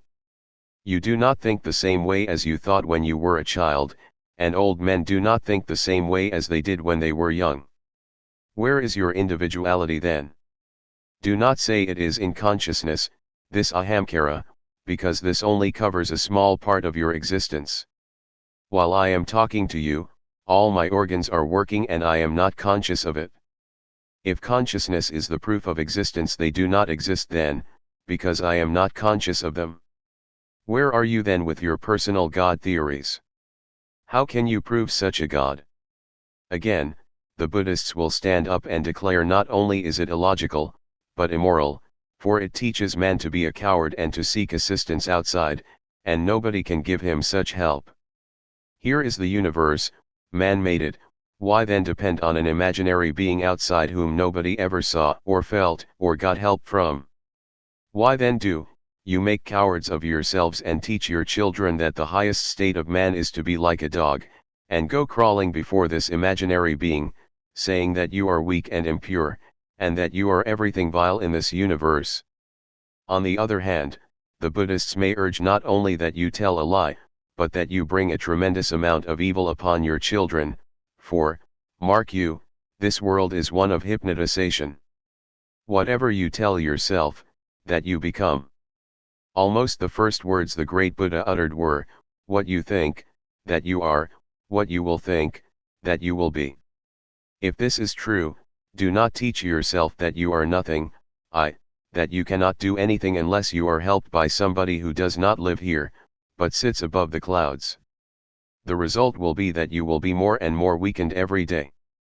By constantly repeating, we are very impure, Lord, make us pure, the result will be that you will hypnotize yourselves into all sorts of vices. The Buddhists say that 90% of these vices that you see in every society are on account of this idea of a personal God. This is an awful idea of the human being, that the end and aim of this expression of life, this wonderful expression of life, is to become like a dog. Says the Buddhist to the Vaishnava, if your ideal, your aim and goal is to go to the place called Vaikuntha where God lives, and there stand before him with folded hands all through eternity, it is better to commit suicide than do that. The Buddhists may even urge that is why he is going to create annihilation, nirvana, to escape this. I am putting these ideas before you as a Buddhist just for the time being, because nowadays all these Advaitic ideas are said to make you immoral, and I am trying to tell you how the other side looks. Let us face both sides boldly and bravely. We have seen first of all that this cannot be proved. This idea of a personal God creating the world, is there any child that can believe this today? Because a Kumbhakara creates a Gita, therefore a God created the world. If this is so, then your Kumbhakara is God also, and if anyone tells you that he acts without head and hands, you may take him to a lunatic asylum. Has ever your personal God, the creator of the world to whom you cry all your life, helped you? Is the next challenge from modern science. They will prove that any help you have had could have been got by your own exertions, and better still, you need not have spent your energy in that crying, you could have done it better without that weeping and crying. And we have seen that along with this idea of a personal God comes tyranny and priestcraft. Tyranny and priestcraft have prevailed wherever this idea existed, and until the lie is knocked on the head, say the Buddhists, tyranny will not cease. So long as man thinks he has to cower before a supernatural being, so long there will be priests to claim rights and privileges and to make men cower before them, while these poor men will continue to ask some priest to act as interceder for them. You may do away with the Brahmin, but mark me, those who do so will put themselves in his place and will be worse, because the Brahmin has a certain amount of generosity in him, but these upstarts are always the worst of tyrannisers. If a beggar gets wealth, he thinks the whole world is a bit of straw. So these priests there must be, so long as this personal God idea persists, and it will be impossible to think of any great morality in society. Priestcraft and tyranny go hand in hand. Why was it invented? Because some strong men in old times got people into their hands and said, "You must obey us or we will destroy you." That was the long and short of it. It is the idea of the thunderer who kills everyone who does not obey him. Next the Buddhist says, you have been perfectly rational up to this point, that everything is the result of the law of karma. You believe in an infinity of souls, and that souls are without birth or death, and this infinity of souls and the belief in the law of karma are perfectly logical, no doubt. There cannot be a cause without an effect. The present must have had its cause in the past and will have its effect in the future. The Hindu says the karma is jada, inert, and not chaitanya, spirit, therefore some chaitanya is necessary to bring this cause to fruition. Is it so, that chaitanya is necessary to bring the plant to fruition? If I plant the seed and add water, no chaitanya is necessary. You may say there was some original chaitanya there, but the souls themselves were the chaitanya, nothing else is necessary.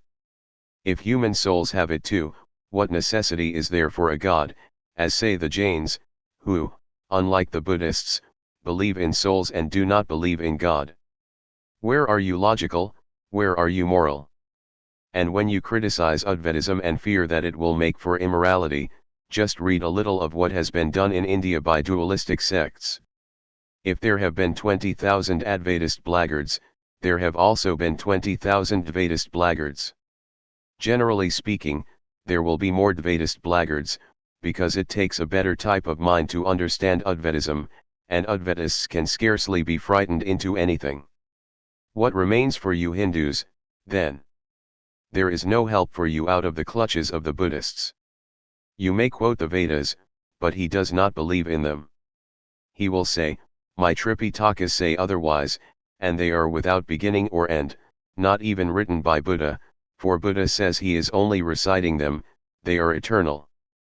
And he adds, yours are wrong, ours are the true Vedas, yours are manufactured by the Brahmin priests, therefore out with them.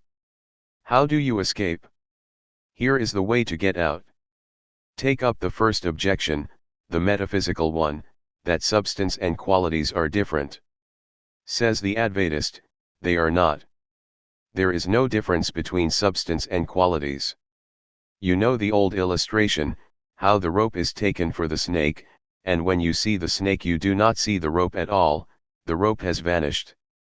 Dividing the thing into substance and quality is a metaphysical something in the brains of philosophers, for never can they be in effect outside.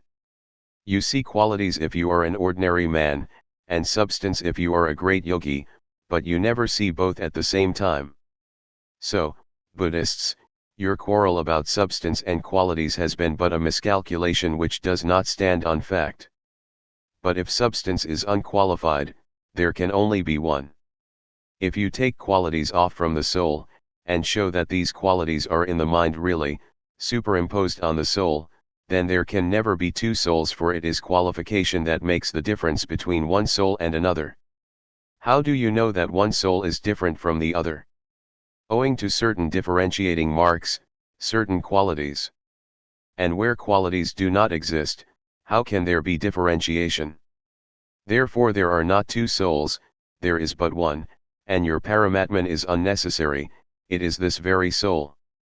That one is called Paramatman, that very one is called Jivatman, and so on, and you dualists, such as the Sankhyas and others, who say that the soul is Vibhu, omnipresent, how can you make two infinities? There can be only one. What else? This one is the one infinite Atman, everything else is its manifestation. There the Buddhist stops, but there it does not end. The Advaitist position is not merely a weak one of criticism. The Advaitist criticizes others when they come too near him, and just throws them away, that is all, but he propounds his own position. He is the only one that criticizes, and does not stop with criticism and showing books. Here you are. You say the universe is a thing of continuous motion. In Vyashti, the finite, everything is moving, you are moving, the table is moving, motion everywhere, it is samsara, continuous motion, it is jagat. Therefore there cannot be an individuality in this jagat, because individuality means that which does not change, there cannot be any changeful individuality, it is a contradiction in terms. There is no such thing as individuality in this little world of ours, the jagat. Thought and feeling, mind and body, men and animals and plants are in a continuous state of flux. But suppose you take the universe as a unit whole, can it change or move? Certainly not. Motion is possible in comparison with something which is a little less in motion or entirely motionless. The universe as a whole, therefore, is motionless, unchangeable. You are therefore, an individual then and then alone when you are the whole of it, when the realization of I am the universe comes. That is why the Vedantist says that so long as there are two, fear does not cease. It is only when one does not see another, does not feel another, when it is all one then alone fear ceases, then alone death vanishes, then alone samsara vanishes.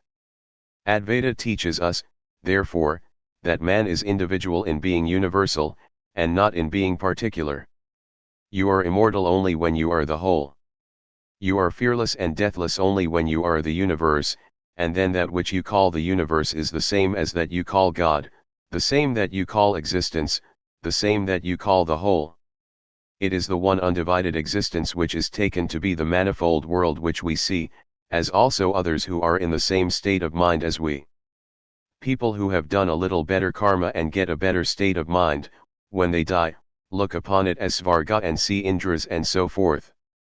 People still higher will see it, the very same thing, as Brahmaloka, and the perfect ones will neither see the earth nor the heavens, nor any loka at all.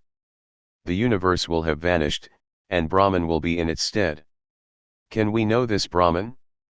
I have told you of the painting of the infinite in the Samhita. Here we shall find another side shown, the infinite internal. That was the infinite of the muscles. Here we shall have the infinite of thought. There the infinite was attempted to be painted in language positive, here that language failed and the attempt has been to paint it in language negative. Here is this universe, and even admitting that it is Brahman, can we know it? No. No. You must understand this one thing again very clearly. Again and again this doubt will come to you, if this is Brahman, how can we know it? By what can the knower be known? How can the knower be known? The eyes see everything, can they see themselves? They cannot, the very fact of knowledge is a degradation. Children of the Aryans, you must remember this, for herein lies a big story. All the Western temptations that come to you, have their metaphysical basis on that one thing: there is nothing higher than sense knowledge. In the East, we say in our Vedas that this knowledge is lower than the thing itself, because it is always a limitation. When you want to know a thing, it immediately becomes limited by your mind. They say, refer back to that instance of the oyster making a pearl and see how knowledge is limitation, gathering a thing, bringing it into consciousness, and not knowing it as a whole. This is true about all knowledge, and can it be less so about the infinite? Can you thus limit him who is the substance of all knowledge, him who is the Sakshi, the witness, without whom you cannot have any knowledge, him who has no qualities, who is the witness of the whole universe, the witness in our own souls? How can you know him? By what means can you bind him up? Everything, the whole universe, is such a false attempt. This infinite Atman is, as it were, trying to see his own face, and all, from the lowest animals to the highest of gods, are like so many mirrors to reflect himself in, and he is taking up still others, finding them insufficient, until in the human body he comes to know that it is the finite of the finite, all is finite, there cannot be any expression of the infinite in the finite. Then comes the retrograde march, and this is what is called renunciation, vairagya. Back from the senses, back. Do not go to the senses is the watchword of vairagya. This is the watchword of all morality, this is the watchword of all well-being, for you must remember that with us the universe begins in tapasya, in renunciation, and as you go back and back, all the forms are being manifested before you, and they are left aside one after the other until you remain what you really are. This is moksha or liberation. This idea we have to understand, how to know the knower. The knower cannot be known, because if it were known, it will not be the knower. If you look at your eyes in a mirror, the reflection is no more your eyes, but something else, only a reflection. Then if this soul, this universal, infinite being which you are, is only a witness, what good is it? It cannot live, and move about, and enjoy the world, as we do. People cannot understand how the witness can enjoy. Oh, they say, you Hindus have become quiescent, and good for nothing, through this doctrine that you are witnesses. First of all, it is only the witness that can enjoy. If there is a wrestling match, who enjoys it, those who take part in it, or those who are looking on the outsiders? The more and more you are the witness of anything in life, the more you enjoy it. And this is ananda, and, therefore, infinite bliss can only be yours when you have become the witness of this universe, then alone you are a mukta purusha. It is the witness alone that can work without any desire, without any idea of going to heaven, without any idea of blame, without any idea of praise. The witness alone enjoys, and none else. Coming to the moral aspect, there is one thing between the metaphysical and the moral aspect of Advaitism, it is the theory of Maya. Every one of these points in the Advaita system requires years to understand and months to explain. Therefore you will excuse me if I only just touch them en passant. This theory of Maya has been the most difficult thing to understand in all ages. Let me tell you in a few words that it is surely no theory, it is the combination of the three ideas Deshakalanimita space, time, and causation, and this time and space and cause have been further reduced into Namarupa. Suppose there is a wave in the ocean. The wave is distinct from the ocean only in its form and name, and this form and this name cannot have any separate existence from the wave, they exist only with the wave. The wave may subside, but the same amount of water remains, even if the name and form that were on the wave vanish forever.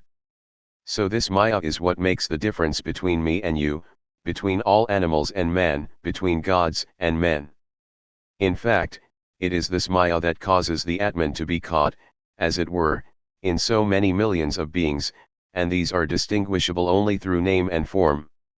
If you leave it alone, let name and form go, all this variety vanishes forever, and you are what you really are. This is Maya. It is again no theory, but a statement of facts.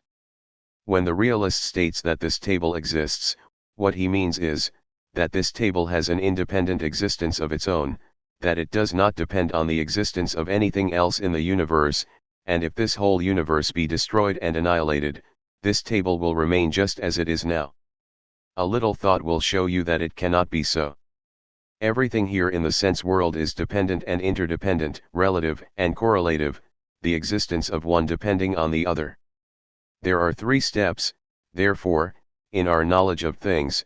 The first is that each thing is individual and separate from every other, and the next step is to find that there is a relation and correlation between all things, and the third is that there is only one thing which we see as many.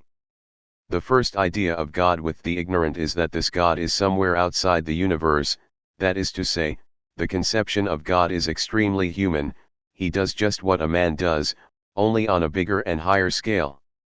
And we have seen how that idea of God is proved in a few words to be unreasonable and insufficient. And the next idea is the idea of a power we see manifested everywhere. This is the real personal God we get in the Chandi, but, mark me, not a God that you make the reservoir of all good qualities only. You cannot have two gods, God and Satan, you must have only one and dare to call him good and bad. Have only one and take the logical consequences. We read in the Chandi, we salute thee, O Divine Mother, who lives in every being as peace. We salute thee, O Divine Mother, who lives in all beings as purity. At the same time we must take the whole consequence of calling him the All-Formed. All this is bliss, O Gargi, wherever there is bliss there is a portion of the divine, you may use it how you like. In this light before me, you may give a poor man 100 rupees, and another man may forge your name, but the light will be the same for both. This is the second stage. And the third is that God is neither outside nature nor inside nature, but God, and nature and soul and universe are all convertible terms. You never see two things, it is your metaphysical words that have deluded you. You assume that you are a body and have a soul, and that you are both together. How can that be? Try in your own mind. If there is a yogi among you, he knows himself as Chaitanya, for him the body has vanished. An ordinary man thinks of himself as a body, the idea of spirit has vanished from him, but because the metaphysical ideas exist that man has a body and a soul and all these things, you think they are all simultaneously there. One thing at a time.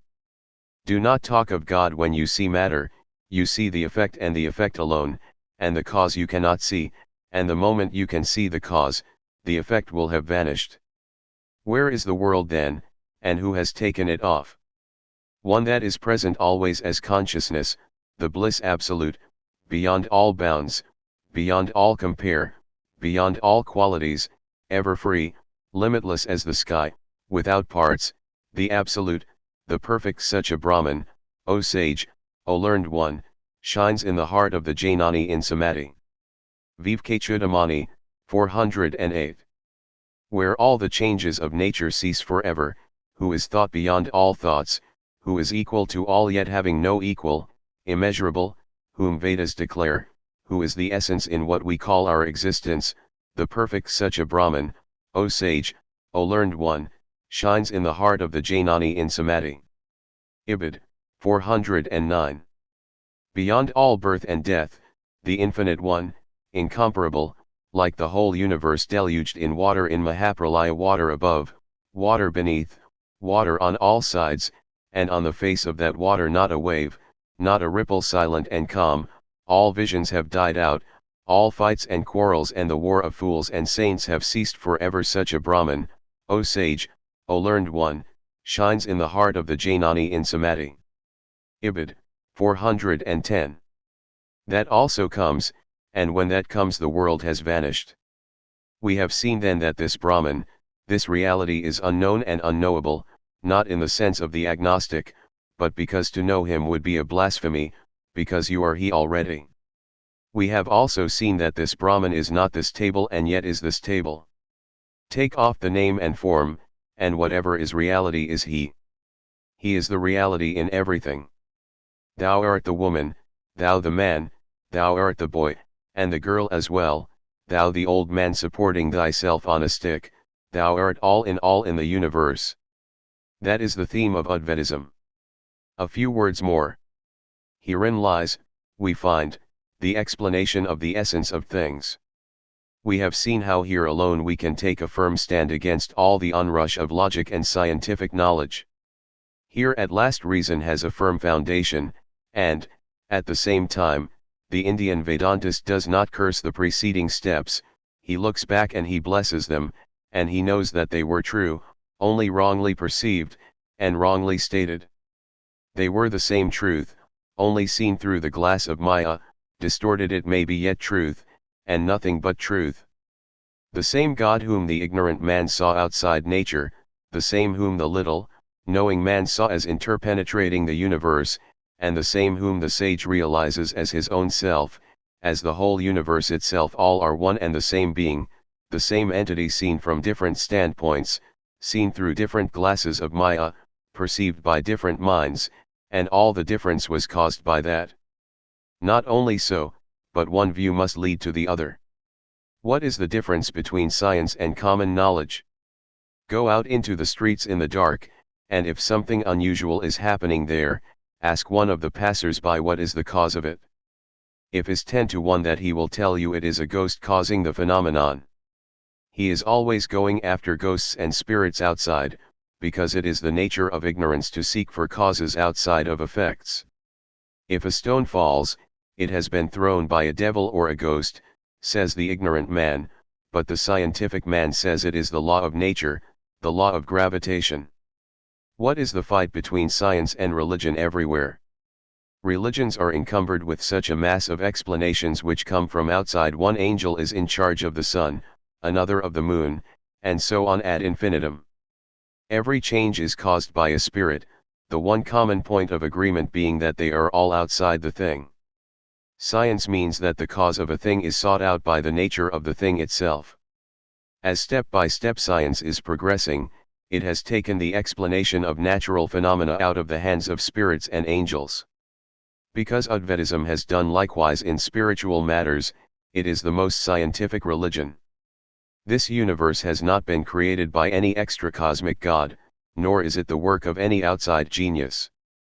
It is self-creating, self-dissolving, self-manifesting, one infinite existence, the Brahman. Tattvamasi Shvetakito, that thou art. O Shvetakatu. Thus you see that this, and this alone, and none else, can be the only scientific religion. And with all the prattle about science that is going on daily at the present time in modern half-educated India, with all the talk about rationalism and reason that I hear every day, I expect that whole sects of you will come over and dare to be Advaitists, and dare to preach it to the world in the words of Buddha, for the good of many, for the happiness of many. If you do not, I take you for cowards. If you cannot get over your cowardice, if your fear is your excuse, allow the same liberty to others. Do not try to break up the poor idol worshipper, do not call him a devil, do not go about preaching to every man that does not agree entirely with you.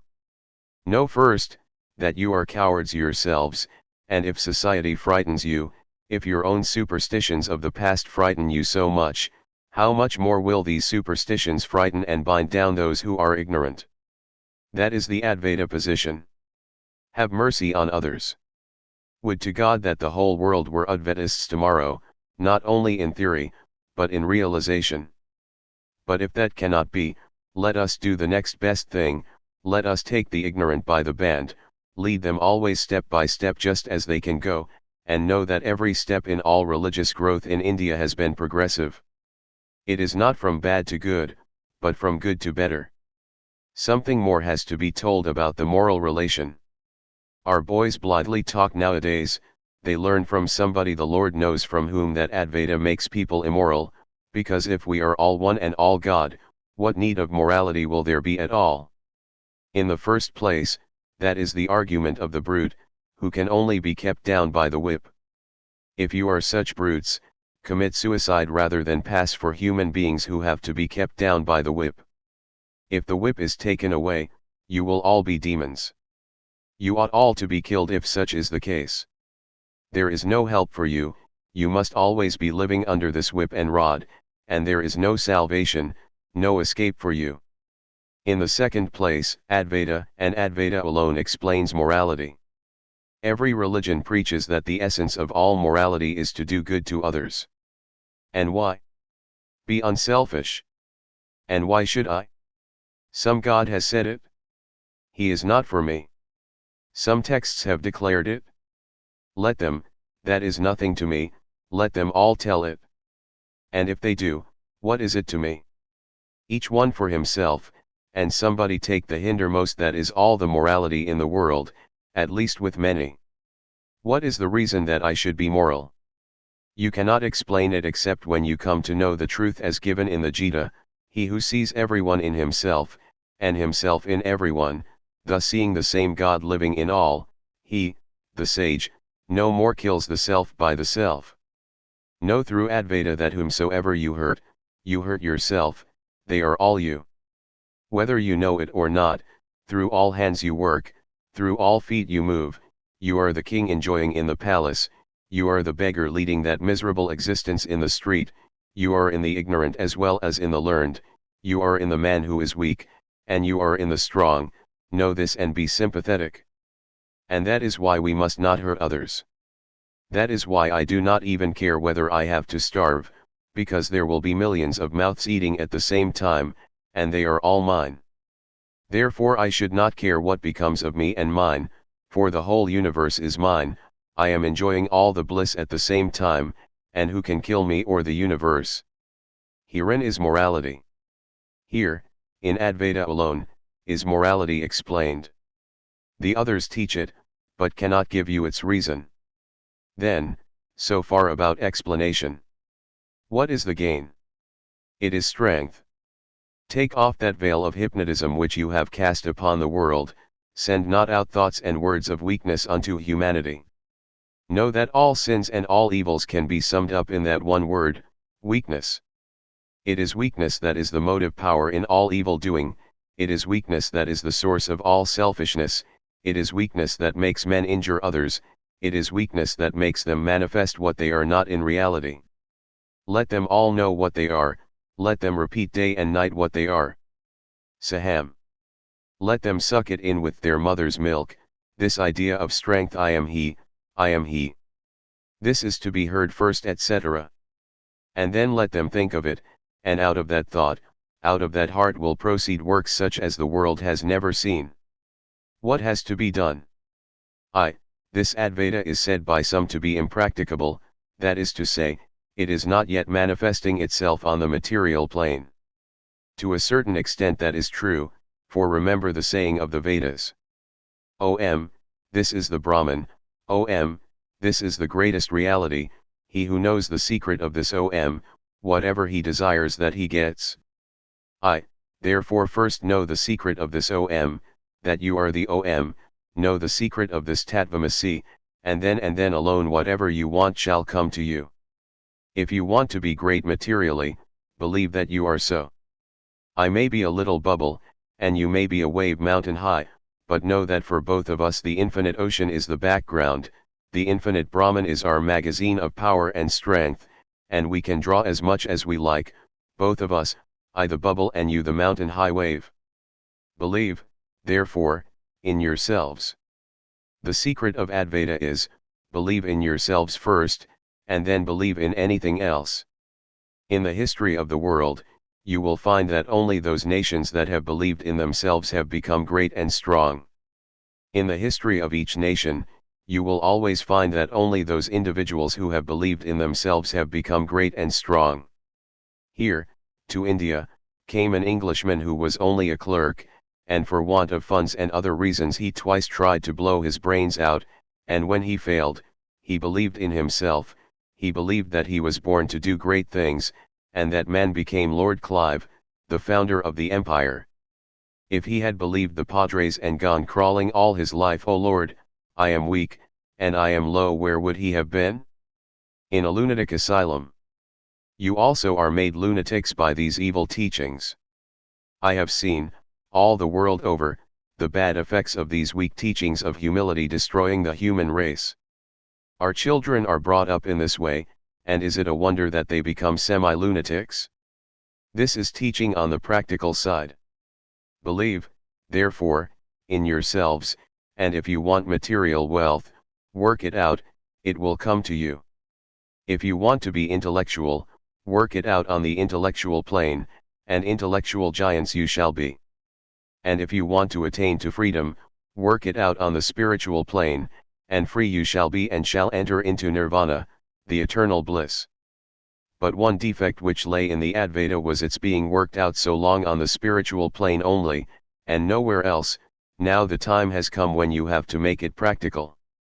It shall no more be a rahasya, a secret, it shall no more live with monks in caves and forests, and in the Himalayas, it must come down to the daily, everyday life of the people, it shall be worked out in the palace of the king, in the cave of the recluse, it shall be worked out in the cottage of the poor, by the beggar in the street, everywhere, anywhere it can be worked out. Therefore do not fear whether you are a woman or a Shudra, for this religion is so great, says Lord Krishna, that even a little of it brings a great amount of good. Therefore, children of the Aryans, do not sit idle, awake, arise, and stop not till the goal is reached. The time has come when this Advaita is to be worked out practically. Let us bring it down from heaven unto the earth. This is the present dispensation. The voices of our forefathers of old are telling us to bring it down from heaven to the earth. Let your teachings permeate the world, till they have entered into every pore of society, till they have become the common property of everybody, till they have become part and parcel of our lives, till they have entered into our veins and tingle with every drop of blood there. You may be astonished to hear that as practical Vedantists the Americans are better than we are. I used to stand on the seashore at New York and look at the emigrants coming from different countries crushed, downtrodden, hopeless, unable to look a man in the face, with a little bundle of clothes as all their possession, and these all in rags. If they saw a policeman they were afraid and tried to get to the other side of the footpath. And, mark you, in 6 months those very men were walking erect, well clothed, looking everybody in the face. And what made this wonderful difference? Say, this man comes from Armenia or somewhere else where he was crushed down beyond all recognition, where everybody told him he was a born slave and born to remain in a low state all his life, and where at the least move on his part he was trodden upon. There everything told him, as it were, slave. You are a slave, remain so. Hopeless you were born, hopeless you must remain. Even the very air murmured round him, as it were, there is no hope for you, hopeless and a slave you must remain, while the strong man crushed the life out of him. And when he landed in the streets of New York, he found a gentleman, well dressed, shaking him by the hand. It made no difference that the one was in rags and the other well clad. He went a step further and saw a restaurant, that there were gentlemen dining at a table, and he was asked to take a seat at the corner of the same table. He went about and found a new life, that there was a place where he was a man among men. Perhaps he went to Washington, shook hands with the President of the United States, and perhaps there he saw men coming from distant villages, peasants and ill-clad, all shaking hands with the President. Then the veil of Maya slipped away from him. He is Brahman. He who has been hypnotized into slavery and weakness is once more awake, and he rises up and finds himself a man in a world of men. In this country of ours, the very birthplace of the Vedanta, our masses have been hypnotized for ages into that state. To touch them is pollution, to sit with them is pollution. Hopeless they were born, hopeless they must remain. And the result is that they have been sinking, and have come to the last stage to which a human being can come. For what country is there in the world where man has to sleep with the cattle? And for this, blame nobody else, do not commit the mistake of the ignorant. The effect is here and the cause is here too.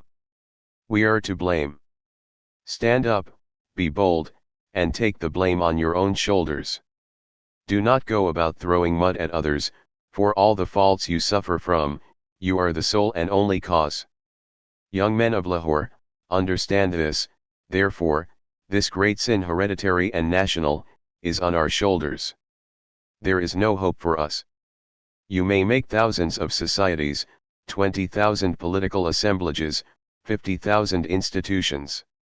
These will be of no use until there is that sympathy, that love, that heart that thinks for all, until Buddha's heart comes once more into India, until the words of the Lord Krishna are brought to their practical use, there is no hope for us. You go on imitating the Europeans and their societies and their assemblages, but let me tell you a story, a fact that I saw with my own eyes. A company of Burmans was taken over to London by some persons here, who turned out to be Eurasians.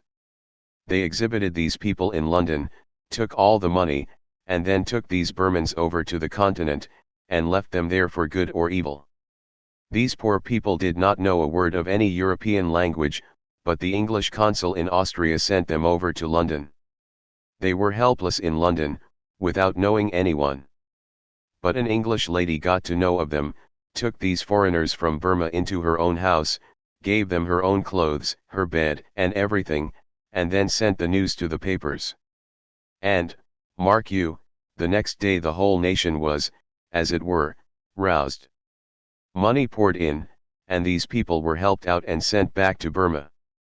On this sort of sympathy are based all their political and other institutions. It is the rock foundation of love, for themselves at least. They may not love the world, and the Burmans may be their enemies, but in England, it goes without saying, there is this great love for their own people, for truth and justice and charity to the stranger at the door. I should be the most ungrateful man if I did not tell you how wonderfully and how hospitably I was received in every country in the West. Where is the heart here to build upon? No sooner do we start a little joint stock company than we try to cheat each other, and the whole thing comes down with a crash. You talk of imitating the English and building up as big a nation as they are. But where are the foundations? Ours are only sand, and, therefore, the building comes down with a crash in no time. Therefore, young men of Lahore, raise once more that mighty banner of Advaita, for on no other ground can you have that wonderful love until you see that the same Lord is present everywhere. Unfurl that banner of love. Arise, awake, and stop not till the goal is reached. Arise, arise once more, for nothing can be done without renunciation. If you want to help others, your little self must go.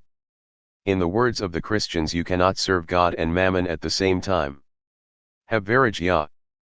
Your ancestors gave up the world for doing great things. At the present time there are men who give up the world to help their own salvation. Throw away everything, even your own salvation, and go and help others. You are always talking bold words, but here is practical Vedanta before you. Give up this little life of yours. What matters it if you die of starvation, you and I and thousands like us, so long as this nation lives? The nation is sinking, the curse of unnumbered millions is on our heads, those to whom we have been giving ditch water to drink when they have been dying of thirst, and while the perennial river of water was flowing past, the unnumbered millions whom we have allowed to starve in sight of plenty, the unnumbered millions to whom we have talked of Advaita and whom we have hated with all our strength, the unnumbered millions for whom we have invented the doctrine of Lokachara, usage, to whom we have talked theoretically that we are all the same and all are one with the same Lord, without even an ounce of practice. Yet, my friends, it must be only in the mind and never in practice. Wipe off this blot. Arise and awake. What matters it if this little life goes? Everyone has to die, the saint or the sinner, the rich or the poor. The body never remains for anyone. Arise and awake and be perfectly sincere. Our insincerity in India is awful. What we want is character, that steadiness and character that make a man cling on to a thing like grim death. Let the sages blame or let them praise, let Lakshmi come today or let her go away, let death come just now or in 100 years, he indeed is the sage who does not make one false step from the right path. Arise and awake, for the time is passing and all our energies will be frittered away in vain talking.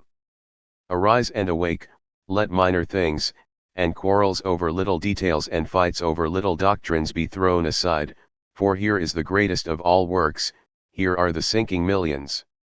When the Mohammedans first came into India, what a great number of Hindus were here, but mark, how today they have dwindled down. Every day they will become less and less till they wholly disappear. Let them disappear, but with them will disappear the marvelous ideas, of which, with all their defects and all their misrepresentations, they still stand as representatives. And with them will disappear this marvelous Advaita, the crest jewel of all spiritual thought. Therefore, arise, awake, with your hands stretched out to protect the spirituality of the world. And first of all, work it out for your own country. What we want is not so much spirituality as a little of the bringing down of the Advaita into the material world. First bread and then religion. We stuff them too much with religion, when the poor fellows have been starving. No dogmas will satisfy the cravings of hunger. There are two curses here, first our weakness, secondly, our hatred, our dried up hearts. You may talk doctrines by the millions, you may have sex by the hundreds of millions, but it is nothing until you have the heart to feel. Feel for them as your Veda teaches you, till you find they are parts of your own bodies, till you realize that you and they, the poor and the rich, the saint and the sinner, are all parts of one infinite whole, which you call Brahman. Gentlemen, I have tried to place before you a few of the most brilliant points of the Advaita system, and now the time has come when it should be carried into practice, not only in this country but everywhere. Modern science and its sledgehammer blows are pulverizing the porcelain foundations of all dualistic religions everywhere. Not only here are the dualists torturing texts till they will extend no longer, for texts are not India rubber. It is not only here that they are trying to get into the nooks and corners to protect themselves, it is still more so in Europe and America. And even there something of this idea will have to go from India. It has already got there. It will have to grow and increase and save their civilizations too. For in the West the old order of things is vanishing, giving way to a new order of things, which is the worship of gold, the worship of mammon. Thus this old crude system of religion was better than the modern system, namely competition and gold. No nation, however strong, can stand on such foundations, and the history of the world tells us that all that had such foundations are dead and gone. In the first place we have to stop the incoming of such a wave in India. Therefore preach the Advaita to everyone, so that religion may withstand the shock of modern science. Not only so, you will have to help others, your thought will help out Europe and America.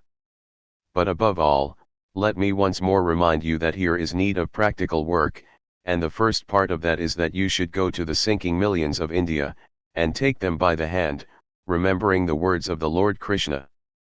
Even in this life they have conquered relative existence whose minds are firm fixed on the sameness of everything, for God is pure and the same to all, therefore, such are said to be living in God. Vedantism. At Khetri on December 20, 1897, Swami Vivekananda delivered a lecture on Vedantism in the hall of the Maharaja's bungalow in which he lodged with his disciples. The Swami was introduced by the Raja, who was the president of the meeting, and he spoke for more than an hour and a half.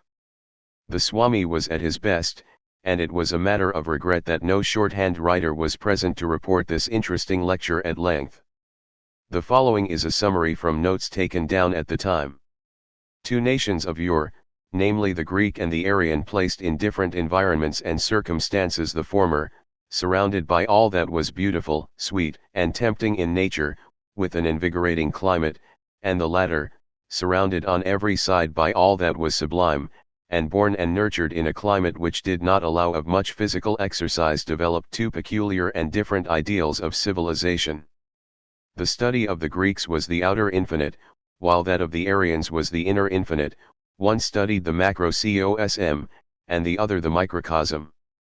Each had its distinct part to play in the civilization of the world. Not that one was required to borrow from the other, but if they compared notes both would be the gainers. The Aryans were by nature an analytical race.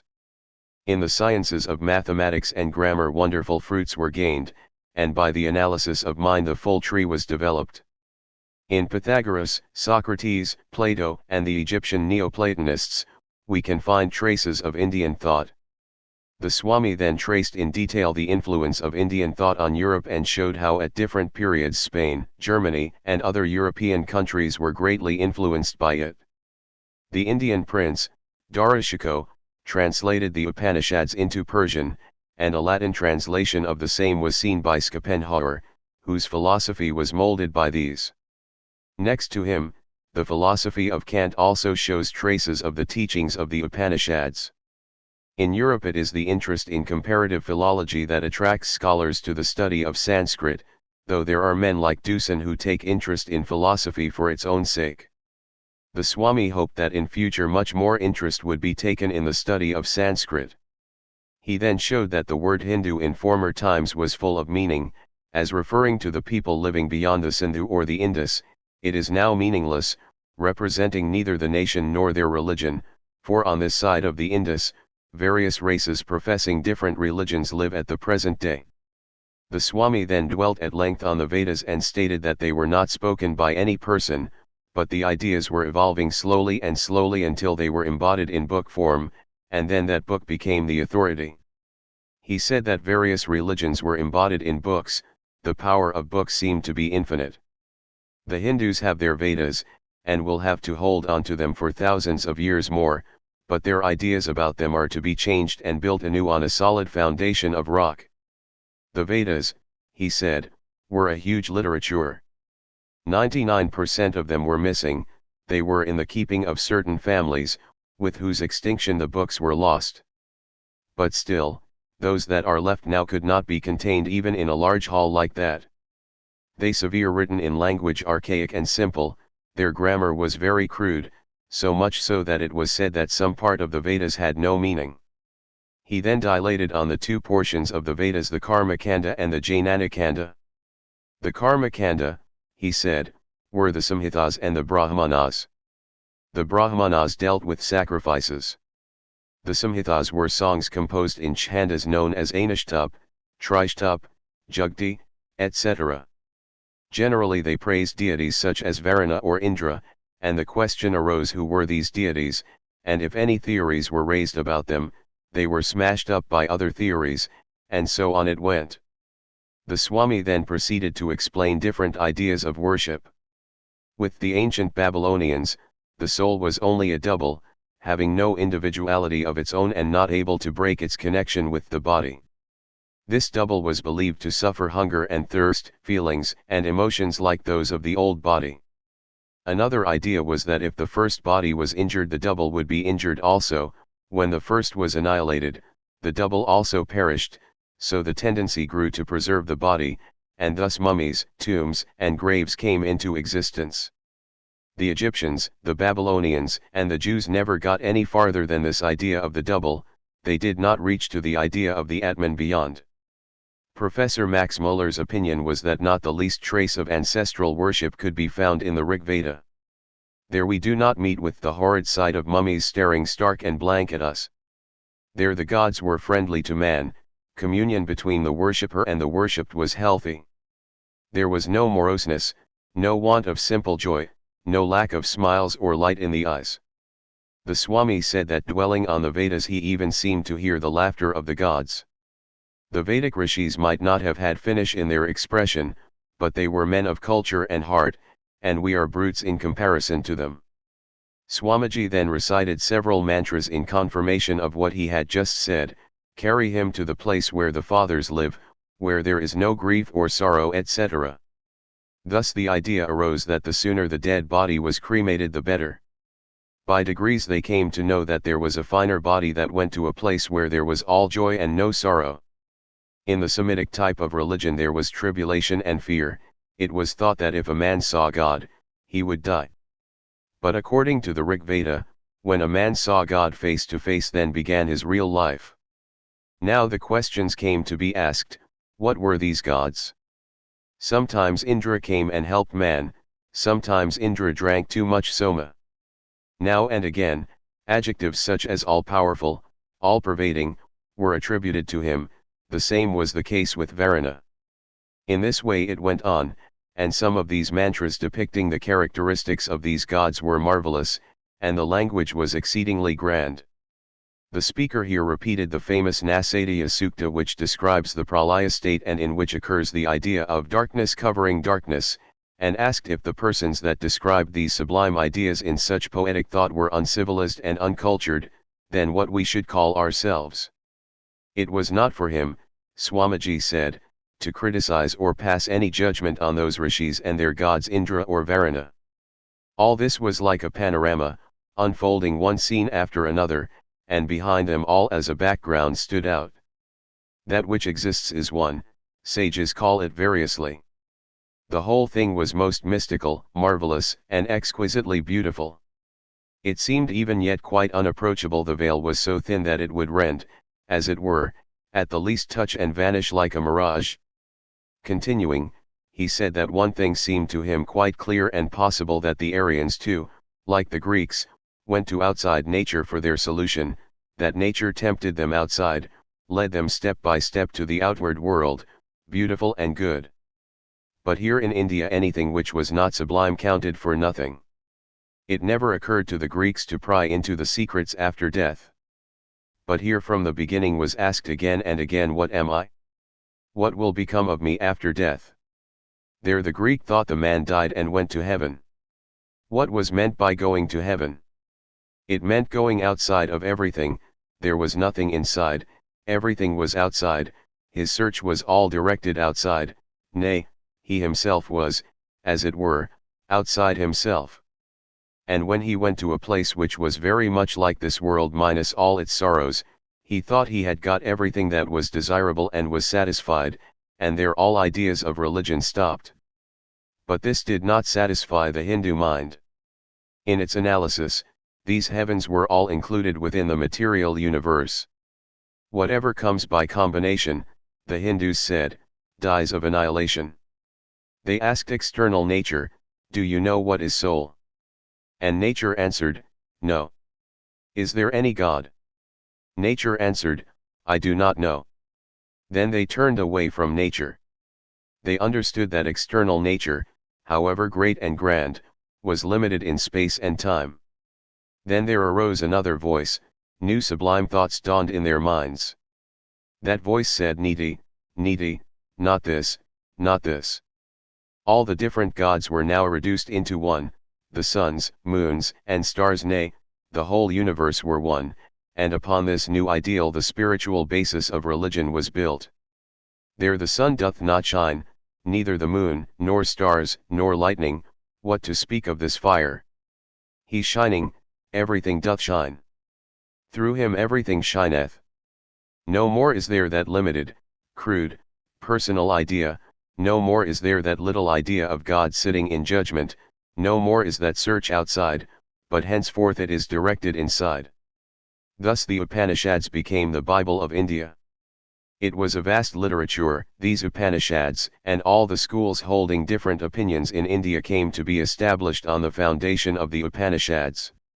The Swami passed on to the dualistic, qualified monistic and Advaitic theories, and reconciled them by saying that each one of these was like a step by which one passed before the other was reached. The final evolution to Advaitism was the natural outcome, and the last step was Tattvamasi. He pointed out where even the great commentators Shankaracharya, Ramanujakarya and Madhvacharya had committed mistakes. Each one believed in the Upanishads as the sole authority, but thought that they preached one thing, one path only. Thus Shankaracharya committed the mistake in supposing that the whole of the Upanishads taught one thing, which was Advaitism, and nothing else, and wherever a passage bearing distinctly the Dvaita idea occurred, he twisted and tortured the meaning to make it support his own theory. So with Ramanuj and Madhvacharya when pure Advaitic texts occurred. It was perfectly true that the Upanishads had one thing to teach, but that was taught as a going up from one step to another.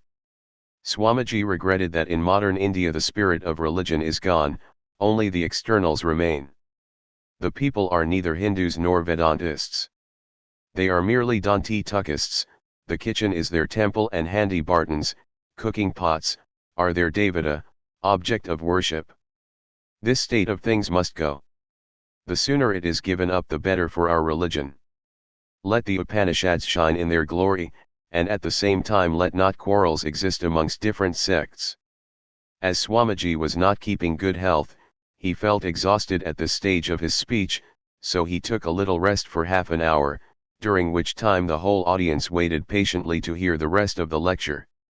He came out and spoke again for half an hour, and explained that knowledge was the finding of unity in diversity, and the highest point in every science was reached when it found the one unity underlying all variety. This was as true in physical science as in the spiritual. Vedantism. At Khetri on December 20, 1897, Swami Vivekananda delivered a lecture on Vedantism in the hall of the Maharaja's bungalow in which he lodged with his disciples. The Swami was introduced by the Raja, who was the president of the meeting, and he spoke for more than an hour and a half. The Swami was at his best, and it was a matter of regret that no shorthand writer was present to report this interesting lecture at length. The following is a summary from notes taken down at the time. Two nations of yore, namely the Greek and the Aryan, placed in different environments and circumstances, the former, surrounded by all that was beautiful, sweet, and tempting in nature, with an invigorating climate, and the latter, surrounded on every side by all that was sublime, and born and nurtured in a climate which did not allow of much physical exercise, developed two peculiar and different ideals of civilization. The study of the Greeks was the outer infinite, while that of the Aryans was the inner infinite. One studied the macrocosm, and the other the microcosm. Each had its distinct part to play in the civilization of the world. Not that one was required to borrow from the other, but if they compared notes both would be the gainers. The Aryans were by nature an analytical race. In the sciences of mathematics and grammar wonderful fruits were gained, and by the analysis of mind the full tree was developed. In Pythagoras, Socrates, Plato, and the Egyptian Neoplatonists, we can find traces of Indian thought. The Swami then traced in detail the influence of Indian thought on Europe and showed how at different periods Spain, Germany, and other European countries were greatly influenced by it. The Indian prince, Darashikoh, translated the Upanishads into Persian, and a Latin translation of the same was seen by Schopenhauer, whose philosophy was molded by these. Next to him, the philosophy of Kant also shows traces of the teachings of the Upanishads. In Europe it is the interest in comparative philology that attracts scholars to the study of Sanskrit, though there are men like Deussen who take interest in philosophy for its own sake. The Swami hoped that in future much more interest would be taken in the study of Sanskrit. He then showed that the word Hindu in former times was full of meaning, as referring to the people living beyond the Sindhu or the Indus. It is now meaningless, representing neither the nation nor their religion, for on this side of the Indus, various races professing different religions live at the present day. The Swami then dwelt at length on the Vedas and stated that they were not spoken by any person, but the ideas were evolving slowly and slowly until they were embodied in book form, and then that book became the authority. He said that various religions were embodied in books. The power of books seemed to be infinite. The Hindus have their Vedas, and will have to hold on to them for thousands of years more, but their ideas about them are to be changed and built anew on a solid foundation of rock. The Vedas, he said, were a huge literature. 99% of them were missing. They were in the keeping of certain families, with whose extinction the books were lost. But still, those that are left now could not be contained even in a large hall like that. They were written in language archaic and simple, their grammar was very crude, so much so that it was said that some part of the Vedas had no meaning. He then dilated on the two portions of the Vedas, the Karmakanda and the Jnanakanda. The Karmakanda, he said, were the Samhitas and the Brahmanas. The Brahmanas dealt with sacrifices. The Samhitas were songs composed in chandas known as Anishtup, Trishtup, Jugti, etc. Generally they praised deities such as Varuna or Indra, and the question arose who were these deities, and if any theories were raised about them, they were smashed up by other theories, and so on it went. The Swami then proceeded to explain different ideas of worship. With the ancient Babylonians, the soul was only a double, having no individuality of its own and not able to break its connection with the body. This double was believed to suffer hunger and thirst, feelings and emotions like those of the old body. Another idea was that if the first body was injured, the double would be injured also. When the first was annihilated, the double also perished, so the tendency grew to preserve the body, and thus mummies, tombs, and graves came into existence. The Egyptians, the Babylonians, and the Jews never got any farther than this idea of the double. They did not reach to the idea of the Atman beyond. Professor Max Muller's opinion was that not the least trace of ancestral worship could be found in the Rig Veda. There we do not meet with the horrid sight of mummies staring stark and blank at us. There the gods were friendly to man, communion between the worshipper and the worshipped was healthy. There was no moroseness, no want of simple joy, no lack of smiles or light in the eyes. The Swami said that dwelling on the Vedas he even seemed to hear the laughter of the gods. The Vedic rishis might not have had finish in their expression, but they were men of culture and heart, and we are brutes in comparison to them. Swamiji then recited several mantras in confirmation of what he had just said: carry him to the place where the fathers live, where there is no grief or sorrow, etc. Thus the idea arose that the sooner the dead body was cremated the better. By degrees they came to know that there was a finer body that went to a place where there was all joy and no sorrow. In the Semitic type of religion there was tribulation and fear. It was thought that if a man saw God, he would die.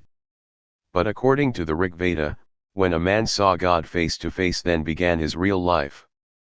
Now the questions came to be asked: what were these gods? Sometimes Indra came and helped man, sometimes Indra drank too much soma. Now and again, adjectives such as all-powerful, all-pervading, were attributed to him. The same was the case with Varuna. In this way it went on, and some of these mantras depicting the characteristics of these gods were marvelous, and the language was exceedingly grand. The speaker here repeated the famous Nasadiya Sukta, which describes the pralaya state and in which occurs the idea of darkness covering darkness, and asked if the persons that described these sublime ideas in such poetic thought were uncivilized and uncultured, then what we should call ourselves. It was not for him, Swamiji said, to criticize or pass any judgment on those rishis and their gods Indra or Varuna. All this was like a panorama, unfolding one scene after another, and behind them all as a background stood out. That which exists is one, sages call it variously. The whole thing was most mystical, marvelous, and exquisitely beautiful. It seemed even yet quite unapproachable. The veil was so thin that it would rend, as it were, at the least touch and vanish like a mirage. Continuing, he said that one thing seemed to him quite clear and possible, that the Aryans too, like the Greeks, went to outside nature for their solution, that nature tempted them outside, led them step by step to the outward world, beautiful and good. But here in India anything which was not sublime counted for nothing. It never occurred to the Greeks to pry into the secrets after death. But here from the beginning was asked again and again, what am I? What will become of me after death? There the Greek thought the man died and went to heaven. What was meant by going to heaven? It meant going outside of everything. There was nothing inside, everything was outside. His search was all directed outside, nay, he himself was, as it were, outside himself. And when he went to a place which was very much like this world minus all its sorrows, he thought he had got everything that was desirable and was satisfied, and there all ideas of religion stopped. But this did not satisfy the Hindu mind. In its analysis, these heavens were all included within the material universe. Whatever comes by combination, the Hindus said, dies of annihilation. They asked external nature, do you know what is soul? And nature answered, no. Is there any God? Nature answered, I do not know. Then they turned away from nature. They understood that external nature, however great and grand, was limited in space and time. Then there arose another voice, new sublime thoughts dawned in their minds. That voice said, Niti, Niti, not this, not this. All the different gods were now reduced into one, the suns, moons, and stars, nay, the whole universe were one, and upon this new ideal the spiritual basis of religion was built. There the sun doth not shine, neither the moon, nor stars, nor lightning, what to speak of this fire? He shining, everything doth shine. Through him everything shineth. No more is there that limited, crude, personal idea, no more is there that little idea of God sitting in judgment, no more is that search outside, but henceforth it is directed inside. Thus the Upanishads became the Bible of India. It was a vast literature. These Upanishads and all the schools holding different opinions in India came to be established on the foundation of the Upanishads.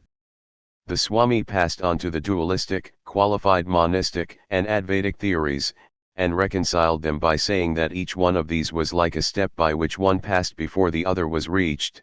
The final evolution to Advaitism was the natural outcome, and the last step was Tattvamasi. He pointed out where even the great commentators Shankaracharya, Ramanujakarya, and Madhvacharya had committed mistakes. Each one believed in the Upanishads as the sole authority, but thought that they preached one thing, one path only. Thus Shankaracharya committed the mistake in supposing that the whole of the Upanishads taught one thing, which was Advaitism, and nothing else, and wherever a passage bearing distinctly the Dvaita idea occurred, he twisted and tortured the meaning to make it support his own theory. So with Ramanuj and Madhvacharya when pure Advaitic texts occurred. It was perfectly true that the Upanishads had one thing to teach, but that was taught as a going up from one step to another. Swamiji regretted that in modern India the spirit of religion is gone, only the externals remain. The people are neither Hindus nor Vedantists. They are merely Danti Tuckists, the kitchen is their temple and handy Bartons, cooking pots, are their Devata, object of worship. This state of things must go. The sooner it is given up the better for our religion. Let the Upanishads shine in their glory, and at the same time let not quarrels exist amongst different sects. As Swamiji was not keeping good health, he felt exhausted at this stage of his speech, so he took a little rest for half an hour, during which time the whole audience waited patiently to hear the rest of the lecture. He came out and spoke again for half an hour, and explained that knowledge was the finding of unity in diversity, and the highest point in every science was reached when it found the one unity underlying all variety. This was as true in physical science as in the spiritual. The influence of Indian spiritual thought in England. The Swami Vivekananda presided over a meeting at which the Sister Nivedita, Miss M. E. Noble, delivered a lecture on the influence of Indian spiritual thought in England on March 11, 1898, at the Star Theatre, Calcutta. Swami Vivekananda on rising to introduce Miss Noble spoke as follows. Ladies and gentlemen, when I was traveling through the eastern parts of Asia, one thing especially struck me, that is the prevalence of Indian spiritual thought in Eastern Asiatic countries. You may imagine the surprise with which I noticed written on the walls of Chinese and Japanese temples some well-known Sanskrit mantras, and possibly it will please you all the more to know that they were all in old Bengali characters, standing even in the present day as a monument of missionary energy and zeal displayed by our forefathers of Bengal. Apart from these Asiatic countries, the work of India's spiritual thought is so widespread and unmistakable that even in Western countries, going deep below the surface, I found traces of the same influence still present. It has now become a historical fact that the spiritual ideas of the Indian people traveled towards both the East and the West in days gone by. Everybody knows now how much the world owes to India's spirituality, and what a potent factor in the present and the past of humanity have been the spiritual powers of India. These are things of the past. I find another most remarkable phenomenon, and that is that the most stupendous powers of civilization, and progress towards humanity and social progress, have been affected by that wonderful race, I mean the Anglo-Saxon. I may go further and tell you that had it not been for the power of the Anglo-Saxons we should not have met here today to discuss, as we are doing, the influence of our Indian spiritual thought. And coming back to our own country, coming from the west to the east, I see the same Anglo-Saxon powers working here with all their defects, but retaining their peculiarly characteristic good features, and I believe that at last the grand result is achieved. The British idea of expansion and progress is forcing us up, and let us remember that the civilization of the West has been drawn from the fountain of the Greeks, and that the great idea of Greek civilization is that of expression. In India we think, but unfortunately sometimes we think so deeply that there is no power left for expression. Gradually, therefore, it came to pass that our force of expression did not manifest itself before the world, and what is the result of that? The result is this: we worked to hide everything we had. It began first with individuals as a faculty of hiding, and it ended by becoming a national habit of hiding. There is such a lack of power of expression with us that we are now considered a dead nation. Without expression, how can we live? The backbone of Western civilization is expansion and expression. This side of the work of the Anglo-Saxon race in India, to which I draw your attention, is calculated to rouse our nation once more to express itself, and it is inciting it to bring out its hidden treasures before the world by using the means of communication provided by the same mighty race. The Anglo-Saxons have created a future for India, and the space through which our ancestral ideas are now ranging is simply phenomenal. What great facilities had our forefathers when they delivered their message of truth and salvation! How did the great Buddha preach the noble doctrine of universal brotherhood? There were even then great facilities here, in our beloved India, for the attainment of real happiness, and we could easily send our ideas from one end of the world to the other. Now we have reached even the Anglo-Saxon race. This is the kind of interaction now going on, and we find that our message is heard, and not only heard but is being responded to. Already England has given us some of her great intellects to help us in our mission. Everyone has heard and is perhaps familiar with my friend Miss Muller, who is now here on this platform.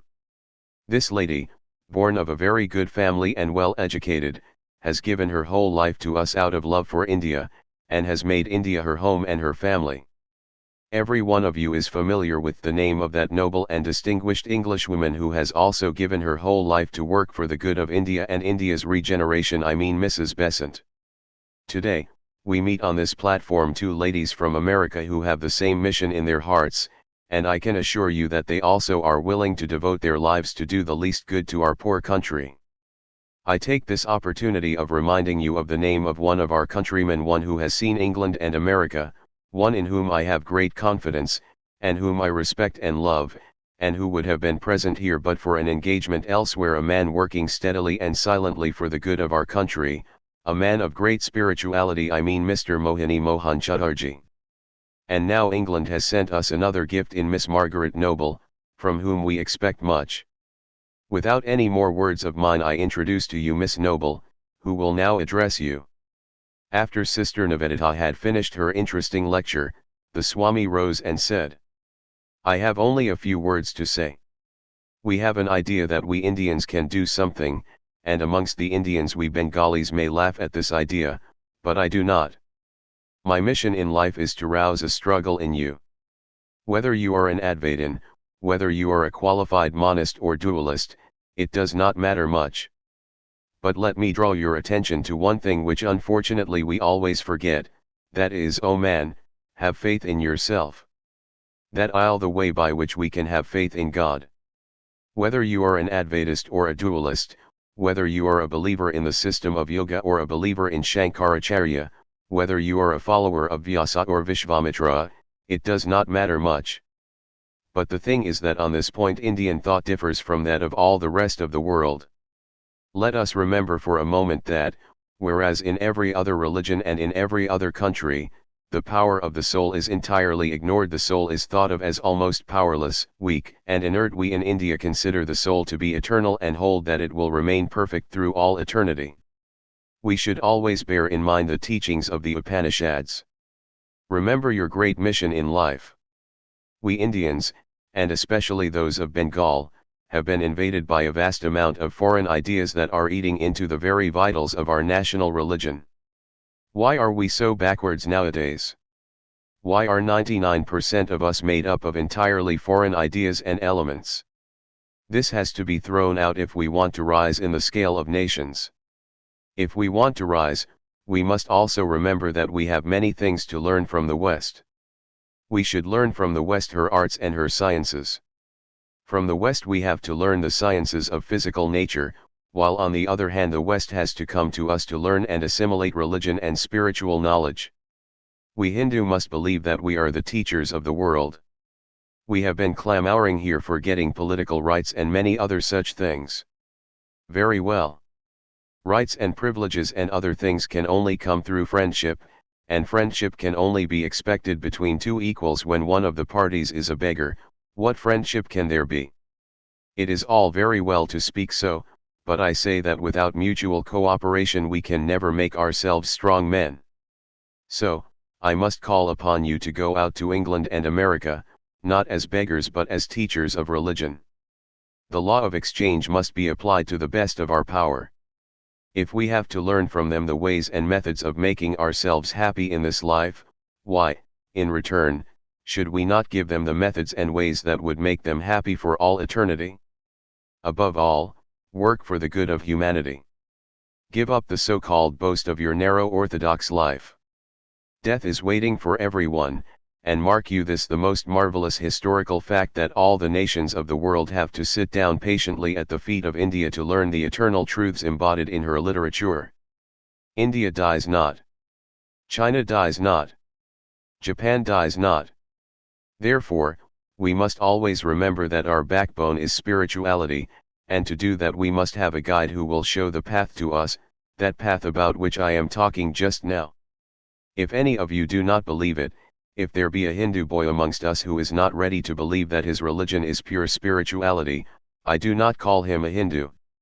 I remember in one of the villages of Kashmir, while talking to an old Mohammedan lady, I asked her in a mild voice, "What religion is yours?" She replied in her own language, "Praise the Lord. By the mercy of God, I am a Mussulman."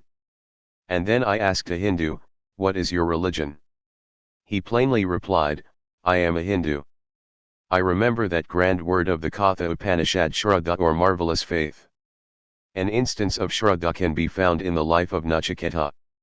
To preach the doctrine of Shraddha or genuine faith is the mission of my life.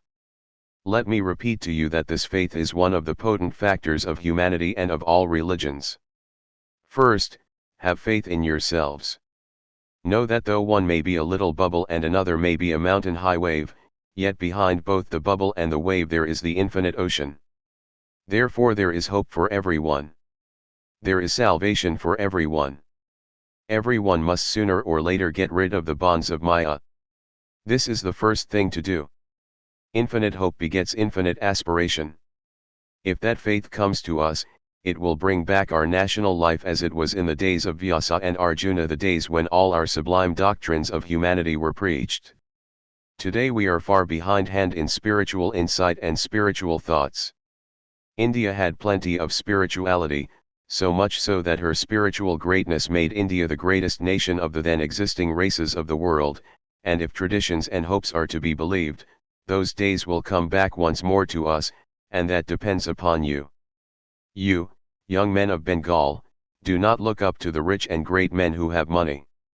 The poor did all the great and gigantic work of the world. You, poor men of Bengal, come up, you can do everything, and you must do everything. Many will follow your example, poor though you are. Be steady, and, above all, be pure and sincere to the backbone.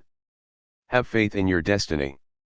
You, young men of Bengal, are to work out the salvation of India.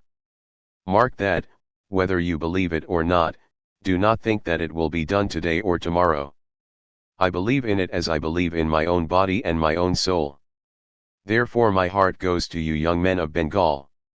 It depends upon you who have no money, because you are poor, therefore you will work. Because you have nothing, therefore you will be sincere. Because you are sincere, you will be ready to renounce all. That is what I am just now telling you. Once more I repeat this to you. This is your mission in life, this is my mission in life. I do not care what philosophy you take up, only I am ready to prove here that throughout the whole of India, there runs a mutual and cordial string of eternal faith in the perfection of humanity, and I believe in it myself. And let that faith be spread over the whole land. Sannyasa, its ideal and practice. A parting address was given to Swamiji by the junior sannyasins of the Math, Belur, on the eve of his leaving for the West for the second time. The following is the substance of Swamiji's reply as entered in the Math diary on June 19, 1899. This is not the time for a long lecture. But I shall speak to you in brief about a few things which I should like you to carry into practice. First, we have to understand the ideal, and then the methods by which we can make it practical. Those of you who are sannyasins must try to do good to others, for sannyasa means that. There is no time to deliver a long discourse on renunciation, but I shall very briefly characterize it as the love of death. Worldly people love life. The sannyasin is to love death. Are we to commit suicide then? Far from it. For suicides are not lovers of death, as it is often seen that when a man trying to commit suicide fails, he never attempts it for a second time. What is the love of death then? We must die, that is certain, let us die then for a good cause. Let all our actions, eating, drinking, and everything that we do tend towards the sacrifice of ourself. You nourish your body by eating. What good is there in doing that if you do not hold it as a sacrifice to the well-being of others? You nourish your minds by reading books. There is no good in doing that unless you hold it also as a sacrifice to the whole world. For the whole world is one, you are rated a very insignificant part of it, and therefore it is right for you that you should serve your millions of brothers rather than aggrandize this little self. With hands and feet everywhere, with eyes, heads, and mouths everywhere, with ears everywhere in the universe, that exists pervading all. Gita, 13:13. Thus you must die a gradual death. In such a death is heaven, all good is stored therein, and in its opposite is all that is diabolical and evil. Then as to the methods of carrying the ideals into practical life. First, we have to understand that we must not have any impossible ideal. An ideal which is too high makes a nation weak and degraded. This happened after the Buddhistic and the Jain reforms. On the other hand, too much practicality is also wrong. If you have not even a little imagination, if you have no ideal let guide you, you are simply a brute. So we must not lower our ideal, neither are we to lose sight of practicality. We must avoid the two extremes. In our country, the old idea is to sit in a cave and meditate and die. To go ahead of others in salvation is wrong. One must learn sooner or later that one cannot get salvation if one does not try to seek the salvation of his brothers. You must try to combine in your life immense idealism with immense practicality.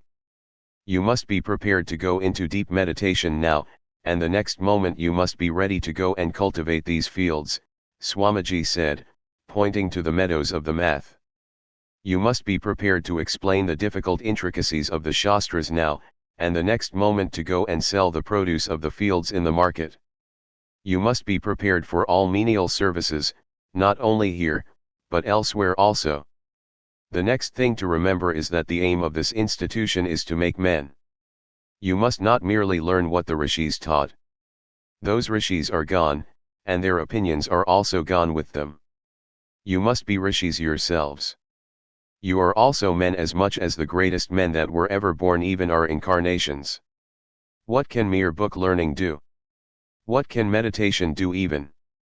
What can the mantras and tantras do? You must stand on your own feet. You must have this new method, the method of man-making. The true man is he who is strong as strength itself and yet possesses a woman's heart. You must feel for the millions of beings around you, and yet you must be strong and inflexible, and you must also possess obedience. Though it may seem a little paradoxical, you must possess these apparently conflicting virtues. If your superior order you to throw yourself into a river and catch a crocodile, you must first obey and then reason with him. Even if the order be wrong, first obey and then contradict it. The bane of sects, especially in Bengal, is that if anyone happens to have a different opinion, he immediately starts a new sect. He has no patience to wait. So you must have a deep regard for your Sangha. There is no place for disobedience here. Crush it out without mercy.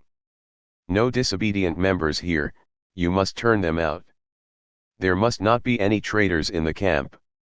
You must be as free as the air, and as obedient as this plant and the dog. What have I learnt? Delivered at Dhaka, March 30, 1901. At Dhaka, Swamiji delivered 2 lectures in English. The first was on What Have I Learnt? And the second one was The Religion We Are Born In.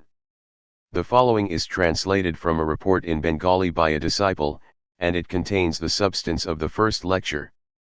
First of all, I must express my pleasure at the opportunity afforded me of coming to Eastern Bengal to acquire an intimate knowledge of this part of the country, which I hitherto lacked in spite of my wanderings through many civilized countries of the West, as well as my gratification at the sight of majestic rivers, wide fertile plains, and picturesque villages in this, my own country of Bengal, which I had not the good fortune of seeing for myself before. I did not know that there was everywhere in my country of Bengal on land and water so much beauty and charm. But this much has been my gain, that after seeing the various countries of the world I can now much more appreciate the beauties of my own land. In the same way also, in search of religion, I had traveled among various sects which had taken up the ideals of foreign nations as their own, and I had begged at the door of others, not knowing then that in the religion of my country, in our national religion, there was so much beauty and grandeur. It is now many years since I found Hinduism to be the most perfectly satisfying religion in the world. Hence I feel sad at heart when I see existing among my own countrymen, professing a peerless faith, such a widespread indifference to our religion, though I am very well aware of the unfavorable materialistic conditions in which they pass their lives owing to the diffusion of European modes of thought in this, our great motherland. There are among us at the present day certain reformers who want to reform our religion, or rather turn it topsy-turvy with a view to the regeneration of the Hindu nation. There are, no doubt, some thoughtful people among them, but there are also many who follow others blindly and act most foolishly, not knowing what they are about. This class of reformers are very enthusiastic in introducing foreign ideas into our religion. They have taken hold of the word idolatry, and aver that Hinduism is not true, because it is idolatrous. They never seek to find out what this so-called idolatry is, whether it is good or bad, only taking their cue from others, they are bold enough to shout down Hinduism as untrue. There is another class of men among us who are intent upon giving some slippery scientific explanations for any and every Hindu custom, rite, etc., and who are always talking of electricity, magnetism, air vibration, and all that sort of thing. Who knows but they will perhaps some day define God himself as nothing but a mass of electric vibrations. However, Mother bless them all. She it is who is having her work done in various ways through multifarious natures and tendencies. In contradistinction to these, there is that ancient class who say, I do not know, I do not care to know or understand all these your hair-splitting ratiocinations, I want God, I want the Atman, I want to go to that beyond, where there is no universe, where there is no pleasure or pain, where dwells the bliss supreme, who say, I believe in salvation by bathing in the holy Ganga with faith, who say, whomsoever you may worship with singleness of faith and devotion as the one God of the universe, in whatsoever form as Shiva, Rama, Vishnu, etc., you will get moksha. To that sturdy ancient class I am proud to belong. Then there is a sect who advise us to follow God and the world together. They are not sincere, they do not express what they feel in their hearts. What is the teaching of the great ones? Where there is Rama, there is no Kama, where there is Kama, there Rama is not. Night and day can never exist together. The voice of the ancient sages proclaimed to us, if you desire to attain God, you will have to renounce kamakanchana, lust and possession. The samsara is unreal, hollow, void of substance. Unless you give it up, you can never reach God, try however you may. If you cannot do that, own that you are weak, but by no means lower the ideal. Do not cover the corrupting corpse with leaves of gold. So according to them, if you want to gain spirituality, to attain God, the first thing that you have to do is to give up this playing hide and seek with your ideas, this dishonesty, this theft within the chamber of thought. What have I learned? What have I learned from this ancient sect? I have learned. Verily, these three are rare to obtain and come only through the grace of God: human birth, desire to obtain moksha, and the company of the great souled ones. The first thing needed is manushyatva, human birth, because it only is favorable to the attainment of mukti. The next is mumukshutva. Though our means of realization vary according to the difference in sects and individuals, though different individuals can lay claim to their special rights and means to gain knowledge, which vary according to their different stations in life, yet it can be said in general without fear of contradiction that without this mumukshutva, realization of God is impossible. What is mumukshutva? It is the strong desire for moksha, earnest yearning to get out of the sphere of pain and pleasure, utter disgust for the world. When that intense burning desire to see God comes, then you should know that you are entitled to the realization of the Supreme. Then another thing is necessary, and that is the coming in direct contact with the Mahapurushas, and thus molding our lives in accordance with those of the great souled ones who have reached the goal. Even disgust for the world and a burning desire for God are not sufficient. Initiation by the Guru is necessary. Why? Because it is the bringing of yourself into connection with that great source of power which has been handed down through generations from one Guru to another, in uninterrupted succession.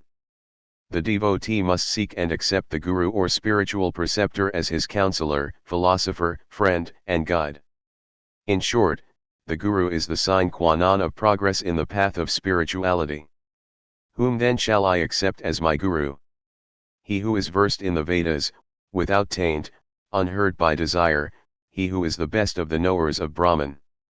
Shratriya, he who is not only learned in the Shastras, but who knows their subtle secrets, who has realized their true import in his life. Reading merely the various scriptures, they have become only parrots, and not pundits. He indeed has become a pundit who has gained prema, divine love, by reading even one word of the Shastras. Mere book-learned pundits are of no avail. Nowadays, everyone wants to be a guru, even a poor beggar wants to make a gift of 1,00,000 of rupees. Then the Guru must be without a touch of taint, and he must be akamahata, unhurt by any desire. He should have no other motive except that of purely doing good to others. He should be an ocean of mercy without reason and not impart religious teaching with a view to gaining name or fame, or anything pertaining to selfish interest. And he must be the intense knower of Brahman, that is, one who has realized Brahman even as tangibly as an amulika fruit in the palm of the hand. Such is the Guru, says the Shruti. When spiritual union is established with such a Guru, then comes realization of God, then God vision becomes easy of attainment. After initiation there should be in the aspirant after truth, abhyasa, or earnest and repeated attempt at practical application of the truth by prescribed means of constant meditation upon the chosen ideal. Even if you have a burning thirst for God, or have gained the Guru, unless you have along with it the abhyasa, unless you practice what you have been taught, you cannot get realization. When all these are firmly established in you, then you will reach the goal. Therefore, I say unto you, as Hindus, as descendants of the glorious Aryans, do not forget the great ideal of our religion, that great ideal of the Hindus, which is, to go beyond the samsara, not only to renounce the world, but to give up heaven too, not only to give up evil, but to give up good too, and thus to go beyond all, beyond this phenomenal existence, and ultimately realize the Sat Chit Ananda Brahman, the absolute existence knowledge bliss, which is Brahman. The religion we are born in. At an open-air meeting convened at Dhaka, on the March 31, 1901, the Swamiji spoke in English for 2 hours on the above subject before a vast audience. The following is a translation of the lecture from a Bengali report of a disciple. In the remote past, our country made gigantic advances in spiritual ideas. Let us, today, bring before our mind's eye that ancient history. But the one great danger in meditating over long past greatness is that we cease to exert ourselves for new things, and content ourselves with vegetating upon that bygone ancestral glory and priding ourselves upon it. We should guard against that. In ancient times there were, no doubt, many rishis and maharshis who came face to face with truth. But if this recalling of our ancient greatness is to be of real benefit, we too must become rishis like them. Not only that, but it is my firm conviction that we shall be even greater rishis than any that our history presents to us. In the past, signal were our attainments, I glory in them, and I feel proud in thinking of them. I am not even in despair at seeing the present degradation, and I am full of hope in picturing to my mind what is to come in the future. Why? Because I know the seed undergoes a complete transformation. The seed as seed is seemingly destroyed before it develops into a tree. In the same way, in the midst of our present degradation lies, only dormant for a time, the potentiality of the future greatness of our religion, ready to spring up again, perhaps more mighty and glorious than ever before. Now let us consider what are the common grounds of agreement in the religion we are born in. At first sight we undeniably find various differences among our sects. Some are Advaitists, some are Vishishtadvaitists, and others are Dvaitists. Some believe in incarnations of God, some in image worship, while others are upholders of the doctrine of the formless. Then as to customs also, various differences are known to exist. The Jats are not outcast even if they marry among the Mohammedans and Christians. They can enter into any Hindu temple without hindrance. In many villages in the Punjab, one who does not eat swine will hardly be considered a Hindu. In Nepal, a Brahmin can marry in the four Varnas, while in Bengal, a Brahmin cannot marry even among the subdivisions of his own caste. So on and so forth. But in the midst of all these differences we note one point of unity among all Hindus, and it is this, that no Hindu eats beef. In the same way, there is a great common ground of unity underlying the various forms and sects of our religion. First, in discussing the scriptures, one fact stands out prominently that only those religions which had one or many scriptures of their own as their basis advanced by leaps and bounds and survived to the present day notwithstanding all the persecution and repression hurled against them.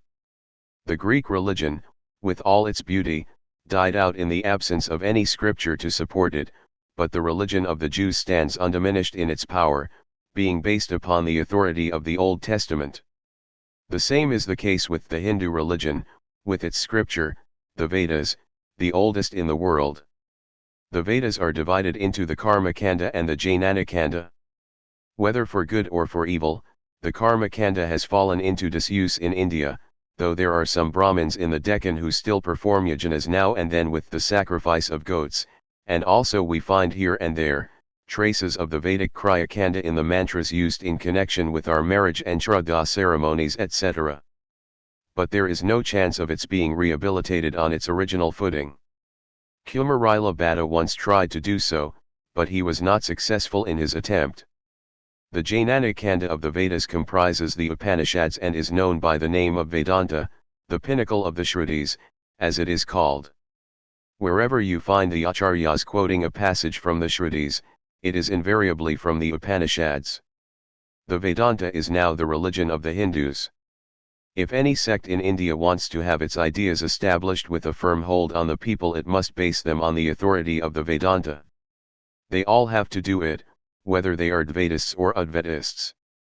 Even the Vaishnavas have to go to Gopalatapani Upanishad to prove the truth of their own theories. If a new sect does not find anything in the Shrutis in confirmation of its ideas, it will go even to the length of manufacturing a new Upanishad, and making it pass current as one of the old original productions. There have been many such in the past. Now as to the Vedas, the Hindus believe that they are not mere books composed by men in some remote age. They hold them to be an accumulated mass of endless divine wisdom, which is sometimes manifested and at other times remains unmanifested. Commentators say an Acharya says somewhere in his works who created the whole universe out of the knowledge of the Vedas. No one has ever seen the composer of the Vedas, and it is impossible to imagine one. The Rishis were only the discoverers of the mantras or eternal laws, they merely came face to face with the Vedas, the infinite mine of knowledge, which has been there from time without beginning. Who are these Rishis? Vatsyayana says, he who has attained through proper means the direct realization of Dharma, he alone can be a Rishi even if he is a Mleccha by birth.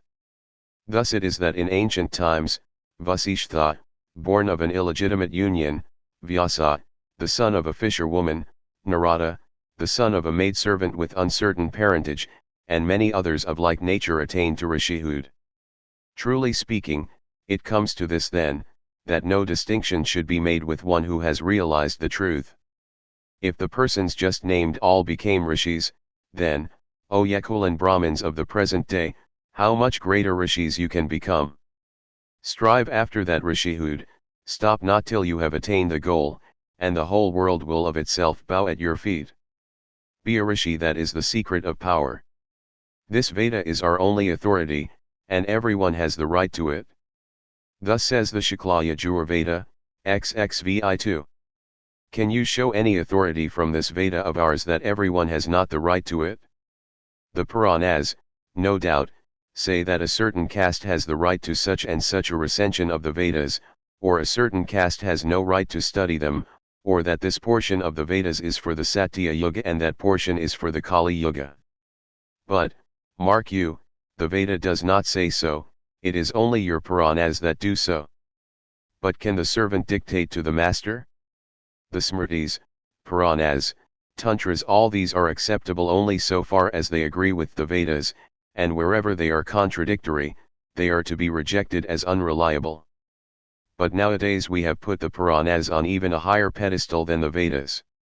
The study of the Vedas has almost disappeared from Bengal. How I wish that day will soon come when in every home the Veda will be worshipped together with Shailagrama, the household deity, when the young, the old, and the women will inaugurate the worship of the Veda. I have no faith in the theories advanced by Western savants with regard to the Vedas. They are today fixing the antiquity of the Vedas at a certain period, and again tomorrow upsetting it and bringing it 1000 years forward, and so on. However, about the Puranas, I have told you that they are authoritative only in so far as they agree with the Vedas, otherwise not.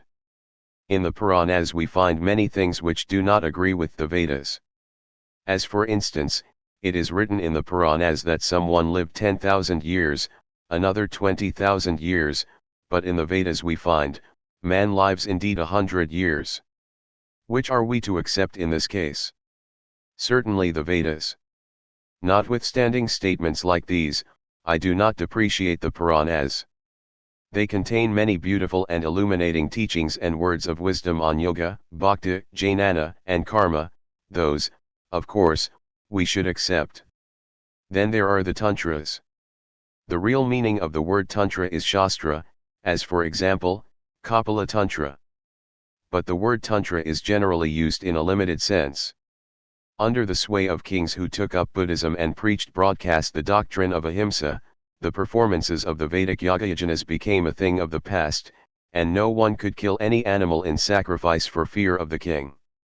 But subsequently amongst the Buddhists themselves who were converts from Hinduism, the best parts of these Yagayajanas were taken up, and practiced in secret. From these sprang up the Tantras. Barring some of the abominable things in the Tantras, such as the Vimachara etc., the Tantras are not so bad as people are inclined to think. There are many high and sublime Vedantic thoughts in them. In fact, the Brahmana portions of the Vedas were modified a little and incorporated into the body of the Tantras. All the forms of our worship and the ceremonials of the present day, comprising the Karma Kanda, are observed in accordance with the Tantras. Now let us discuss the principles of our religion a little. Notwithstanding the differences and controversies existing among our various sects, there are in them, too, several grounds of unity. First, almost all of them admit the existence of three things, three entities: Ishvara, Atman, and the Jagat. Ishvara is he who is eternally creating, preserving, and destroying the whole universe. Excepting the Sankhyas, all the others believe in this. Then the doctrine of the Atman and the reincarnation of the soul. It maintains that innumerable individual souls, having taken body after body again and again, go round and round in the wheel of birth and death according to their respective karmas. This is Samsaravada, or as it is commonly called, the doctrine of rebirth. Then there is the Jagat or universe without beginning and without end. Though some hold these three as different phases of one only, and some others as three distinctly different entities, and others again in various other ways, yet they are all unanimous in believing in these three. Here I should ask you to remember that Hindus, from time immemorial, knew the Atman as separate from Manas, mind. But the Occidentals could never soar beyond the mind. The West knows the universe to be full of happiness, and as such, it is to them a place where they can enjoy the most, but the East is born with the conviction that this samsara, this ever-changing existence, is full of misery, and as such, it is nothing but unreal, not worth bartering the soul for its ephemeral joys and possessions. For this very reason, the West is ever especially adroit in organized action, and so also the East is ever bold in search of the mysteries of the internal world. Let us, however, turn now to one or two other aspects of Hinduism. There is the doctrine of the incarnations of God. In the Vedas we find mention of Matsya Avatara, the fish incarnation only. Whether all believe in this doctrine or not is not the point. The real meaning, however, of this Avatarvada is the worship of man. To see God in man is the real God vision. The Hindu does not go through nature to nature's God, he goes to the God of man through man. Then there is image worship. Except the 5 devatas who are to be worshipped in every auspicious karma as enjoined in our Shastras, all the other devatas are merely the names of certain states held by them. But again, these 5 devatas are nothing but the different names of the one God only. This external worship of images has, however, been described in all our Shastras as the lowest of all the low forms of worship. But that does not mean that it is a wrong thing to do. Despite the many iniquities that have found entrance into the practices of image worship as it is in vogue now, I do not condemn it. Where would I have been if I had not been blessed with the dust of the holy feet of that orthodox, image-worshipping Brahmin? Those reformers who preach against image worship, or what they denounce as idolatry, to them I say, brothers, if you are fit to worship God without form, discarding all external help, do so, but why do you condemn others who cannot do the same? A beautiful, large edifice, the glorious relic of a hoary antiquity has, out of neglect or disuse, fallen into a dilapidated condition. Accumulations of dirt and dust may be lying everywhere within it, maybe, some portions are tumbling down to the ground. What will you do to it? Will you take in hand the necessary cleansing and repairs and thus restore the old, or will you pull the whole edifice down to the ground and seek to build another in its place, after a sordid modern plan whose permanence has yet to be established? We have to reform it, which truly means to make ready or perfect by necessary cleansing and repairs, not by demolishing the whole thing. There the function of reform ends. When the work of renovating the old is finished, what further necessity does it serve? Do that if you can, if not, hands off. The band of reformers in our country want, on the contrary, to build up a separate sect of their own. They have, however, done good work, may the blessings of God be showered on their heads. But why should you, Hindus, want to separate yourselves from the great common fold? Why should you feel ashamed to take the name of Hindu, which is your greatest and most glorious possession? This national ship of ours, yet children of the immortals, my countrymen, has been plying for ages, carrying civilization and enriching the whole world with its inestimable treasures. For scores of shining centuries this national ship of ours has been ferrying across the ocean of life, and has taken millions of souls to the other shore, beyond all misery. But today it may have sprung a leak and got damaged, through your own fault or whatever cause, it matters not. What would you, who have placed yourselves in it, do now? Would you go about cursing it and quarreling among yourselves? Would you not all unite together and put your best efforts to stop the holes? Let us all gladly give our heart's blood to do this, and if we fail in the attempt, let us all sink and die together, with blessings and not curses on our lips. And to the Brahmins I say, vain is your pride of birth and ancestry. Shake it off. Brahminhood, according to your Shastras, you have no more now, because you have for so long lived under Mlechha kings. If you at all believe in the words of your own ancestors, then go this very moment and make expiation by entering into the slow fire kindled by Tisha, husks, like that old Kumarila Bhatta, who with the purpose of ousting the Buddhists first became a disciple of the Buddhists and then defeating them in argument became the cause of death to many, and subsequently entered the Tishanala to expiate his sins. If you are not bold enough to do that, then admit your weakness and stretch forth a helping hand, and open the gates of knowledge to one and all, and give the downtrodden masses once more their just and legitimate rights and privileges. India, her religion and customs. Salem Evening News, August 29, 1893. In spite of the warm weather of yesterday afternoon, a goodly number of members of the Thought and Work Club, with guests, gathered in Wesley Chapel to meet Swami Vivekananda, a Hindu monk, now traveling in this country, and to listen to an informal address from that gentleman, principally upon the religion of the Hindus as taught by their Vedas, or sacred books. He also spoke of caste, as simply a social division and in no way dependent upon their religion. The poverty of the majority of the masses was strongly dwelt upon. India, with an area much smaller than the United States, contains 2,300 million sick of people, and of these, 300 million sick earn wages, averaging less than 50 cents per month. In some instances the people in whole districts of the country subsist for months and even years, wholly upon flowers, mohua, produced by a certain tree which when boiled are edible.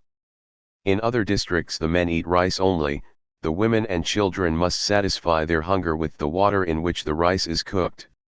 A failure of the rice crop means famine. Half the people live upon one meal a day, the other half know not whence the next meal will come. According to Swami Vivekananda, the need of the people of India is not more religion, or a better one, but as he expresses it, practicality, and it is with the hope of interesting the American people in this great need of the suffering, starving millions that he has come to this country. He spoke at some length of the condition of his people and their religion. In course of his speech he was frequently and closely questioned by Dr. F. A. Gardner and Reverend S. F. Nobbs of the Central Baptist Church. He said the missionaries had fine theories there and started in with good ideas, but had done nothing for the industrial condition of the people. He said Americans, instead of sending out missionaries to train them in religion, would better send someone out to give them industrial education. Asked whether it was not a fact that Christians assisted the people of India in times of distress, and whether they did not assist in a practical way by training schools, the speaker replied that they did it sometimes, but really it was not to their credit, for the law did not allow them to attempt to influence people at such times. He explained the bad condition of woman in India on the ground that Hindu men had such respect for woman that it was thought best not to allow her out. The Hindu women were held in such high esteem that they were kept in seclusion. He explained the old custom of women being burned on the death of their husbands, on the ground that they loved them so that they could not live without the husband. They were one in marriage and must be one in death. He was asked about the worship of idols and the throwing themselves in front of the Juggernaut car, and said one must not blame the Hindu people for the car business, for it was the act of fanatics and mostly of lepers. The speaker explained his mission in his country to be to organize monks for industrial purposes, that they might give the people the benefit of this industrial education and thus elevate them and improve their condition. This afternoon Vivekananda will speak on the children of India to any children or young people who may be pleased to listen to him at 166 North Street. Mrs. Woods kindly offering her garden for that purpose. In person he is a fine-looking man, dark but comely, dressed in a long robe of a yellowish-red color confined at the waist with a cord, and wearing on his head a yellow turban. Being a monk he has no caste, and may eat and drink with anyone. *******. Daily Gazette, August 29, 1893. Rajatu Swami Vivekananda of India was the guest of the Thought and Work Club of Salem yesterday afternoon in the Wesley Church. A large number of ladies and gentlemen were present and shook hands, American fashion, with the distinguished monk. He wore an orange-colored gown, with red sash, yellow turban, with the end hanging down on one side, which he used for a handkerchief, and Congress shoes. He spoke at some length of the condition of his people and their religion. In course of his speech he was frequently and closely questioned by Dr. F. A. Gardner and Reverend S. F. Nobbs of the Central Baptist Church. He said the missionaries had fine theories there and started in with good ideas, but had done nothing for the industrial condition of the people. He said Americans, instead of sending out missionaries to train them in religion, would better send someone out to give them industrial education. Speaking at some length of the relations of men and women, he said the husbands of India never lied and never persecuted, and named several other sins they never committed. Asked whether it was not a fact that Christians assisted the people of India in times of distress, and whether they did not assist in a practical way by training schools, the speaker replied that they did it sometimes, but really it was not to their credit, for the law did not allow them to attempt to influence people at such times. He explained the bad condition of women in India on the ground that Hindu men had such respect for woman that it was thought best not to allow her out. The Hindu women were held in such high esteem that they were kept in seclusion. He explained the old custom of women being burned on the death of their husbands, on the ground that they loved them so that they could not live without the husband. They were one in marriage and must be one in death. He was asked about the worship of idols and the throwing themselves in front of the juggernaut car, and said one must not blame the Hindu people for the car business, for it was the act of fanatics and mostly of lepers. As for the worship of idols, he said he had asked Christians what they thought of when they prayed, and some said they thought of the church, others of God. Now his people thought of the images. For the poor people idols were necessary. He said that in ancient times, when their religion first began, women were distinguished for spiritual genius and great strength of mind. In spite of this, as he seemed to acknowledge, the women of the present day had degenerated. They thought of nothing but eating and drinking, gossip, and scandal. The speaker explained his mission in his country to be to organize monks for industrial purposes, that they might give the people the benefit of this industrial education and thus to elevate them and improve their condition. Salem Evening News, September 1, 1893. The learned monk from India who is spending a few days in the city, will speak in the East Church Sunday evening at 7:30. Swami, Revelation, Vivekananda preached in the Episcopal Church at Annisquam last Sunday evening, by invitation of the pastor and Professor Wright of Harvard, who has shown him great kindness. On Monday night he leaves for Saratoga, where he will address the Social Science Association. Later on he will speak before the Congress in Chicago. Like all men who are educated in the higher universities of India, Vivekananda speaks English easily and correctly. His simple talk to the children on Tuesday last concerning the games, schools, customs, and manners of children in India was valuable and most interesting. His kind heart was touched by the statement of a little miss that her teacher had licked her so hard that she almost broke her finger. As Vivekananda, like all monks, must travel over his land preaching the religion of truth, chastity, and the brotherhood of man, no great good could pass unnoticed, or terrible wrong escape his eyes. He is extremely generous to all persons of other faiths, and has only kind words for those who differ from him. Daily Gazette, September 5, 1893. Raja Swami Vivekananda of India spoke at the East Church Sunday evening, on the religion of India and the poor of his native land. A good audience assembled, but it was not so large as the importance of the subject or the interesting speaker deserved. The monk was dressed in his native costume and spoke about 40 minutes. The great need of India today, which is not the India of 50 years ago, is, he said, missionaries to educate the people industrially and socially and not religiously. The Hindus have all the religion they want, and the Hindu religion is the most ancient in the world. The monk is a very pleasant speaker and held the close attention of his audience. Daily Saratoga, September 6, 1893. The platform was next occupied by Vivekananda, a monk of Madras, Hindustan, who preached throughout India. He is interested in social science and is an intelligent and interesting speaker. He spoke on Mohammedan rule in India. The program for today embraces some very interesting topics, especially the paper on bimetallism, by Col. Jacob Green of Hartford. Vivekananda will again speak, this time on the use of silver in India. Hindus at the fair. Boston Evening Transcript, September 30, 1893. Chicago, September 23. There is a room at the left of the entrance to the Art Palace marked number 1. Keep out. To this the speakers at the Congress of Religions all repair sooner or later, either to talk with one another or with President Bonney, whose private office is in one corner of the apartment. The folding doors are jealously guarded from the general public, usually standing far enough apart to allow peeping in. Only delegates are supposed to penetrate the sacred precincts, but it is not impossible to obtain an open sesame, and thus to enjoy a brief opportunity of closer relations with the distinguished guests than the platform in the Hall of Columbus affords. The most striking figure one meets in this anteroom is Swami Vivekananda, the Brahmin monk. He is a large, well-built man, with the superb carriage of the Hindu's Tanis, his face clean-shaven, squarely molded regular features, white teeth, and with well-chiseled lips that are usually parted in a benevolent smile while he is conversing. His finely poised head is crowned with either a lemon-colored or a red turban, and his cassock, not the technical name for this garment, belted in at the waist and falling below the knees, alternates in a bright orange and rich crimson. He speaks excellent English and replied readily to any questions asked in sincerity.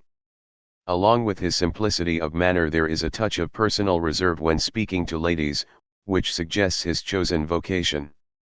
When questioned about the laws of his order, he has said, "I can do as I please, I am independent. Sometimes I live in the Himalaya mountains, and sometimes in the streets of cities. I never know where I will get my next meal, I never keep money with me, I come here by subscription." Then looking round at one or two of his fellow countrymen who chanced to be standing near, he added, "They will take care of me," giving the inference that his board bill in Chicago is attended to by others. When asked if he was wearing his usual monk's costume, he said, "This is a good dress, when I am home I am in rags, and I go barefooted. Do I believe in caste? Caste is a social custom, religion has nothing to do with it, all castes will associate with me." It is quite apparent, however, from the deportment, the general appearance of Mr. Vivekananda that he was born among high castes. Years of voluntary poverty and homeless wanderings have not robbed him of his birthright of gentleman, even his family name is unknown, he took that of Vivekananda in embracing a religious career, and Swami is merely the title of reverend accorded to him. He cannot be far along in the 30s, and looks as if made for this life and its fruition, as well as for meditation on the life beyond. One cannot help wondering what could have been the turning point with him. "Why should I marry?" was his abrupt response to a comment on all he had renounced in becoming a monk, "when I see in every woman only the Divine Mother? Why do I make all these sacrifices? To emancipate myself from earthly ties and attachments so that there will be no rebirth for me. When I die I want to become at once absorbed in the divine, one with God. I would be a Buddha." Vivekananda does not mean by this that he is a Buddhist. No name or sect can label him. He is an outcome of the higher Brahmanism, a product of the Hindu spirit, which is vast, dreamy, self-extinguishing, a sannyasi or holy man. He has some pamphlets that he distributes, relating to his master, Paramahansa Ramakrishna, a Hindu devotee, who so impressed his hearers and pupils that many of them became ascetics after his death. Mozumdar also looked upon the saint as his master, but Mozumdar works for holiness in the world, in it but not of it, as Jesus taught. Vivekananda's address before the parliament was broad as the heavens above us, embracing the best in all religions, as the ultimate universal religion, charity to all mankind, good works for the love of God, not for fear of punishment or hope of reward. He is a great favorite at the parliament, from the grandeur of his sentiments and his appearance as well. If he merely crosses the platform he is applauded, and this marked approval of thousands he accepts in a childlike spirit of gratification, without a trace of conceit. It must be a strange experience too for this humble young Brahmin monk, this sudden transition from poverty and self-effacement to affluence and aggrandizement. When asked if he knew anything of those brothers in the Himalayas so firmly believed in by the Theosophists, he answered with the simple statement, "I have never met one of them," as much as to imply, there may be such persons, but though I am at home in the Himalayas, I have yet to come across them. At the Parliament of Religions. The Dubuque, Iowa, Times, September 29, 1893. World's Fair, September 28. Special. The Parliament of Religions reached a point where sharp acerbities develop. The thin veil of courtesy was maintained, of course, but behind it was ill feeling. Rev. Joseph Cook criticized the Hindus sharply and was more sharply criticized in turn. He said that to speak of a universe that was not created is almost unpardonable nonsense, and the Asiatics retorted that a universe which had a beginning is a self-evident absurdity. Bishop J. P. Newman, firing at long range from the banks of the Ohio, declared that the Orientals have insulted all the Christians of the United States by their misrepresentations of the missionaries, and the Orientals, with their provokingly calm and supercilious smile, replied that this was simply the bishop's ignorance. Buddhist philosophy. In response to the question direct, 3 learned Buddhists gave us in remarkably plain and beautiful language their bedrock belief about God, man, and matter. Following this is a summary of Dharmapala's paper on the world's debt to Buddha, which he prefaced, as we learn from another source, by singing a Singali song of benediction. The article then continues. His Dharmapala's peroration was as pretty a thing as a Chicago audience ever heard. Demos thence never exceeded it. Cantankerous remarks. Swami Vivekananda, the Hindu monk, was not so fortunate. He was out of humor, or soon became so, apparently. He wore an orange robe and a pale yellow turban and dashed at once into a savage attack on Christian nations in these words: "We who have come from the East have sat here day after day and have been told in a patronizing way that we ought to accept Christianity because Christian nations are the most prosperous. We look about us and we see England the most prosperous Christian nation in the world, with her foot on the neck of 250 million Asiatics. We look back into history and see that the prosperity of Christian Europe began with Spain. Spain's prosperity began with the invasion of Mexico. Christianity wins its prosperity by cutting the throats of its fellow men. At such a price the Hindu will not have prosperity." And so they went on, each succeeding speaker getting more cantankerous, as it were.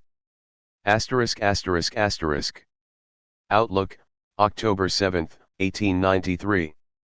The subject of Christian work in India calls Vivekananda, in his brilliant priestly orange, to his feet. He criticizes the work of Christian missions. It is evident that he has not tried to understand Christianity, but neither, as he claims, have its priests made any effort to understand his religion, with its ingrained faiths and race prejudices of thousands of years standing. They have simply come, in his view, to throw scorn on his most sacred beliefs, and to undermine the morals and spiritualist of the people he has been set to teach. Critic, October 7, 1893. But the most impressive figures of the parliament were the Buddhist priest, H. Dharmapala of Ceylon, and the Hindu monk, Swami Vivekananda. "If theology and dogma stand in your way in search of truth," said the former incisively, "put them aside. Learn to think without prejudice, to love all beings for love's sake, to express your convictions fearlessly, to lead a life of purity, and the sunlight of truth will illuminate you." But eloquent as were many of the brief speeches at this meeting, whose triumphant enthusiasm rightly culminated in the superb rendering by the Apollo Club of the Hallelujah Chorus, no one expressed so well the spirit of the Parliament, its limitations and its finest influence, as did the Hindu monk. I copy his address in full, but I can only suggest its effect upon the audience, for he is an orator by divine right, and his strong intelligent face in its picturesque setting of yellow and orange was hardly less interesting than these earnest words and the rich, rhythmical utterance he gave them. After quoting the greater part of Swamiji's final address, the article continues. Perhaps the most tangible result of the Congress was the feeling it aroused in regard to foreign missions. The impertinence of sending half-educated theological students to instruct the wise and erudite Orientals was never brought home to an English-speaking audience more forcibly. It is only in the spirit of tolerance and sympathy that we are at liberty to touch their faith, and the exhorters who possess these qualities are rare. It is necessary to realize that we have quite as much to learn from the Buddhists as they from us, and that only through harmony can the highest influence be exerted. Lucy Monroe. Chicago, October 3, 1893. To a request of the New York World of October 1, 1893, for a sentiment or expression regarding the significance of the great meeting from each representative, Swamiji replied with a quotation from the Gita and one from Vyasa. "I am he that am in every religion like the thread that passes through a string of pearls. Holy, perfect and pure men are seen in all creeds, therefore they all lead to the same truth, for how can nectar be the outcome of poison? Personal traits. Critic, October 7, 1893. It was an outgrowth of the Parliament of Religions, which opened our eyes to the fact that the philosophy of the ancient creeds contains much beauty for the moderns. When we had once clearly perceived this, our interest in their exponents quickened, and with characteristic eagerness we set out in pursuit of knowledge. The most available means of obtaining it, after the close of the Parliament, was through the addresses and lectures of Swami Vivekananda, who is still in the city Chicago. His original purpose in coming to this country was to interest Americans in the starting of new industries among the Hindus, but he has abandoned this for the present, because he finds that, as the Americans are the most charitable people in the world, every man with a purpose comes here for assistance in carrying it out. When asked about the relative condition of the poor here and in India, he replied that our poor would be princes there, and that he had been taken through the worst quarter of the city only to find it, from the standpoint of his knowledge, comfortable and even pleasant. A Brahmin of the Brahmins, Vivekananda gave up his rank to join the brotherhood of monks, where all pride of caste is voluntarily relinquished. And yet he bears the mark of race upon his person. His culture, his eloquence, and his fascinating personality have given us a new idea of Hindu civilization. He is an interesting figure, his fine, intelligent, mobile face in its setting of yellows, and his deep, musical voice prepossessing one at once in his favor. So it is not strange that he has been taken up by the literary clubs, has preached and lectured in churches, until the life of Buddha and the doctrines of his faith have grown familiar to us. He speaks without notes, presenting his facts and his conclusions with the greatest art, the most convincing sincerity, and rising at times to a rich, inspiring eloquence. As learned and cultivated, apparently, as the most accomplished Jesuit, he has also something Jesuitical in the character of his mind, but though the little sarcasms thrown into his discourses are as keen as a rapier, they are so delicate as to be lost on many of his hearers. Nevertheless his courtesy is unfailing, for these thrusts are never pointed so directly at our customs as to be rude. At present he contents himself with enlightening us in regard to his religion and the words of its philosophers. He looks forward to the time when we shall pass beyond idolatry, now necessary in his opinion to the ignorant classes, beyond worship, even, to a knowledge of the presence of God in nature, of the divinity and responsibility of man. Work out your own salvation, he says with the dying Buddha, I cannot help you. No man can help you. Help yourself. Lucy Monroe. Reincarnation. Evanston Index, October 7, 1893. At the Congregational Church, during the past week, there have been given a course of lectures which in nature much resembled the religious parliament which has just been completed. The lecturers were Dr. Carl van Bergen of Sweden, and Swami Vivekananda, the Hindu monk. Swami Vivekananda is a representative from India to the Parliament of Religions. He has attracted a great deal of attention on account of his unique attire in Mandarin colors, by his magnetic presence and by his brilliant oratory and wonderful exposition of Hindu philosophy. His stay in Chicago has been a continual ovation. The course of lectures was arranged to cover 3 evenings. The lectures of Saturday and Tuesday evenings are listed without comment, then the article continues. On Thursday evening, October 5, Dr. von Bergen spoke on Huldan Beamish, the founder of the King's Daughters of Sweden, and reincarnation was the subject treated by the Hindu monk. The latter was very interesting, the views being those that are not often heard in this part of the world. The doctrine of reincarnation of the soul, while comparatively new and little understood in this country, is well known in the East, being the foundation of nearly all the religions of those people. Those that do not use it as dogma, do not say anything against it. The main point to be decided in regard to the doctrine is, as to whether we have had a past. We know that we have a present and feel sure of a future. Yet how can there be a present without a past? Modern science has proved that matter exists and continues to exist. Creation is merely a change in appearance. We are not sprung out of nothing. Some regard God as the common cause of everything and judge this a sufficient reason for existence. But in everything we must consider the phenomena, whence and from what matter springs. The same arguments that prove there is a future prove that there is a past. It is necessary that there should be causes other than God's will. Heredity is not able to give sufficient cause.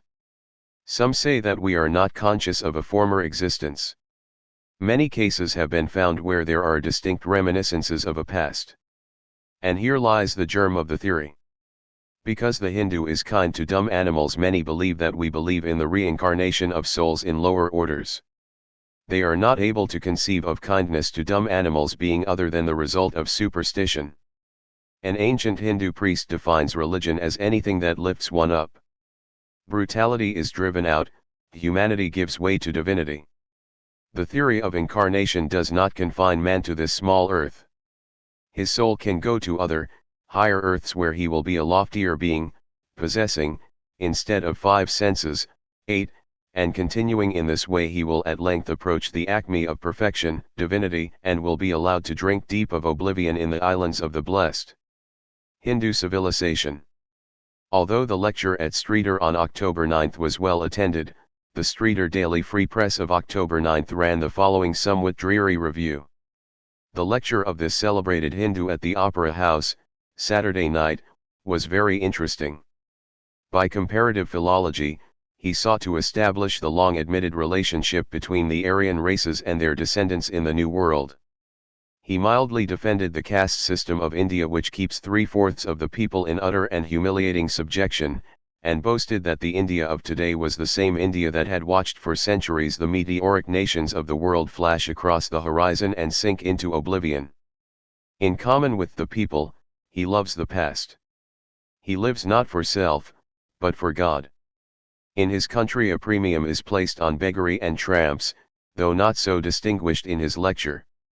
When the meal is prepared, they wait for some man to come along who is first served, then the animals, the servants, the man of the house, and lastly the woman of the household.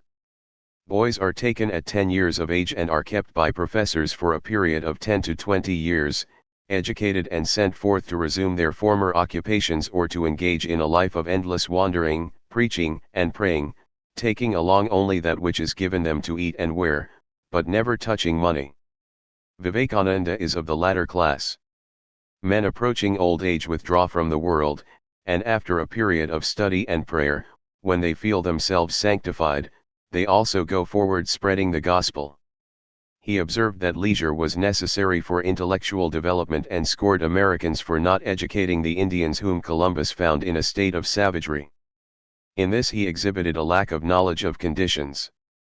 His talk was lamentably short and much was left unsaid of seeming greater importance than much that was said. It is clear from the above report that the American press, for one reason or another, did not always give Swamiji an enthusiastic reception. An interesting lecture. Wisconsin State Journal, November 21, 1893.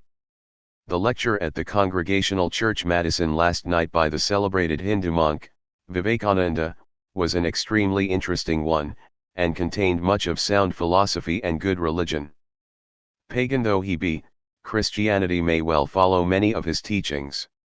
His creed is as wide as the universe, taking in all religions, and accepting truth wherever it may be found. Bigotry and superstition and idol ceremony, he declared, have no place in the religions of India. The Hindu religion. Minneapolis Star, November 25, 1893.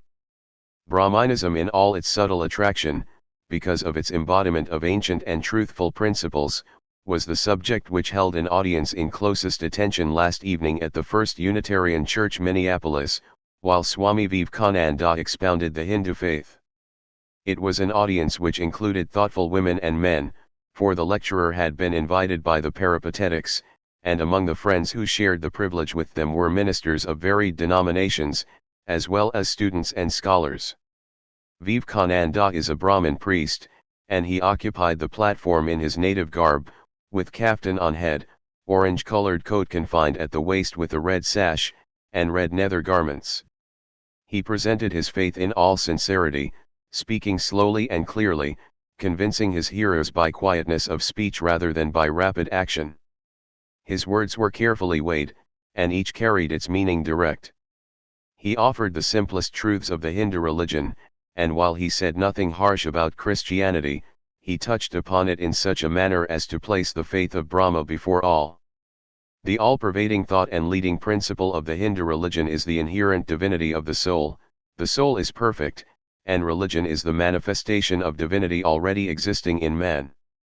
The present is merely a line of demarcation between the past and future, and of the two tendencies in man, if the good preponderates he will move to a higher sphere, if the evil has power, he degenerates. These two are continually at work within him. What elevates him is virtue, that which degenerates is evil. Kananda will speak at the First Unitarian Church tomorrow morning. *******. Des Moines News, November 28, 1893. Swami Vivekananda, the talented scholar from the far-off India, spoke at the Central Church last night, November 27. He was a representative of his country and creed at the recent Parliament of Religions assembled in Chicago during the World's Fair. Reverend H. O. Breeden introduced the speaker to the audience. He arose and, after bowing to his audience, commenced his lecture, the subject of which was Hindu religion. His lecture was not confined to any line of thought but consisted more of some of his own philosophical views relative to his religion and others. He holds that one must embrace all the religions to become the perfect Christian. What is not found in one religion is supplied by another. They are all right and necessary for the true Christian. When you send a missionary to our country, he becomes a Hindu Christian and I a Christian Hindu. I have often been asked in this country if I am going to try to convert the people here. I take this for an insult. I do not believe in this idea of conversion. Point 1. Today we have a sinful man, tomorrow according to your idea he is converted and by attains unto holiness. Whence comes this change? How do you explain it? The man has not a new soul, for the soul must die. You say he is changed by God. God is perfect, all-powerful, and is purity itself. Then after this man is converted he is that same God minus the purity he gave that man to become holy. There is in our country two words which have an altogether different meaning than they do in this country. They are religion and sect. We hold that religion embraces all religions. We tolerate everything but intoleration. Then there is that word sect. Here it embraces those sweet people who wrap themselves up in their mantle of charity and say, "We are right, you are wrong." It reminds me of the story of the two frogs. A frog was born in a well and lived its whole life in that well. One day a frog from the sea fell in that well and they commenced to talk about the sea. The frog whose home was in the well asked the visitor how large the sea was, but was unable to get an intelligent answer. Then the at-home frog jumped from one corner of the well to another and asked his visitor if the sea was that large. He said yes. The frog jumped again and said, "Is the sea that large?" And receiving an affirmative reply, he said to himself, "This frog must be a liar, I will put him out of my well." That is the way with these sects. They seek to eject and trample those who do not believe as they do. The Hindu monk. Appeal Avalanche, January 16, 1894. Swami Vivekananda, the Hindu monk, who is to lecture at the Auditorium Memphis tonight, is one of the most eloquent men who has ever appeared on the religious or lecture platform in this country. His matchless oratory, deep penetration into things occult, his cleverness in debate, and great earnestness captured the closest attention of the world's thinking men at the World's Fair Parliament of Religion, and the admiration of thousands of people who have since heard him during his lecture tour through many of the states of the Union.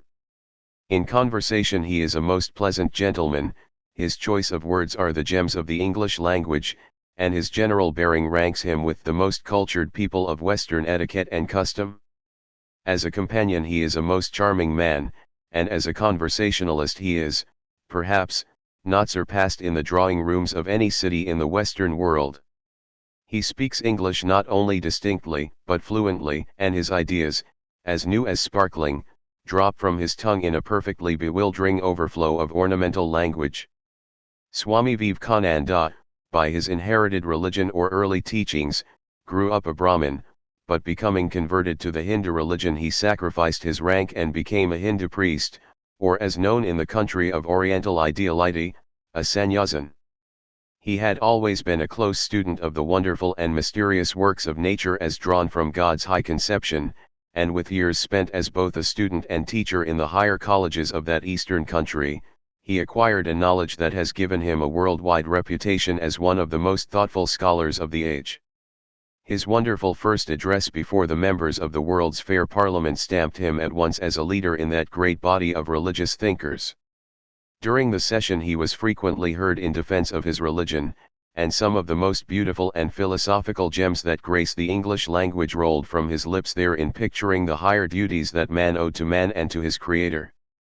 He is an artist in thought, an idealist in belief and a dramatist on the platform. Since his arrival in Memphis he has been guest of Mr. Hewell Brinkley, where he has received calls day and evening from many in Memphis who desired to pay their respects to him. He is also an informal guest at the Tennessee Club and was a guest at the reception given by Mrs. S. R. Shepard, Saturday evening. Colonel R. B. Snowden gave a dinner at his home at Annisdale in honor of the distinguished visitor on Sunday, where he met Assistant Bishop Thomas F. Gaylor, Rev. Dr. George Patterson and a number of other clergymen. Yesterday afternoon he lectured before a large and fashionable audience composed of the members of the 19th Century Club in the rooms of the club in the Randolph Building. Tonight he will be heard at the auditorium on Hinduism. Plea for Tolerance.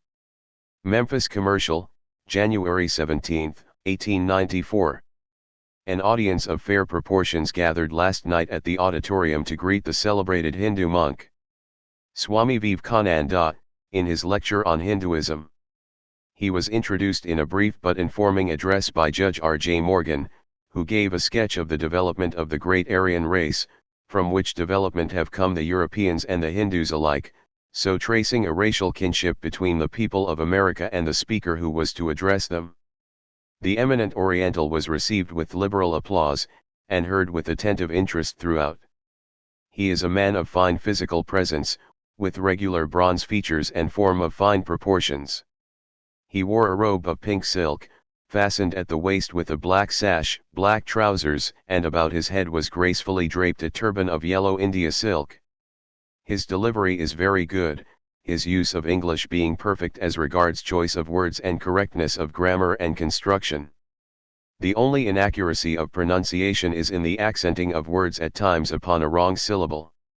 Attentive listeners, however, probably lost few words, and their attention was well rewarded by an address full of original thought, information, and broad wisdom.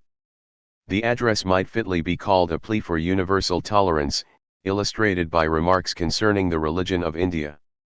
This spirit, he contended, the spirit of tolerance and love, is the central inspiration of all religions which are worthy, and this, he thinks, is the end to be secured by any form of faith. His talk concerning Hinduism was not strictly circumstantial. His attempt was rather to give an analysis of its spirit than a story of its legends or a picture of its forms. He dwelt upon only a few of the distinctive creedal or ritual features of his faith, but these he explained most clearly and perspicuously. He gave a vivid account of the mystical features of Hinduism, out of which the so often misinterpreted theory of reincarnation has grown. He explained how his religion ignored the differentiations of time, how, just as all men believe in the present and the future of the soul, so the faith of Brahma believes in its past. He made it clear, too, how his faith does not believe in original sin, but bases all effort and aspiration on the belief of the perfectibility of humanity.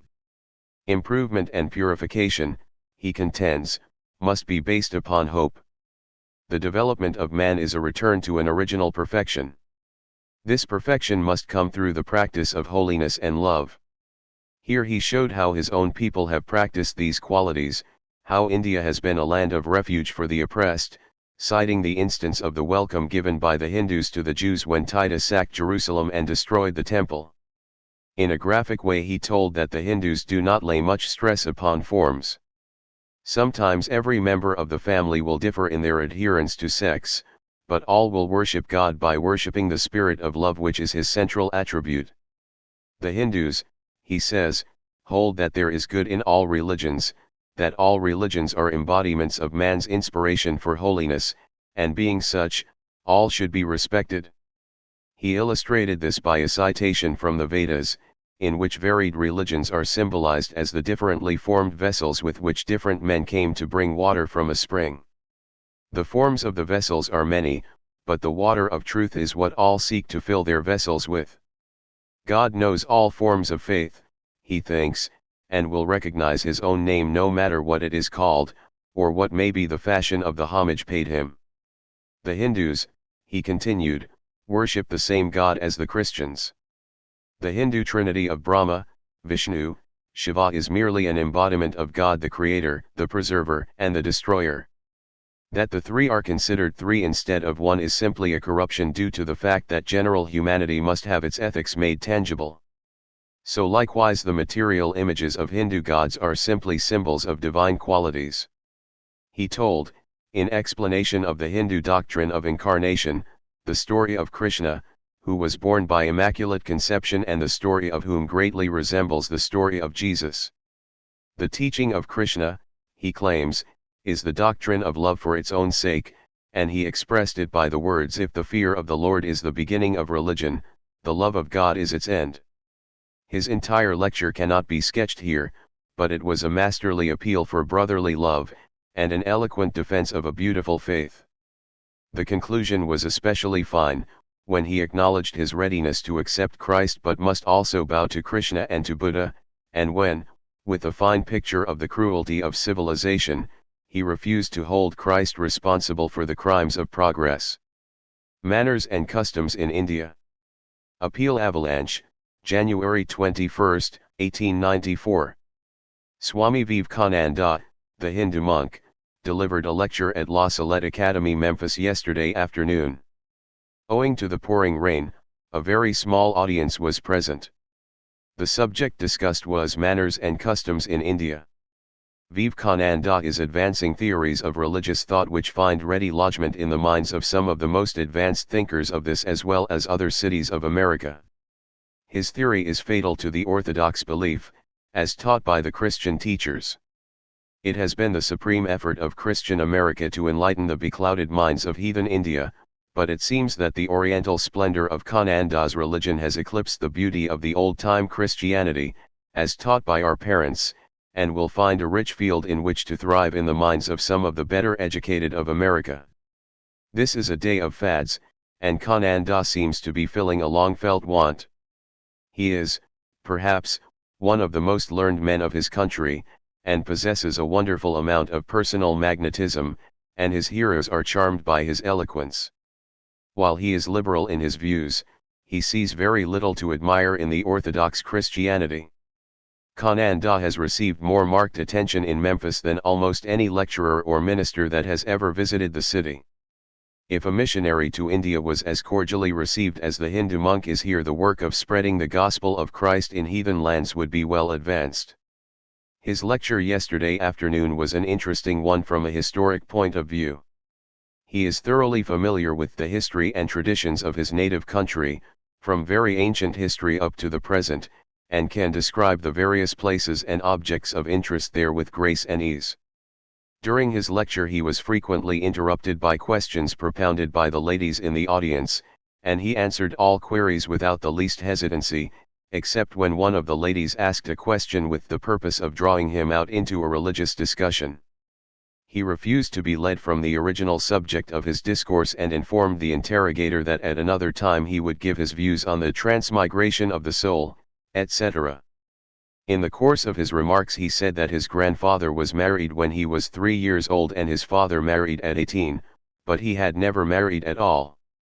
A monk is not forbidden to marry, but if he takes a wife she becomes a monk with the same powers and privileges and occupies the same social position as her husband. 1. In answer to a question, he said there were no divorces in India for any cause, but if, after 14 years of married life, there were no children in the family, the husband was allowed to marry another with the wife's consent, but if she objected he could not marry again.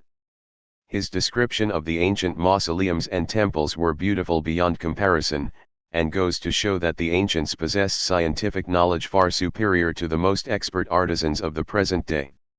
Swami Vivekananda will appear at the YMHA Hall tonight for the last time in the city. He is under contract with the Slayton Lyceum Bureau, of Chicago, to fill a 3 years engagement in this country. He will leave tomorrow for Chicago, where he has an engagement for the night of the 25th. Detroit Tribune, February 15, 1894. Last evening a good-sized audience had the privilege of seeing and listening to the famous Hindu monk of the Brahmo Samaj, Swami Vivekananda, as he lectured at the Unitarian Church under the auspices of the Unity Club. He appeared in native costume and made with his handsome face and stalwart figure a distinguished appearance. His eloquence held the audience in rapt attention and brought out applause at frequent intervals. He spoke of the manners and customs of India and presented the subject in the most perfect English. He said they did not call their country India nor themselves Hindus. Hindustan was the name of the country and they were Brahmans. In ancient times they spoke Sanskrit. In that language the reason and meaning of a word was explained and made quite evident, but now that is all gone. Jupiter in Sanskrit meant father in heaven. All the languages of northern India were now practically the same, but if he should go into the southern part of that country he could not converse with the people. In the words father, mother, sister, brother, etc., the Sanskrit gave very similar pronunciations. This and other facts lead him to think we all come from the common stock, Aryans. Nearly all branches of this race have lost their identity. There were 4 castes, the priests, the landlords and military people, the tradespeople and the artisans, laborers and servants. In the first 3 castes the boys as the ages of 10, 11 and 13 respectively are placed in the hands of professors of universities and remain with them until 30, 25 and 20 years old, respectively. In ancient times both boys and girls were instructed, but now only the boys are favored. An effort, however, is being made to rectify the long existing wrong. A good share of the philosophy and laws of the land is the work of women during the ancient times, before barbarians started to rule the land. In the eyes of the Hindu the woman now has her rights. She holds her own and has the law on her side. Hindu Philosophy. Detroit Free Press, February 16, 1894. The second lecture of the Hindu monk, Swami Vivekananda, was given last evening at the Unitarian Church to a large and very appreciative audience. The expectation of the audience that the speaker would enlighten them regarding Hindu philosophy, as the lecture was entitled, was gratified to only a limited extent. Allusions were made to the philosophy of Buddha, and the speaker was applauded when he said that Buddhism was the first missionary religion of the world, and that it had secured the largest number of converts without the shedding of a drop of blood, but he did not tell his audience anything about the religion or philosophy of Buddha. He made a number of cute little jabs at the Christian religion, and alluded to the trouble and misery that had been caused by its introduction into heathen countries, but he skillfully avoided any comparison between the social condition of the people in his own land and that of the people to whom he was speaking. In a general way he said the Hindu philosophers taught from a lower truth to a higher, whereas, a person accepting a newer Christian doctrine is asked and expected to throw his former belief all away and accept the newer in its entirety. It is an idle dream when all of us will have the same religious views, said he. No emotion can be produced except by clashing elements acting upon the mind. It is the revulsion of change, the new light, the presentation of the new to the old, that elicits sensation. As the first lecture had antagonized some people, the Free Press reporter was very cautious. Fortunately, however, the Detroit Tribune consistently upheld Swamiji, and thus in its report of February 16 we get some idea of his lecture on Hindu philosophy, although the Tribune reporter seems to have taken somewhat sketchy notes. Detroit Tribune, February 16, 1894. The Brahmin monk, Swami Vivekananda, again lectured last evening at the Unitarian Church, his topic being Hindu philosophy. The speaker dealt for a time with general philosophy and metaphysics, but said that he would devote the lecture to that part pertaining to religion. There is a sect that believes in a soul, but are agnostic in relation to God. Buddhism was a great moral religion, but they could not live long without believing in a God. Another sect known as the Giants Jains believe in the soul, but not in the moral government of the country. There were several millions of this sect in India. Their priests and monks tie a handkerchief over their faces, believing if their hot breath comes in contact with man or beast, death will ensue. Among the Orthodox, all believe in the revelation. Some think every chord in the Bible comes directly from God. The stretching of the meaning of a word would perhaps do in most religions, but in that of the Hindus they have the Sanskrit, which always retains the full meaning and reasons of the world. The distinguished Oriental thought there was a sixth sense far greater than any of the five we know we possess. It was the truth of revelation. A man may read all the books on religion in the world and yet be the greatest blackguard in the country. Revelation means later reports of spiritual discoveries. The second position some take is a creation without beginning or end. Suppose there was a time when the world did not exist, what was God doing then? To the Hindus the creation was only one of forms. One man is born with a healthy body, is of good family and grows up a godly man. Another is born with a maimed and crooked body and develops into a wicked man and pays the penalty. Why must a just and holy God create one with so many advantages and the other with disadvantages? The person has no choice. The evildoer has a consciousness of his guilt. The difference between virtue and vice was expounded. If God willed all things, there would be an end to all science. How far can man go down? Is it possible for man to go back to brute again? Kananda was glad he was a Hindu. When Jerusalem was destroyed by the Romans, several thousand Jews settled in India. When the Persians were driven from their country by the Arabs, several thousand found refuge in the same country and none were molested. The Hindu, believe all religions are true, but theirs antedates all others. Missionaries are never molested by the Hindus. The first English missionaries were prevented from landing in that country by English, and it was a Hindu that interceded for them and gave them the first hand.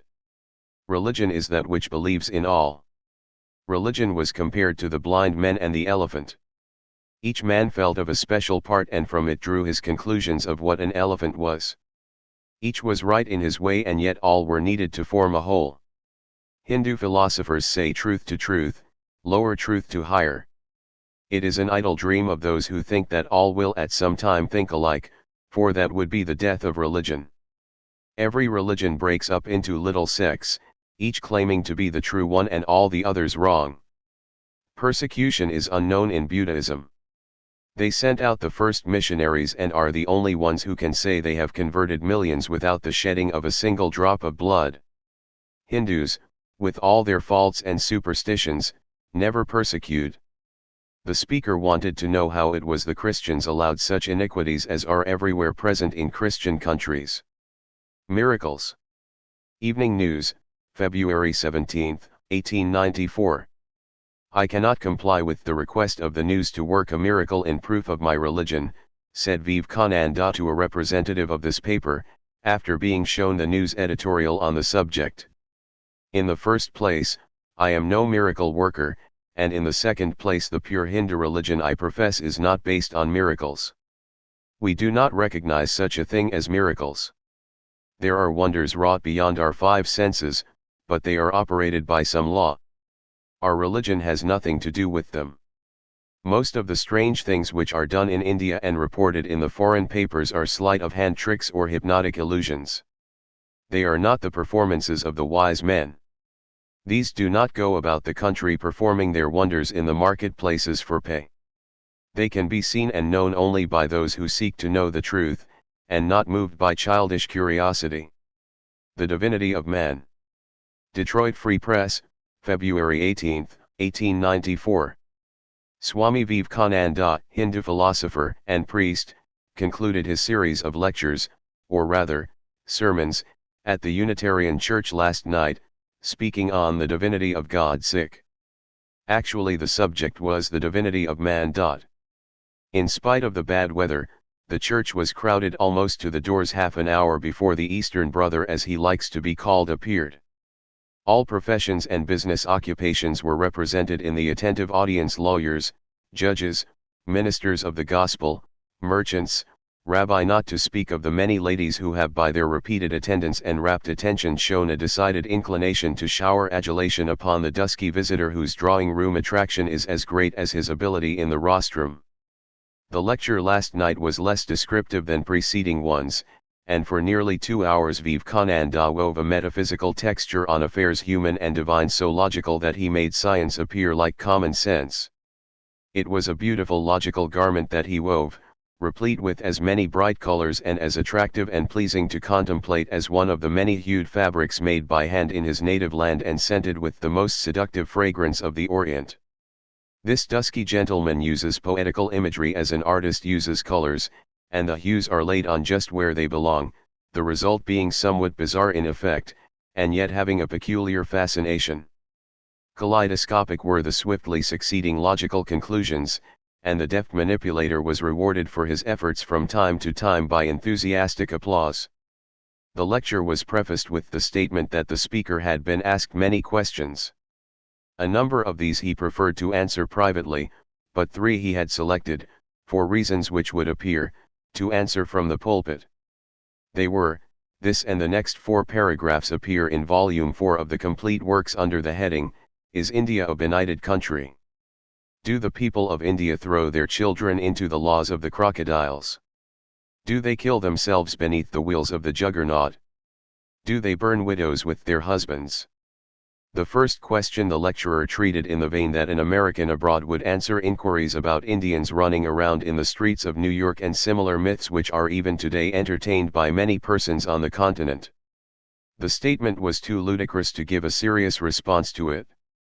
When asked by certain well-meaning but ignorant people why they gave only female children to the crocodiles, he could only ironically reply that probably it was because they were softer and more tender and could be more easily masticated by the inhabitants of the rivers in the benighted country. Regarding the juggernaut legend, the lecturer explained the old practice in the sacred city and remarked that possibly a few in their zeal to grasp the rope and participate in the drawing of the car slipped and fell and were so destroyed. Some such mishaps had been exaggerated into the distorted version from which the good people of other countries shrank with horror.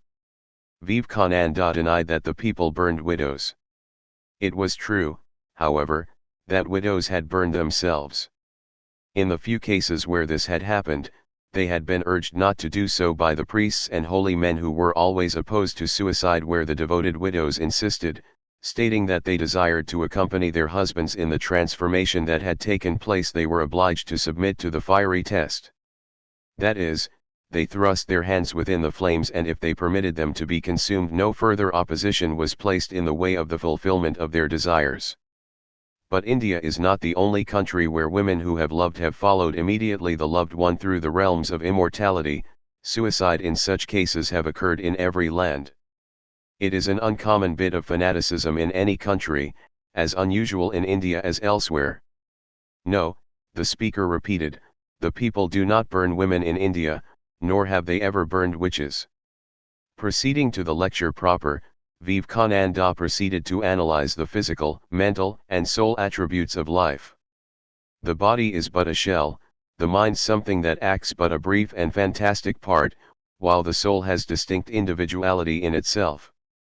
To realize the infinity of self is to attain freedom, which is the Hindu word for salvation. By a convincing manner of argument, the lecturer showed that every soul is something independent, for if it were dependent, it could not acquire immortality. He related a story from the old legends of his country to illustrate the manner in which the realization of this may come to the individual. A lioness leaping towards a sheep in the act gave birth to a cub. The lioness died and the cub was given suck by the sheep, and for many years thought itself a sheep and acted like one. But one day another lion appeared and led the first lion to a lake, where he looked in and saw his resemblance to the other lion. At that he roared and realized else full majesty of self. Many people are like the lion, masquerading as a sheep, and get into a corner, call themselves sinners and demean themselves in every imaginable fashion, not yet seeing the perfection and divinity which lies in self. The ego of man and woman is the soul. If the soul is independent, how then can it be isolated from the infinite whole? Just as the great sun shines on a lake and numberless reflections are the result, so the soul is distinct like each reflection, although the great source is recognized and appreciated. The soul is sexless. When it has realized the condition of absolute freedom, what could it have to do with sex which is physical? In this connection the lecturer delved deeply into the water of Swedenborgian philosophy, or religion, and the connection between the conviction of the Hindu and the spiritual expressions of faith on the part of the more modern holy man was fully apparent. Swedenborg seemed like a European successor of an early Hindu priest, clothing in modern garb an ancient conviction, a line of thought that the greatest of French philosophers and novelists Balzac saw fit to embody in his elevating tale of the perfect soul. Every individual has in himself perfection. It lies within the dark recesses of his physical being. To say that a man has become good because God gave him a portion of his perfection is to conceive the divine being as God minus just so much perfection as he has imparted to a person on this earth. The inexorable law of science proves that the soul is individual and must have perfection within itself, the attainment of which means freedom, not salvation, and the realization of individual infinity. Nature, God, religion. It is all one. The religions are all good. A bubble of air in a glass of water strives to join with the mass of air without. In oil, vinegar, and other materials of differing density its efforts are less or more retarded according to the liquid. So the soul struggles through various mediums for the attainment of its individual infinity. One religion is best adapted to a certain people because of habits of life, association, hereditary traits, and climatic influences. Another religion is suited to another people for similar reasons. All that is best seen to be the substance of the lecturer's conclusions. To try abruptly to change a nation's religion would be like a man who sees a river flowing from the Alps. He criticizes the way it has taken. Another man views the mighty stream descending from the Himalayas, a stream that has been running for generations and thousands of years, and says that it has not taken the shortest and best route. The Christian pictures God as a personal being seated somewhere above us. The Christian cannot necessarily be happy in heaven unless he can stand on the edge of the golden streets and from time to time gaze down into the other place and see the difference. Instead of the golden rule, the Hindu believes in the doctrine that all non-self is good and all self is bad, and through this belief the attainment of the individual infinity and the freedom of the soul at the proper time will be fulfilled.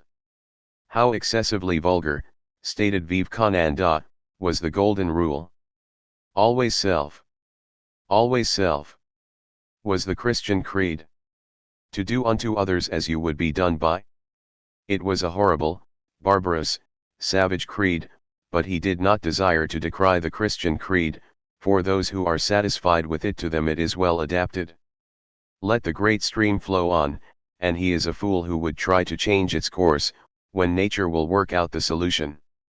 Spiritualist, in the true acceptance of the word, and fatalist, Vivekananda emphasized his opinion that all was well and he had no desire to convert Christians. They were Christians, it was well. He was a Hindu, that, also, was well. In his country different creeds were formulated for the needs of people of different grades of intelligence, all this marking the progress of spiritual evolution. The Hindu religion was not one of self, ever egotistical in its aspirations, ever holding up promises of reward or threats of punishment. It shows to the individual he may attain infinity by non-self. This system of bribing men to become Christians, alleged to have come from God, who manifested himself to certain men on earth, is atrocious.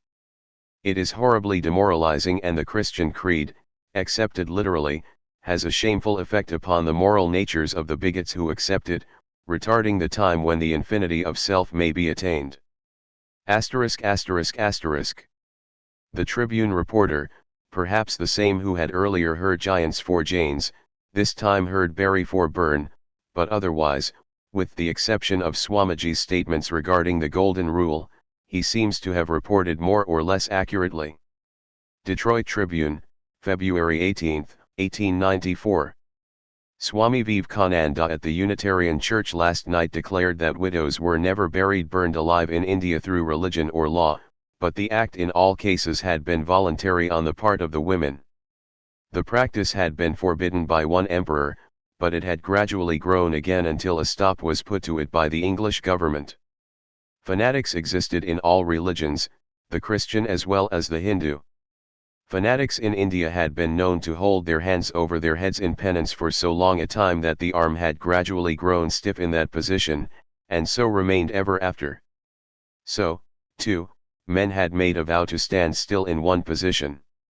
These persons would in time lose all control of the lower limbs and never after be able to walk. All religions were true, and the people practiced morality, not because of any divine command, but because of its own good.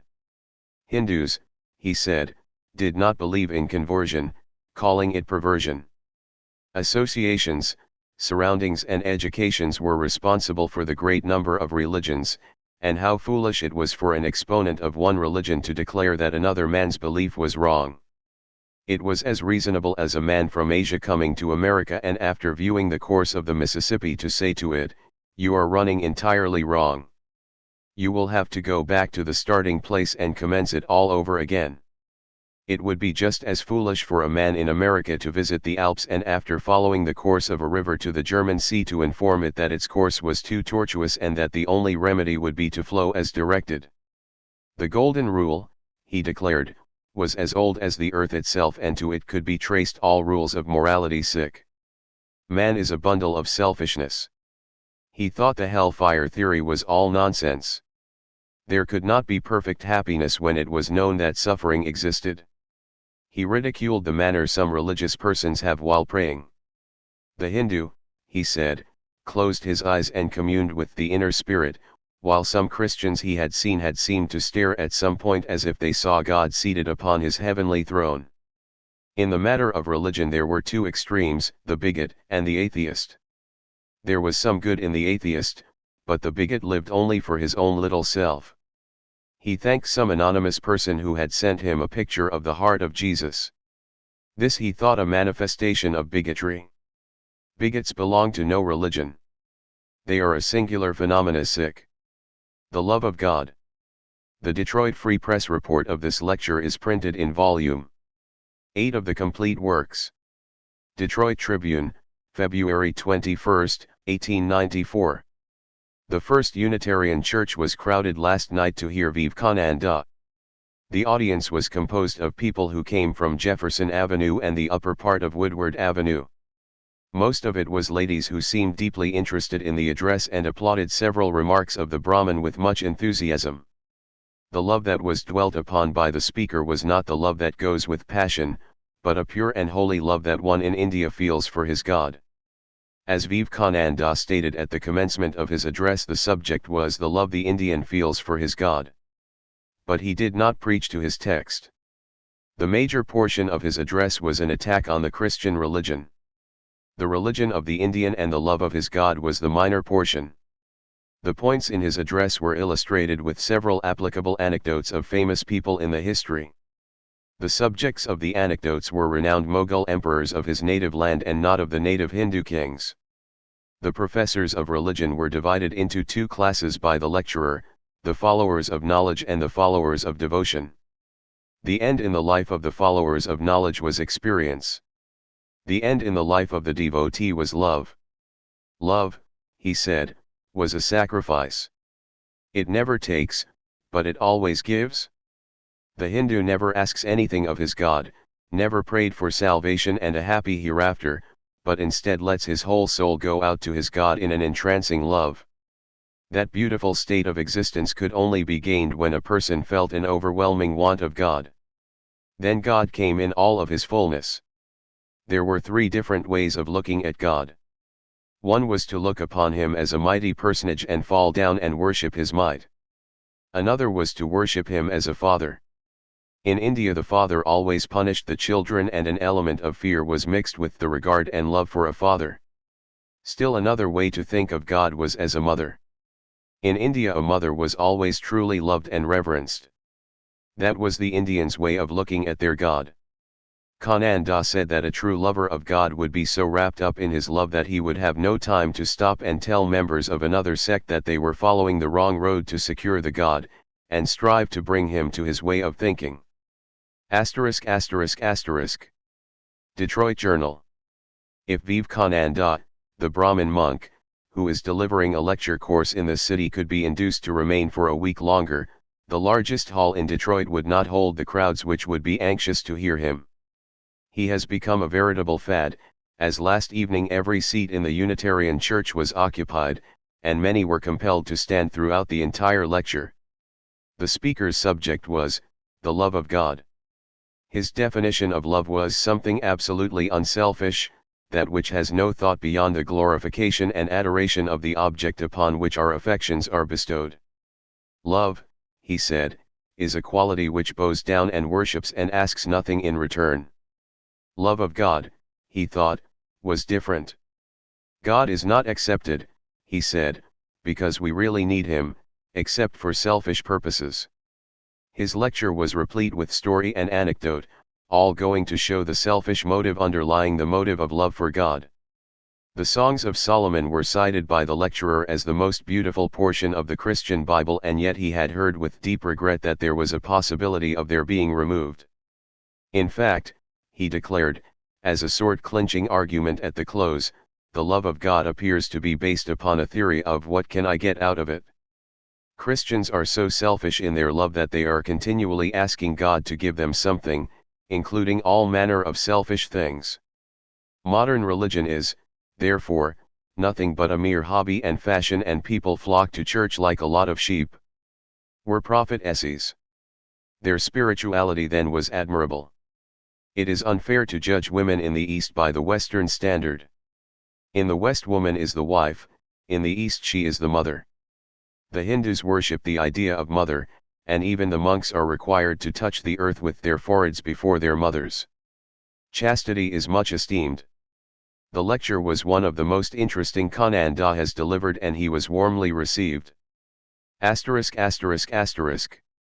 Detroit Evening News, March 25, 1894. Swami Vivekananda lectured at the Unitarian Church last night on the women of India, past, medieval and the present. He stated that in India the woman was the visible manifestation of God, and that her whole life was given up to the thought that she was a mother, and to be a perfect mother she must be chaste.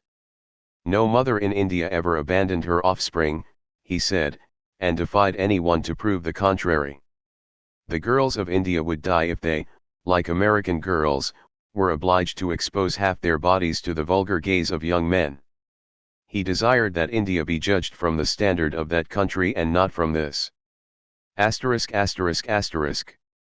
Tribune, April 1, 1894.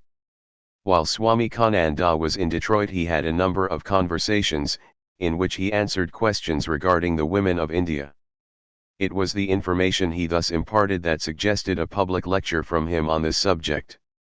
But as he speaks without notes, some of the points he made in private conversation did not appear in his public address. Then his friends were in a measure disappointed.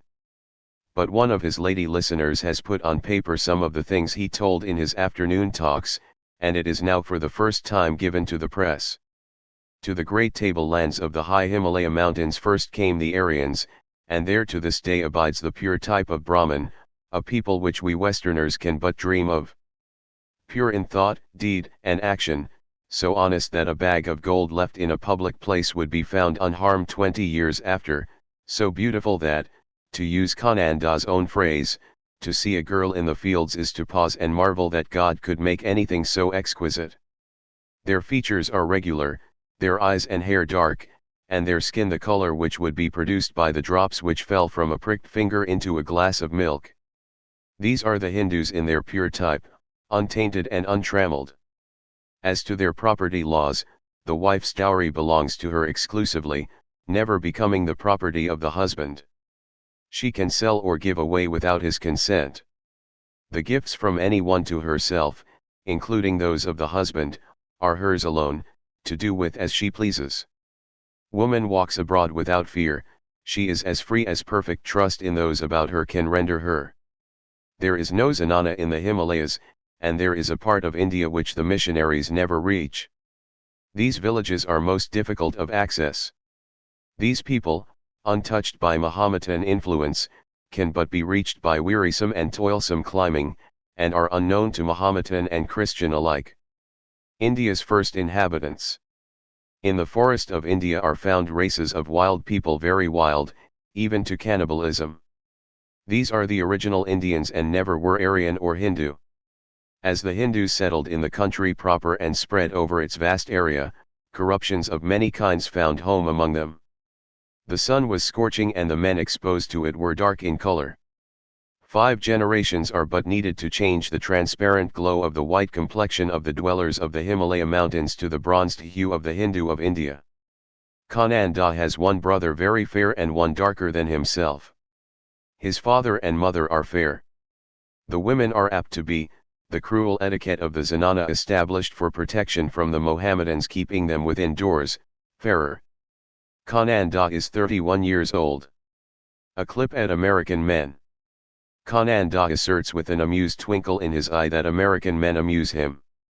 They profess to worship woman, but in his opinion they simply worship youth and beauty. They never fall in love with wrinkles and gray hair. In fact, he is under a strong impression that American men once had a trick inherited, to be sure, of burning up their old women. Modern history calls this the burning of witches. It was men who accused and condemned witches, and it was usually the old age of the victim that led her to the stake. So it is seen that burning women alive is not exclusively a Hindu custom. He thought that if it were remembered that the Christian Church burned old women at the stake, there would be less horror expressed regarding the burning of Hindu widows. Burnings compared. The Hindu widow went to her death agony amid feasting and song, arrayed in her costliest garments and believing for the most part that such an act meant the glories of paradise for herself and family. She was worshipped as a martyr and her name was enshrined among the family records. However horrible the rite appears to us, it is a bright picture compared to the burning of the Christian witch who, considered a guilty thing from the first, was thrown in a stifling dungeon, tortured cruelly to extort confession, subjected to an infamous trial, dragged amid jeering to the stake and consoled amid her sufferings by the bystanders' comfort that the burning of her body was but the symbol for hell's everlasting fires, in which her soul would suffer even greater torment. Mothers are sacred. Kananda says the Hindu is taught to worship the principle of motherhood. The mother outranks the wife.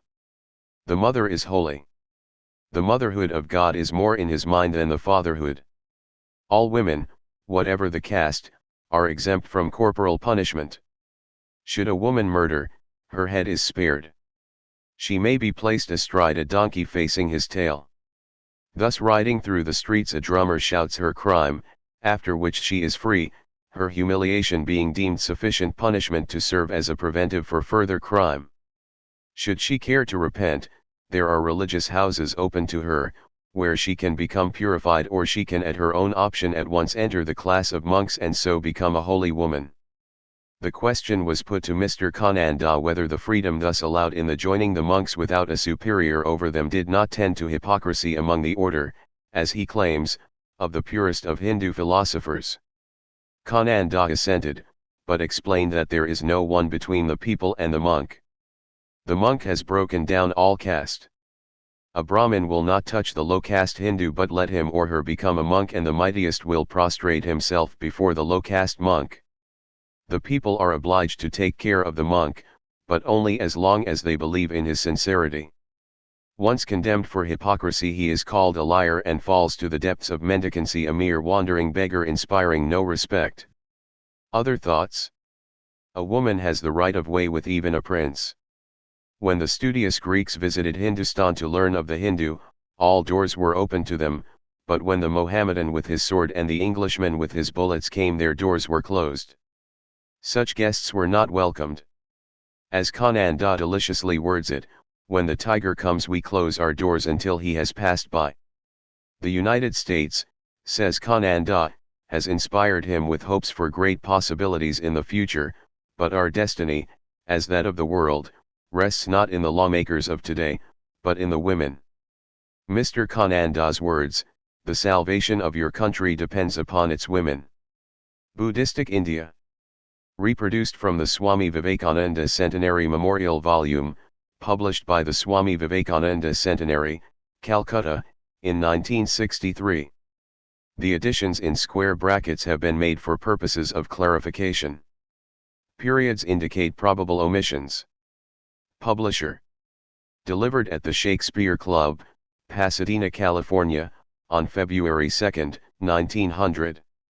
Buddhistic India is our subject tonight.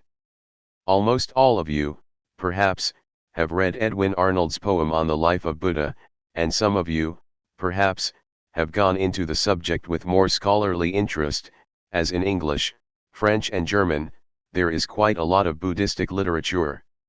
Buddhism itself is the most interesting of subjects, for it is the first historical outburst of a world religion.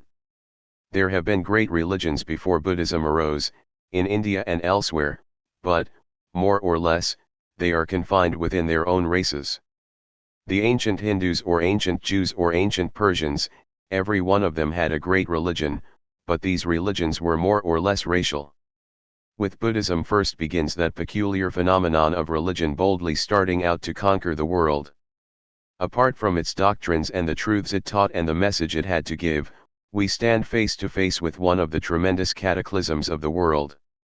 Within a few centuries of its birth, the barefooted, shaven-headed missionaries of Buddha had spread over all the then known civilized world, and they penetrated even further from Lapland on the one side to the Philippine Islands on the other. They had spread widely within a few centuries of Buddha's birth, and in India itself, the religion of Buddha had at one time nearly swallowed up 2/3 of the population. The whole of India was never Buddhistic. It stood outside. Buddhism had the same fate as Christianity had with the Jews, the majority of the Jews stood aloof. So the old Indian religion lived on. But the comparison stops here. Christianity, though it could not get within its fold all the Jewish race, itself took the country.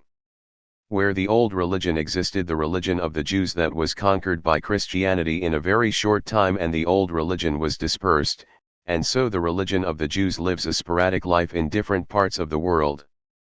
But in India this gigantic child was absorbed, in the long run, by the mother that gave it birth, and today the very name of Buddha is almost unknown all over India. You know more about Buddhism than 99% of the Indians. At best, they of India only know the name, oh, he was a great prophet, a great incarnation of God, and there it ends. The island of Ceylon remains to Buddha, and in some parts of the Himalayan country, there are some Buddhists yet. Beyond that there are none. But Buddhism has spread over all the rest of Asia. Still, it has the largest number of followers of any religion, and it has indirectly modified the teachings of all the other religions. A good deal of Buddhism entered into Asia Minor. It was a constant fight at one time whether the Buddhists would prevail or the later sects of Christians.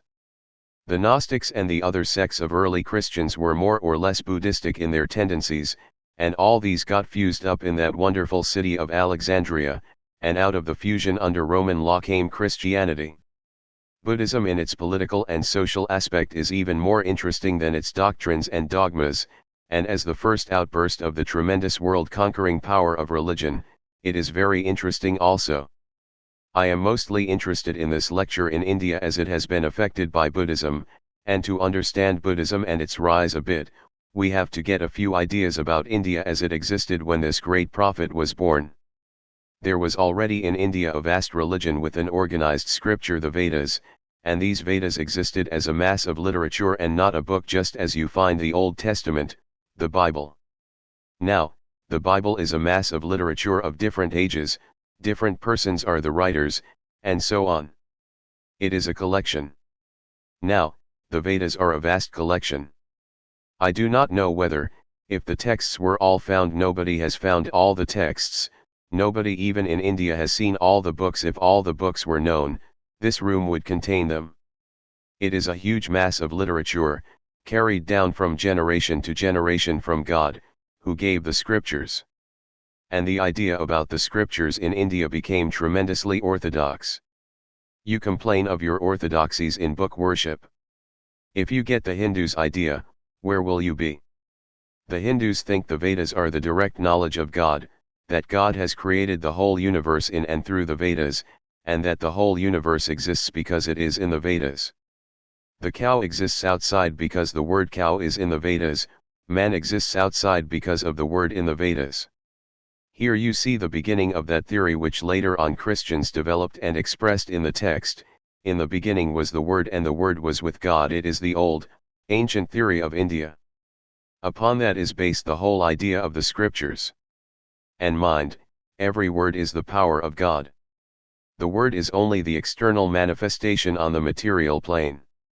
So, all this manifestation is just the manifestation on the material plane, and the word is the Vedas, and Sanskrit is the language of God. God spoke once. He spoke in Sanskrit, and that is the divine language. Every other language, they consider, is no more than the braying of animals, and to denote that they call every other nation that does not speak Sanskrit mlechchas, the same word as the barbarians of the Greeks. They are braying, not talking, and Sanskrit is the divine language. Now, the Vedas were not written by anybody, they were eternally coexistent with God. God is infinite. So is knowledge, and through this knowledge is created the world. Their idea of ethics is that a thing is good because the law says so. Everything is bounded by that book, nothing can go beyond that, because the knowledge of God you cannot get beyond that. That is Indian orthodoxy. In the latter part of the Vedas, you see the highest, the spiritual. In the early portions, there is the crude part. You quote a passage from the Vedas that is not good, you say. Why? There is a positive evil injunction the same as you see in the Old Testament. There are numbers of things in all old books, curious ideas, which we would not like in our present day. You say, this doctrine is not at all good. Why? It shocks my ethics. How did you get your idea? Merely by your own thought? Get out. If it is ordained by God, what right have you to question? When the Vedas say, do not do this, this is immoral, and so on, no more have you the right to question at all. And that is the difficulty. If you tell a Hindu, but our Bible does not say so, he will reply, oh, your Bible. It is a babe of history. What other Bible could there be except the Vedas? What other book could there be? All knowledge is in God. Do you mean to say that he teaches by 2 or more Bibles? His knowledge came out in the Vedas. Do you mean to say that he committed a mistake, then? Afterwards, he wanted to do something better and taught another Bible to another nation? You cannot bring another book that is as old as Vedas. Everything else it was all copied after that. They would not listen to you. And the Christian brings the Bible. They say, that is fraud. God only speaks once, because he never makes mistakes. Now, just think of that. That orthodoxy is terrible. And if you ask a Hindu that he is to reform his society and do this and that, he says, is it in the books? If it is not, I do not care to change. You wait. In 500 years more you will find this is good. If you say to him, this social institution that you have is not right, he says, how do you know that? Then he says, our social institutions in this matter are the better. Wait 500 years and your institutions will die. The test is the survival of the fittest. You live, but there is not one community in the world which lives 500 years together. Look here. We have been standing all the time. That is what they would say. Terrible orthodoxy. And thank God I have crossed that ocean. This was the orthodoxy of India. What else was there? Everything was divided, the whole society, as it is today, though in a much more rigorous form than divided into castes. There is another thing to learn. There is a tendency to make castes just now going on here in the West. And I myself I am a renegade. I have broken everything. I do not believe in caste, individually. It has very good things in it. For myself, Lord help me. I would not have any caste, if he helps me. You understand what I mean by caste, and you are all trying to make it very fast. It is a hereditary trait for the Hindu. The Hindu said in olden times that life must be made easier and smoother. And what makes everything alive? Competition. Hereditary trait kills. You are a carpenter? Very good, your son can be only a carpenter. What are you? A blacksmith. Blacksmithing becomes a caste, your children will become blacksmiths. We do not allow anybody else to come into that trade, so you will be quiet and remain there. You are a military man, a fighter? Make a caste. You are a priest? Make a caste. The priesthood is hereditary. And so on. Rigid, high power. That has a great side, and that side is that it really rejects competition. It is that which has made the nation live while other nations have died, that caste. But there is a great evil, it checks individuality. I will have to be a carpenter because I am born a carpenter, but I do not like it. That is in the books, and that was before Buddha was born. I am talking to you of India as it was before Buddha. And you are trying today what you call socialism. Good things will come, but in the long run you will be a blight upon the race. Freedom is the watchword. Be free. A free body, a free mind, and a free soul. That is what I have felt all my life. I would rather be doing evil freely than be doing good under bondage. Well, these things that they are crying for now in the West, they have done ages before there. Land has been nationalized. By thousands all these things. There is blame upon this hidebound caste. The Indian people are intensely socialistic. But, beyond that, there is a wealth of individualism. They are as tremendously individualistic, that is to say, after laying down all these minute regulations. They have regulated how you should eat, drink, sleep, die. Everything is regulated there, from early morning to when you go to bed and sleep, you are following regulations and law. Law, law. Do you wonder that a nation should live under that? Law is death. The more of the law in a country, the worse for the country. But to be an individual we go to the mountains, where there is no law, no government. The more of law you make, the more of police and socialism, the more of blackguards there are. Now this tremendous regulation of law is there. As soon as a child is born, he knows that he is born a slave, slave to his caste, first, slave to his nation, next. Slave, slave, slave. Every action, his drinking and his eating. He must eat under a regular method, this prayer with the first morsel, this prayer with the second, that prayer with the third, and that prayer when he drinks water. Just think of that. Thus, from day to day, it goes on and on. But they were thinkers. They knew that this would not lead to real greatness. So they left a way out for them all. After all, they found out that all these regulations are only for the world and the life of the world. As soon as you do not want money and you do not want children, no business for this world, you can go out entirely free. Those that go out thus were called sannyasins, people who have given up. They never organized themselves, nor do they now. They are a free order of men and women who refuse to marry, who refuse to possess property, and they have no law, not even the Vedas bind them. They stand on the top of the Vedas. They are at the other pole from our social institutions. They are beyond caste. They have grown beyond. They are too big to be bound by these little regulations and things. Only two things are necessary for them: they must not possess property and must not marry. If you marry, settle down, or possess property, immediately the regulations will be upon you, but if you do not do either of these two, you are free. They were the living gods of the race, and 99% of our great men and women were to be found among them.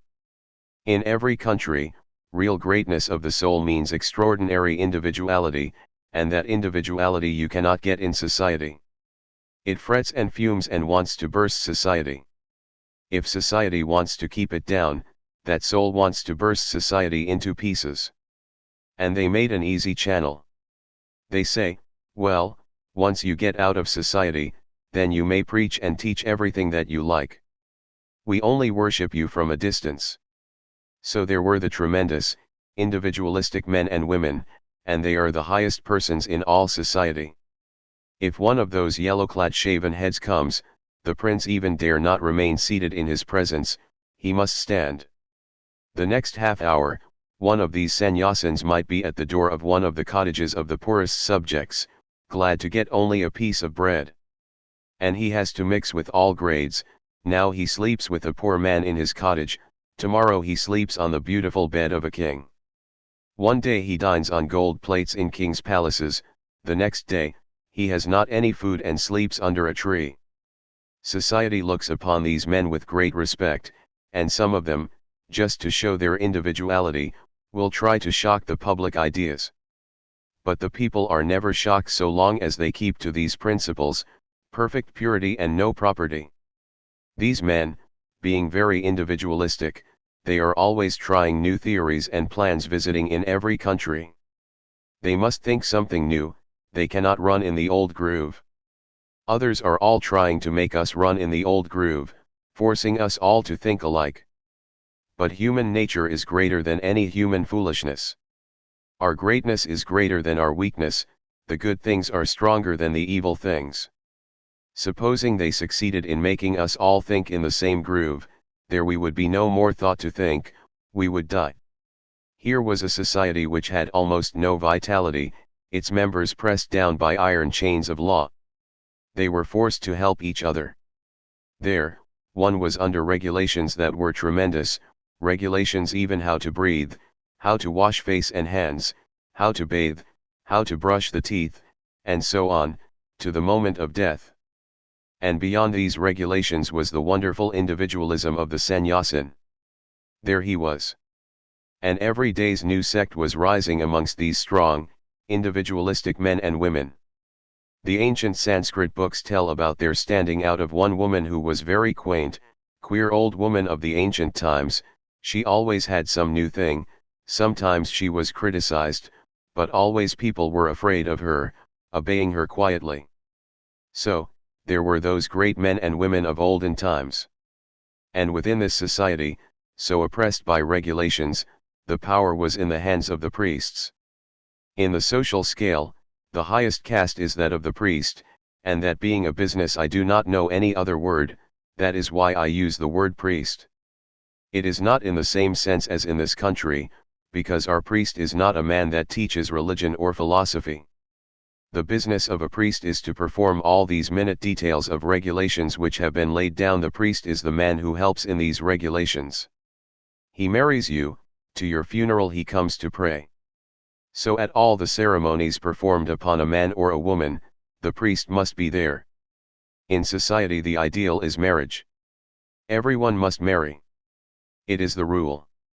Without marriage, man is not able to perform any religious ceremony.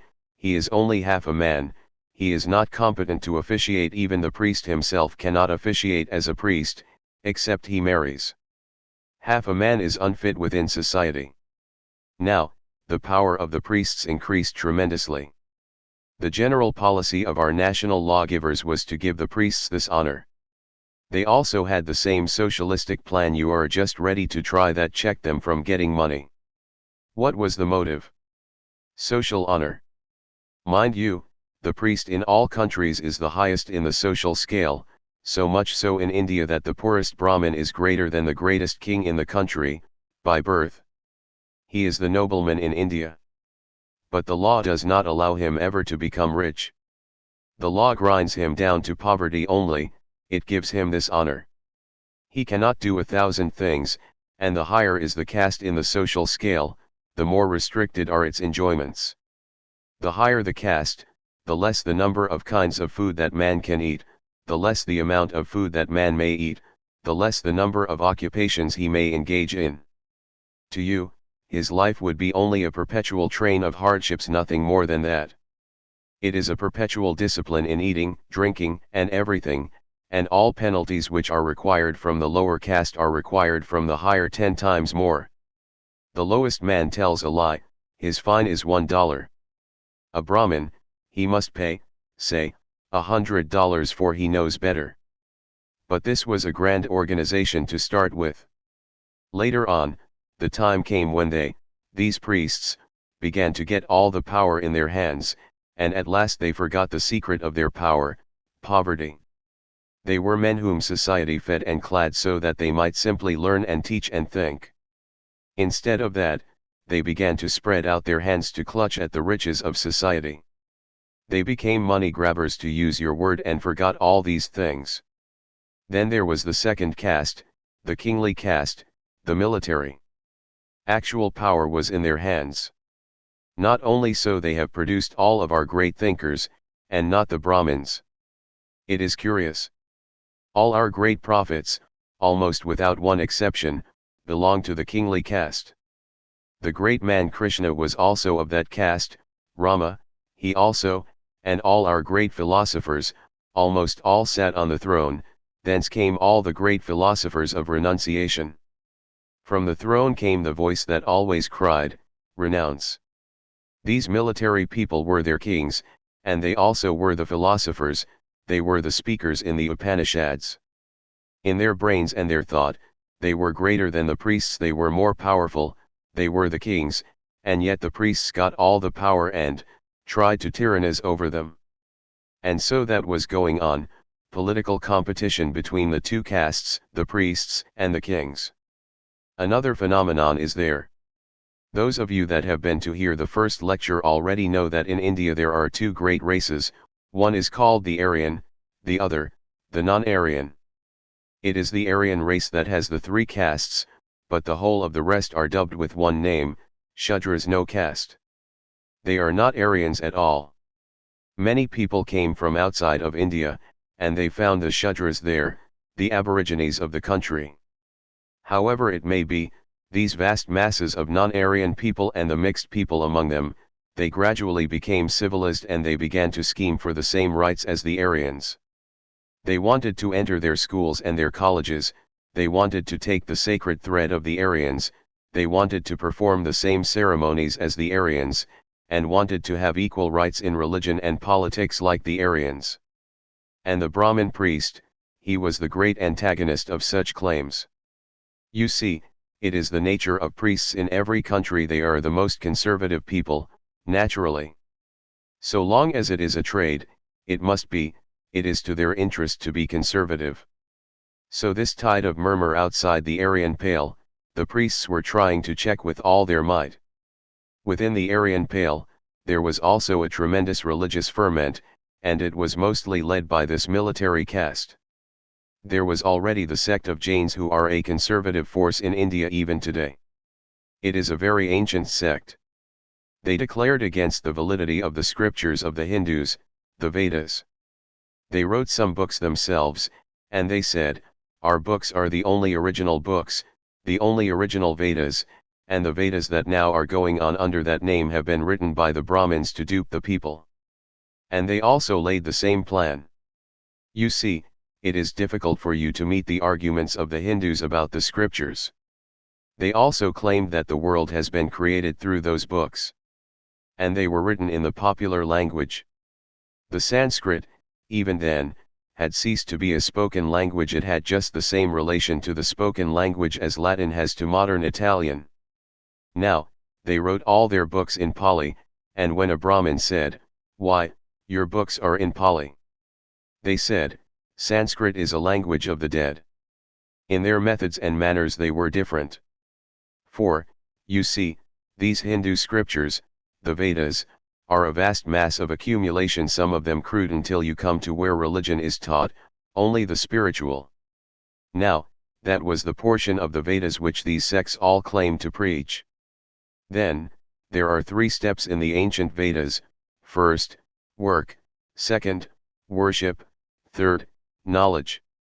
When a man purifies himself by work and worship, then God is within that man. He has realized he is already there. He only can have seen him because the mind has become pure. Now, the mind can become purified by work and worship. That is all. Salvation is already there. We don't know it. Therefore, work, worship, and knowledge are the three steps. By work, they mean doing good to others. That has, of course, something in it, but mostly, as to the Brahmins, work means to perform these elaborate ceremonials, killing of cows and killing of bulls, killing of goats and all sorts of animals, that are taken fresh and thrown into the fire, and so on. Now declared the Jains, that is no work at all, because injuring others can never be any good work, and they said, this is the proof that your Vedas are false Vedas, manufactured by the priests, because you do not mean to say that any good book will order us to be killing animals and doing these things. You do not believe it?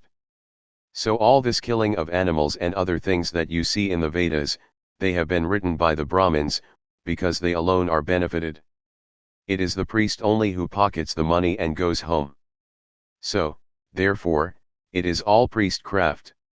It was one of their doctrines that there cannot be any God, the priests have invented God, that the people may believe in God and pay them money. All nonsense. There is no God. There is nature and there are souls, and that is all. Souls have got entangled into this life and got round them the clothing of man you call a body. Now, do good work. But from that naturally came the doctrine that everything that is matter is vile. They are the first teachers of asceticism. If the body is the result of impurity, why, therefore the body is vile. If a man stands on one leg for some time, all right, it is a punishment. If the head comes up bump against a wall, rejoice, it is a very good punishment. Some of the great founders of the Franciscan order, one of them Saint Francis, were going to a certain place to meet somebody, and Saint Francis had one of his companions with him, and he began to talk as to whether the person would receive them or not, and this man suggested that possibly he would reject them. Said Saint Francis, that is not enough, brother, but if, when we go and knock at the door, the man comes and drives us away, that is not enough. But if he orders us to be bound and gives us a thorough whipping, even that is not enough. And then, if he binds us hand and foot and whips us until we bleed at every pore and throws us outside in the snow, that would be enough. These same ascetic ideas prevailed at that time. These Jains were the first great ascetics, but they did some great work. Don't injure any and do good to all that you can, and that is all the morality and ethics, and that is all the work there is, and the rest is all nonsense. The Brahmins created that. Throw it all away.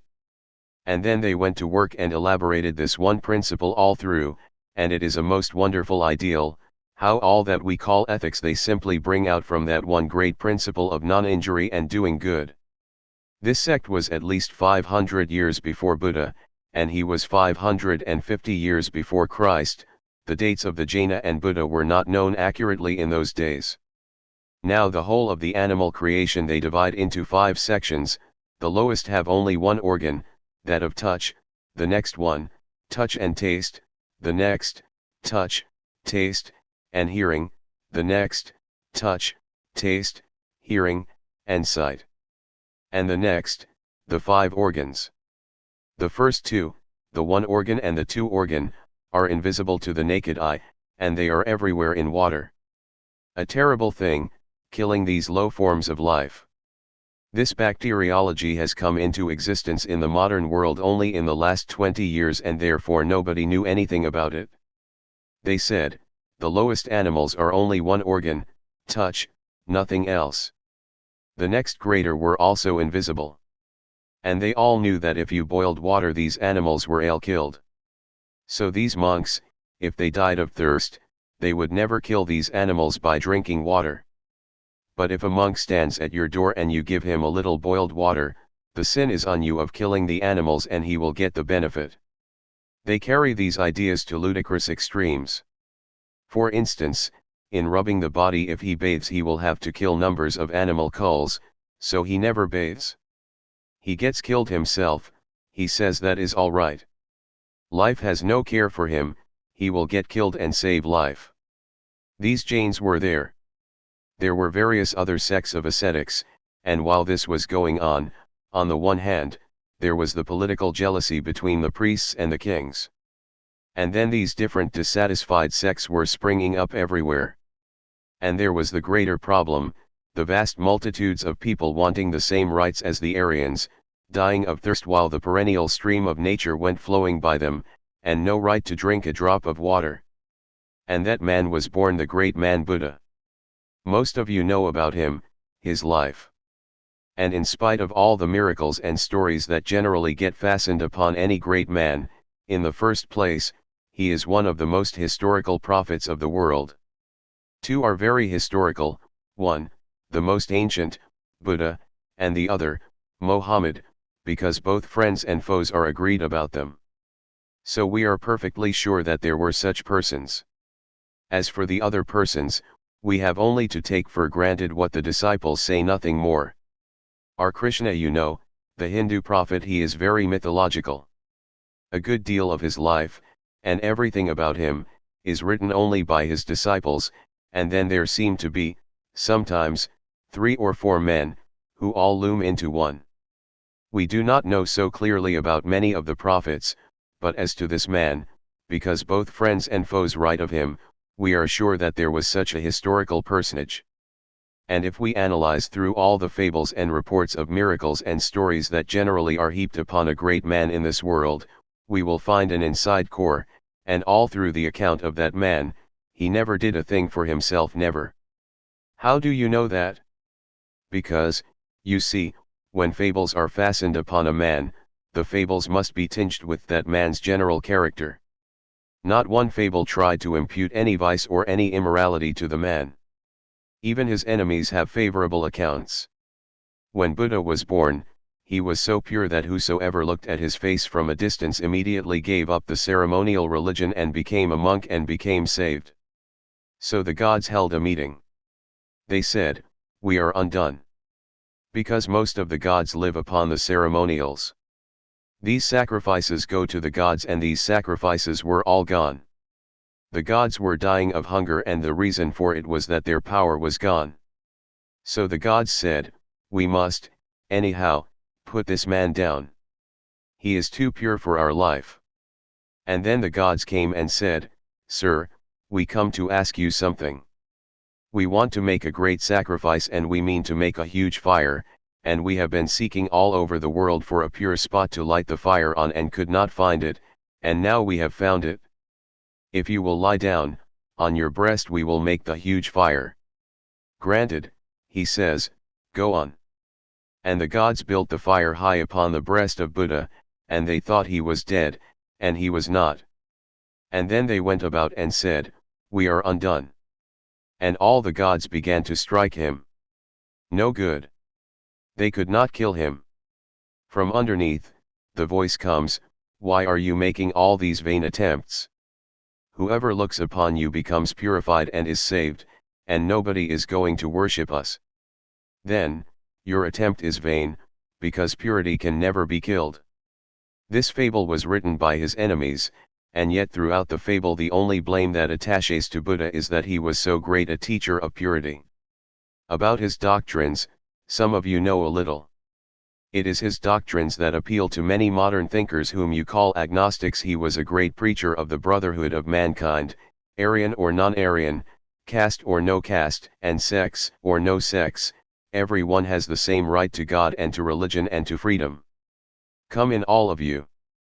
But as to other things, he was very agnostic. Be practical.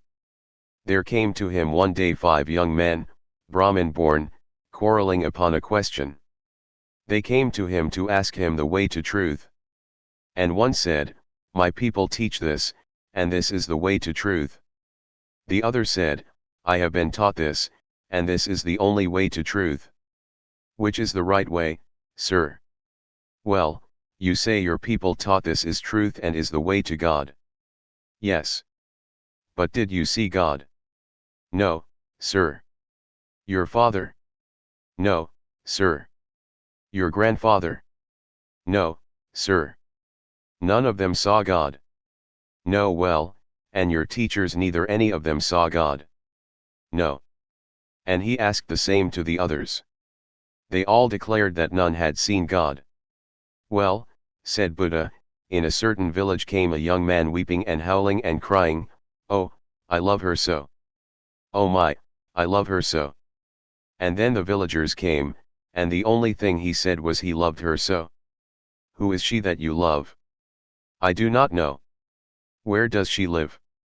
"I do not know, but he loved her so." "How does she look?"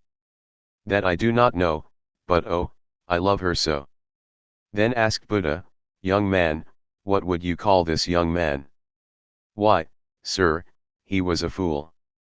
And they all declared, "Why, sir, that young man was certainly a fool, to be crying and all that about a woman, to say he loved her so much and he never saw her or knew that she existed or anything. Are you not the same? You say that this God your father or your grandfather never saw, and now you are quarreling upon a thing which neither you nor your ancestors ever knew, and you are trying to cut each other's throats about it." Then the young men asked, "What are we to do? Now, tell me, did your father ever teach that God is ever angry?" "No, sir." "Did your father ever teach that God is evil?" "No, sir, he is always pure." "Well, now, if you are pure and good and all that, do you not think that you will have more chance to come near to that God than by discussing all this and trying to cut each other's throats? Therefore, say I, be pure and be good, be pure and love everyone." And that was all. You see that non-killing of animals and charity towards animals was an already existing doctrine when he was born, but it was new with him the breaking down of caste, that tremendous movement. And the other thing that was new, he took 40 of his disciples and sent them all over the world, saying, "Go mix with all races and nations and preach the excellent gospel for the good of all, for the benefit of all." And, of course, he was not molested by the Hindus. He died at a ripe old age. All his life he was a most stern man, he never yielded to weakness. I do not believe many of his doctrines, of course, I do not. I believe that the Vedantism of the old Hindus is much more thoughtful, is a grander philosophy of life. I like his method of work, but what I like most in that man is that, among all the prophets of mankind, here was a man who never had any cobwebs in his brain, and who was sane and strong. When kingdoms were at his feet, he was still the same man, maintaining "I am a man amongst men." Why, the Hindus, they are dying to worship somebody. You will find, if you live long enough, I will be worshipped by our people. If you go there to teach them something, before you die you will be worshipped. Always trying to worship somebody. And living in that race, the world-honored Buddha, he died always declaring that he was but man. None of his adulators could draw from him one remark that he was anything different from any other man. Those last dying words of his always thrilled through my heart. He was old, he was suffering, he was near his death, and then came the despised outcast. He lives on carrion, dead animals. The Hindus would not allow them to come into cities. One of these invited him to a dinner and he came with his disciples, and the poor Chanda, he wanted to treat this great teacher according to what he thought would be best, so he had a lot of pig's flesh and a lot of rice for him, and Buddha looked at that. The disciples were all hesitating, and the master said, "Well, do not eat, you will be hurt." But he quietly sat down and ate. The teacher of equality must eat the outcast Chanda's dinner, even the pig's flesh. He sat down and ate it. He was already dying. He found death coming on, and he asked, "Spread for me something under this tree, for I think the end is near." And he was there under the tree, and he laid himself down, he could not sit up any more. And the first thing he did, he said, "Go to that Chanda and tell him that he has been one of my greatest benefactors, for his meal, I am going to Nirvana." And then several men came to be instructed, and a disciple said, "Do not go near now, the master is passing away." And as soon as he heard it, the Lord said, "Let them come in." And somebody else came and the disciples would not let them enter. Again they came, and then the dying Lord said, "And oh, thou Ananda, I am passing away. Weep not for me. Think not for me. I am gone." Work out diligently your own salvation. Each one of you is just what I am. I am nothing but one of you. What I am today is what I made myself. Do you struggle and make yourselves what I am? These are the memorable words of Buddha. Believe not because an old book is produced as an authority. Believe not because your father said you should believe the same. Believe not because other people like you believe it. Test everything, try everything, and then believe it, and if you find it for the good of many, give it to all. And with these words, the master passed away. See the sanity of the man. No gods, no angels, no demons, nobody. Nothing of the kind. Stern, sane, every brain cell perfect and complete, even at the moment of death. No delusion. I do not agree with many of his doctrines. You may not. But in my opinion, oh, if I had only one drop of that strength.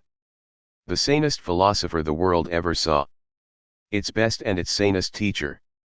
And never that man bent before even the power of the tyrannical Brahmins. Never that man bent.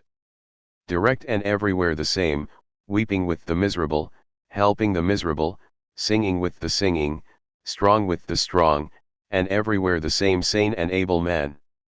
And, of course, with all this I cannot understand his doctrine. You know he denied that there was any soul in man, that is, in the Hindu sense of the word. Now, we Hindus all believe that there is something permanent in man, which is unchangeable and which is living through all eternity. And that in man we call Atman, which is without beginning and without end. And we believe that there is something permanent in nature and that we call Brahman, which is also without beginning and without end. He denied both of these. He said there is no proof of anything permanent. It is all a mere mass of change, a mass of thought in a continuous change is what you call a mind. The torch is leading the procession. The circle is a delusion. Or take the example of a river. It is a continuous river passing on, every moment a fresh mass of water passing on. So is this life, so is all body, so is all mind.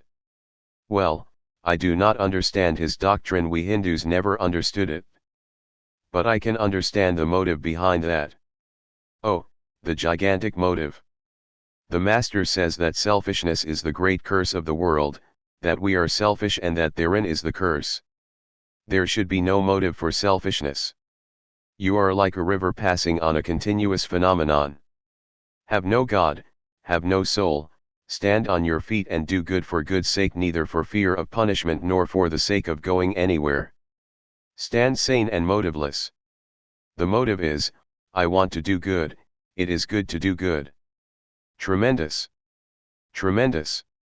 I do not sympathize with his metaphysics at all, but my mind is jealous when I think of the moral force. Just ask your minds which one of you can stand for 1 hour, able and daring like that man. I cannot for 5 minutes. I would become a coward and want a support. I am weak, a coward. And I warm to think of this tremendous giant. We cannot approach that strength. The world never saw anything compared to that strength. And I have not yet seen any other strength like that. We are all born cowards. If we can save ourselves, we care about nothing else. Inside is the tremendous fear, the tremendous motive, all the time. Our own selfishness makes us the most arrant cowards, our own selfishness is the great cause of fear and cowardice. And there he stood, do good because it is good, ask no more questions, that is enough. A man made to do good by a fable, a story, a superstition, he will be doing evil as soon as the opportunity comes. That man alone is good who does good for good's sake, and that is the character of the man. And what remains of man? Was asked of the master. Everything, everything. But what is in the man? Not the body, not the soul, but character. And that is left for all ages.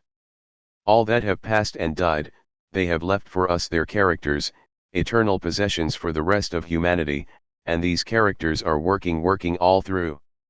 What of Buddha? What of Jesus of Nazareth? The world is full of their characters. Tremendous doctrine. Let us come down a little, we have not come to the subject at all. Laughter. I must add not a few words more this evening. And then, what he did. His method of work, organization. The idea that you have today of church is his character. He left the church. He organized these monks and made them into a body. Even the voting by ballot is there 560 years before Christ. Minute organization. The church was left and became a tremendous power, and did great missionary work in India and outside India. Then came, 300 years after, 200 years before Christ, the great Emperor Asoka, as he has been called by your Western historians, the divinest of monarchs, and that man became entirely converted to the ideas of Buddha, and he was the greatest emperor of the world at that time. His grandfather was a contemporary of Alexander, and since Alexander's time, India had become more intimately connected with Greece. Every day in Central Asia some inscription or other is being found. India had forgotten all about Buddha and Asoka and everyone. But there were pillars, obelisks, columns, with ancient letters which nobody could read. Some of the old Mughal emperors declared they would give millions for anybody to read those, but nobody could. Within the last 30 years those have been read, they are all written in Pali. The first inscription is. And then he writes this inscription, describing the terror and the misery of war, and then he became converted to religion. Then said he, henceforth let none of my descendants think of acquiring glory by conquering other races. If they want glory, let them help other races, let them send teachers of sciences and teachers of religion. A glory won by the sword is no glory at all. And next you find how he is sending missionaries even to Alexandria. You wonder that you find all over that part of the country sects rising immediately, called Therapeuti, Essenes, and all those extreme vegetarians, and so on. Now this great Emperor Asoka built hospitals for men and for animals. The inscriptions show they are ordering hospitals, building hospitals for men and for animals. That is to say, when an animal gets old, if I am poor and cannot keep it any longer, I do not shoot it down for mercy. These hospitals are maintained by public charity. The coasting traders pay so much upon every hundredweight they sell, and all that goes to the hospital, so nobody is touched. If you have a cow that is old anything and do not want to keep it, send it to the hospital, they keep it, even down to rats and mice and anything you send. Only, our ladies try to kill these animals sometimes, you know. They go in large numbers to see them and they bring all sorts of cakes. The animals are killed many times by this food. He claimed that the animals should be as much under the protection of the government as man. Why should animals be allowed to be killed? There is no reason. But he says, before prohibiting the killing of animals for food even, people must be provided with all sorts of vegetables. So he sent and collected all kinds of vegetables and planted them in India, and then, as soon as these were introduced, the order was, henceforth, whosoever kills an animal will be punished. A government is to be a government, the animals must be protected also. What business has a man to kill a cow, a goat, or any other animal for food? Thus Buddhism was and did become a great political power in India. Gradually it also fell to pieces after all, this tremendous missionary enterprise. But to their credit it must be said, they never took up the sword to preach religion. Excepting the Buddhistic religion, there is not one religion in the world which could make one step without bloodshed, not one which could get 100,000 converts just by brain power alone. No, no. All through. And this is just what you are going to do in the Philippines. That is your method. Make them religious by the sword. That is what your priests are preaching. Conquer and kill them that they may get religion.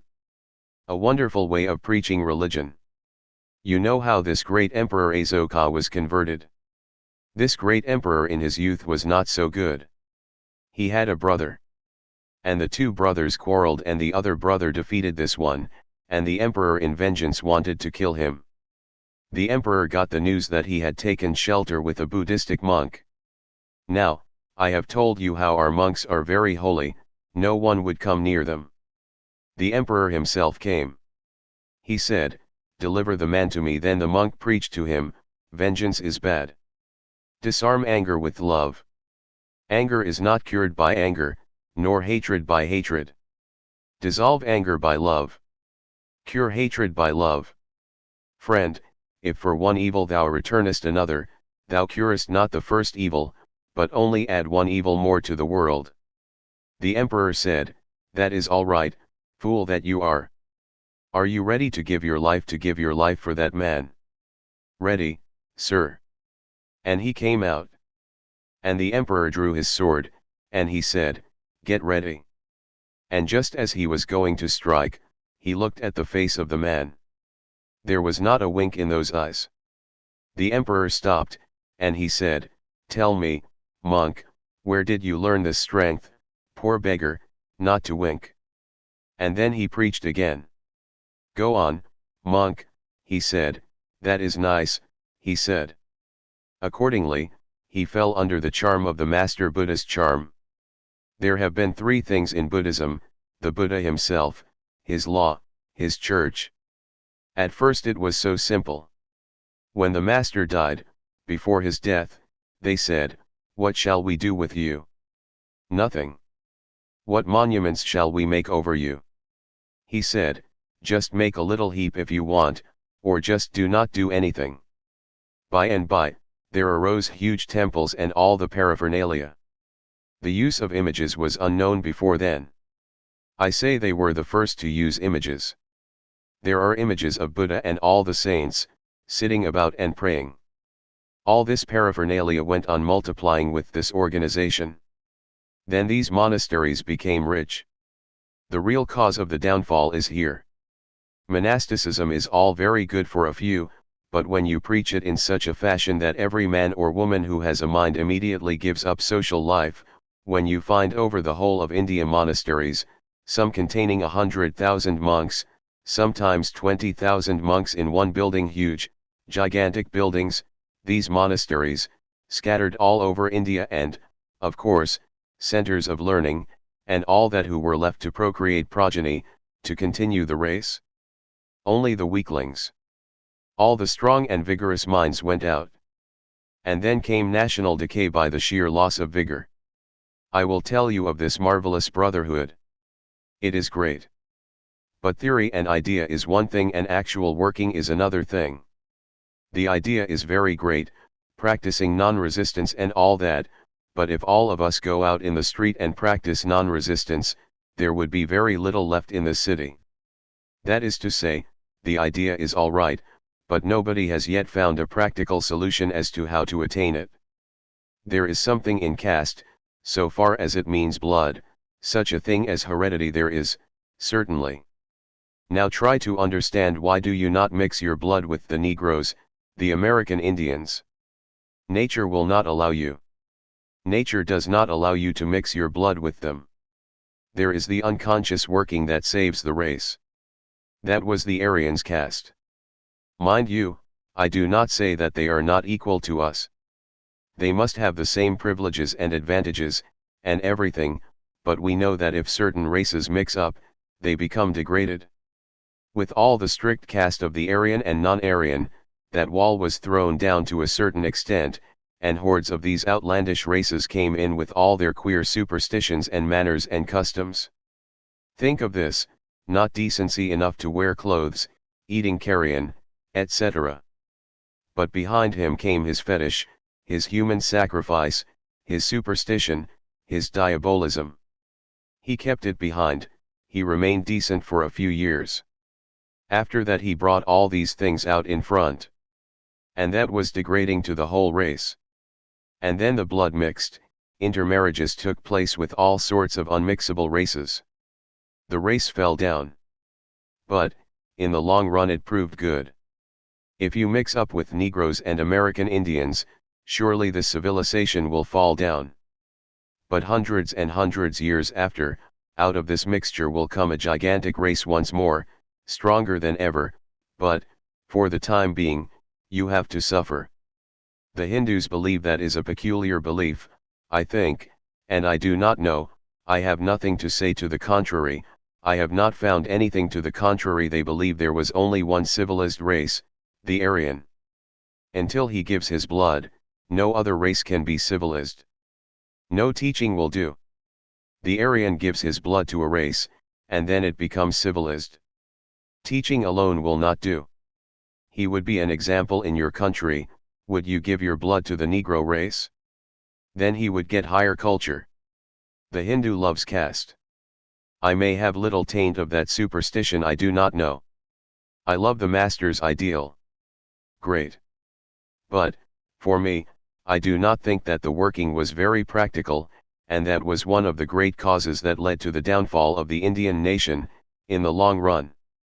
But then it brought about this tremendous fusion, where so many different races are all fusing, mingling, one man white like you, or yellow, while another man as black as I am, and all grades between these two extremes, and each race keeping their customs, manners, and everything. In the long run a fusion is taking place, and out of this fusion surely will come a tremendous upheaval, but, for the time being, the giant must sleep.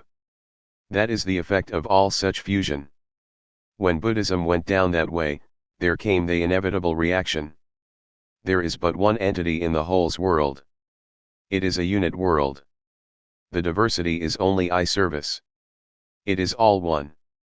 The idea of unity and what we call monism without duality is the idea in India. This doctrine has been always in India. It was brought forward whenever materialism and skepticism broke down everything. When Buddhism broke down everything by introducing all sorts of foreign barbarians into India, their manners and customs and things, there was a reaction, and that reaction was led by a young monk, Shankaracharya. And instead of preaching new doctrines and always thinking new thoughts and making sects, he brought back the Vedas to life, and modern Hinduism has thus an admixture of ancient Hinduism, over which the Vedantists predominate. But, you see, what once dies never comes back to life, and those ceremonials of Hinduism never came back to life. You will be astonished if I tell you that, according to the old ceremonials, he is not a good Hindu who does not eat beef. On certain occasions he must sacrifice a bull and eat it. That is disgusting now.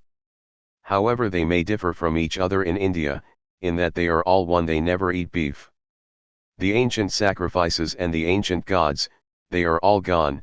Modern India belongs to the spiritual part of the Vedas. Buddhism was the first sect in India. They were the first to say, ours is the only path. Until you join our church, you cannot be saved. That was what they said, it is the correct path. But, being of Hindu blood, they could not be such stony-hearted sectarians as in other countries. There will be salvation for you, nobody will go wrong forever. No, no. There was too much of Hindu blood in them for that. The heart was not so stony as that. But you have to join them. But the Hindu idea, you know, is not to join anybody. Wherever you are, that is a point from which you can start to the center. All right. Hinduism has this advantage, its secret is that doctrines and dogmas do not mean anything, what you are is what matters. If you talk all the best philosophies the world ever produced, but if you are a fool in your behavior, they do not count, and if in your behavior you are good, you have more chances. This being so, the Vedantist can wait for everybody. Vedantism teaches that there is but one existence and one thing real, and that is God. It is beyond all time and space and causation and everything. We can never define him. We can never say what he is except that he is absolute existence, absolute knowledge, absolute blissfulness. He is the only reality. Of everything he is the reality, of you and me, of the wall and of everything everywhere. It is his knowledge upon which all our knowledge depends, it is his blissfulness upon which depends our pleasure, and he is the only reality. And when man realizes this, he knows that I am the only reality, because I am he, what is real in me is he also. So that when a man is perfectly pure and good and beyond all grossness, he finds, as Jesus found, I and my Father are one. The Vedantist has patience to wait for everybody. Wherever you are, this is the highest, I and my Father are one. Realize it? If an image helps, images are welcome. If worshipping a great man helps you, worship him. If worshipping Mohammed helps you, go on. Only be sincere, and if you are sincere, says Vedantism, you are sure to be brought to the goal. None will be left. Your heart, which contains all truth, will unfold itself chapter after chapter, till you know the last truth, that I and my Father are one. And what is salvation? To live with God. Where? Anywhere. Here this moment. One moment in infinite time is quite as good as any other moment. This is the old doctrine of the Vedas, you see. This was revived. Buddhism died out of India. It left its mark on their charity, its animals, etc. in India, and Vedantism is reconquering India from one end to the other.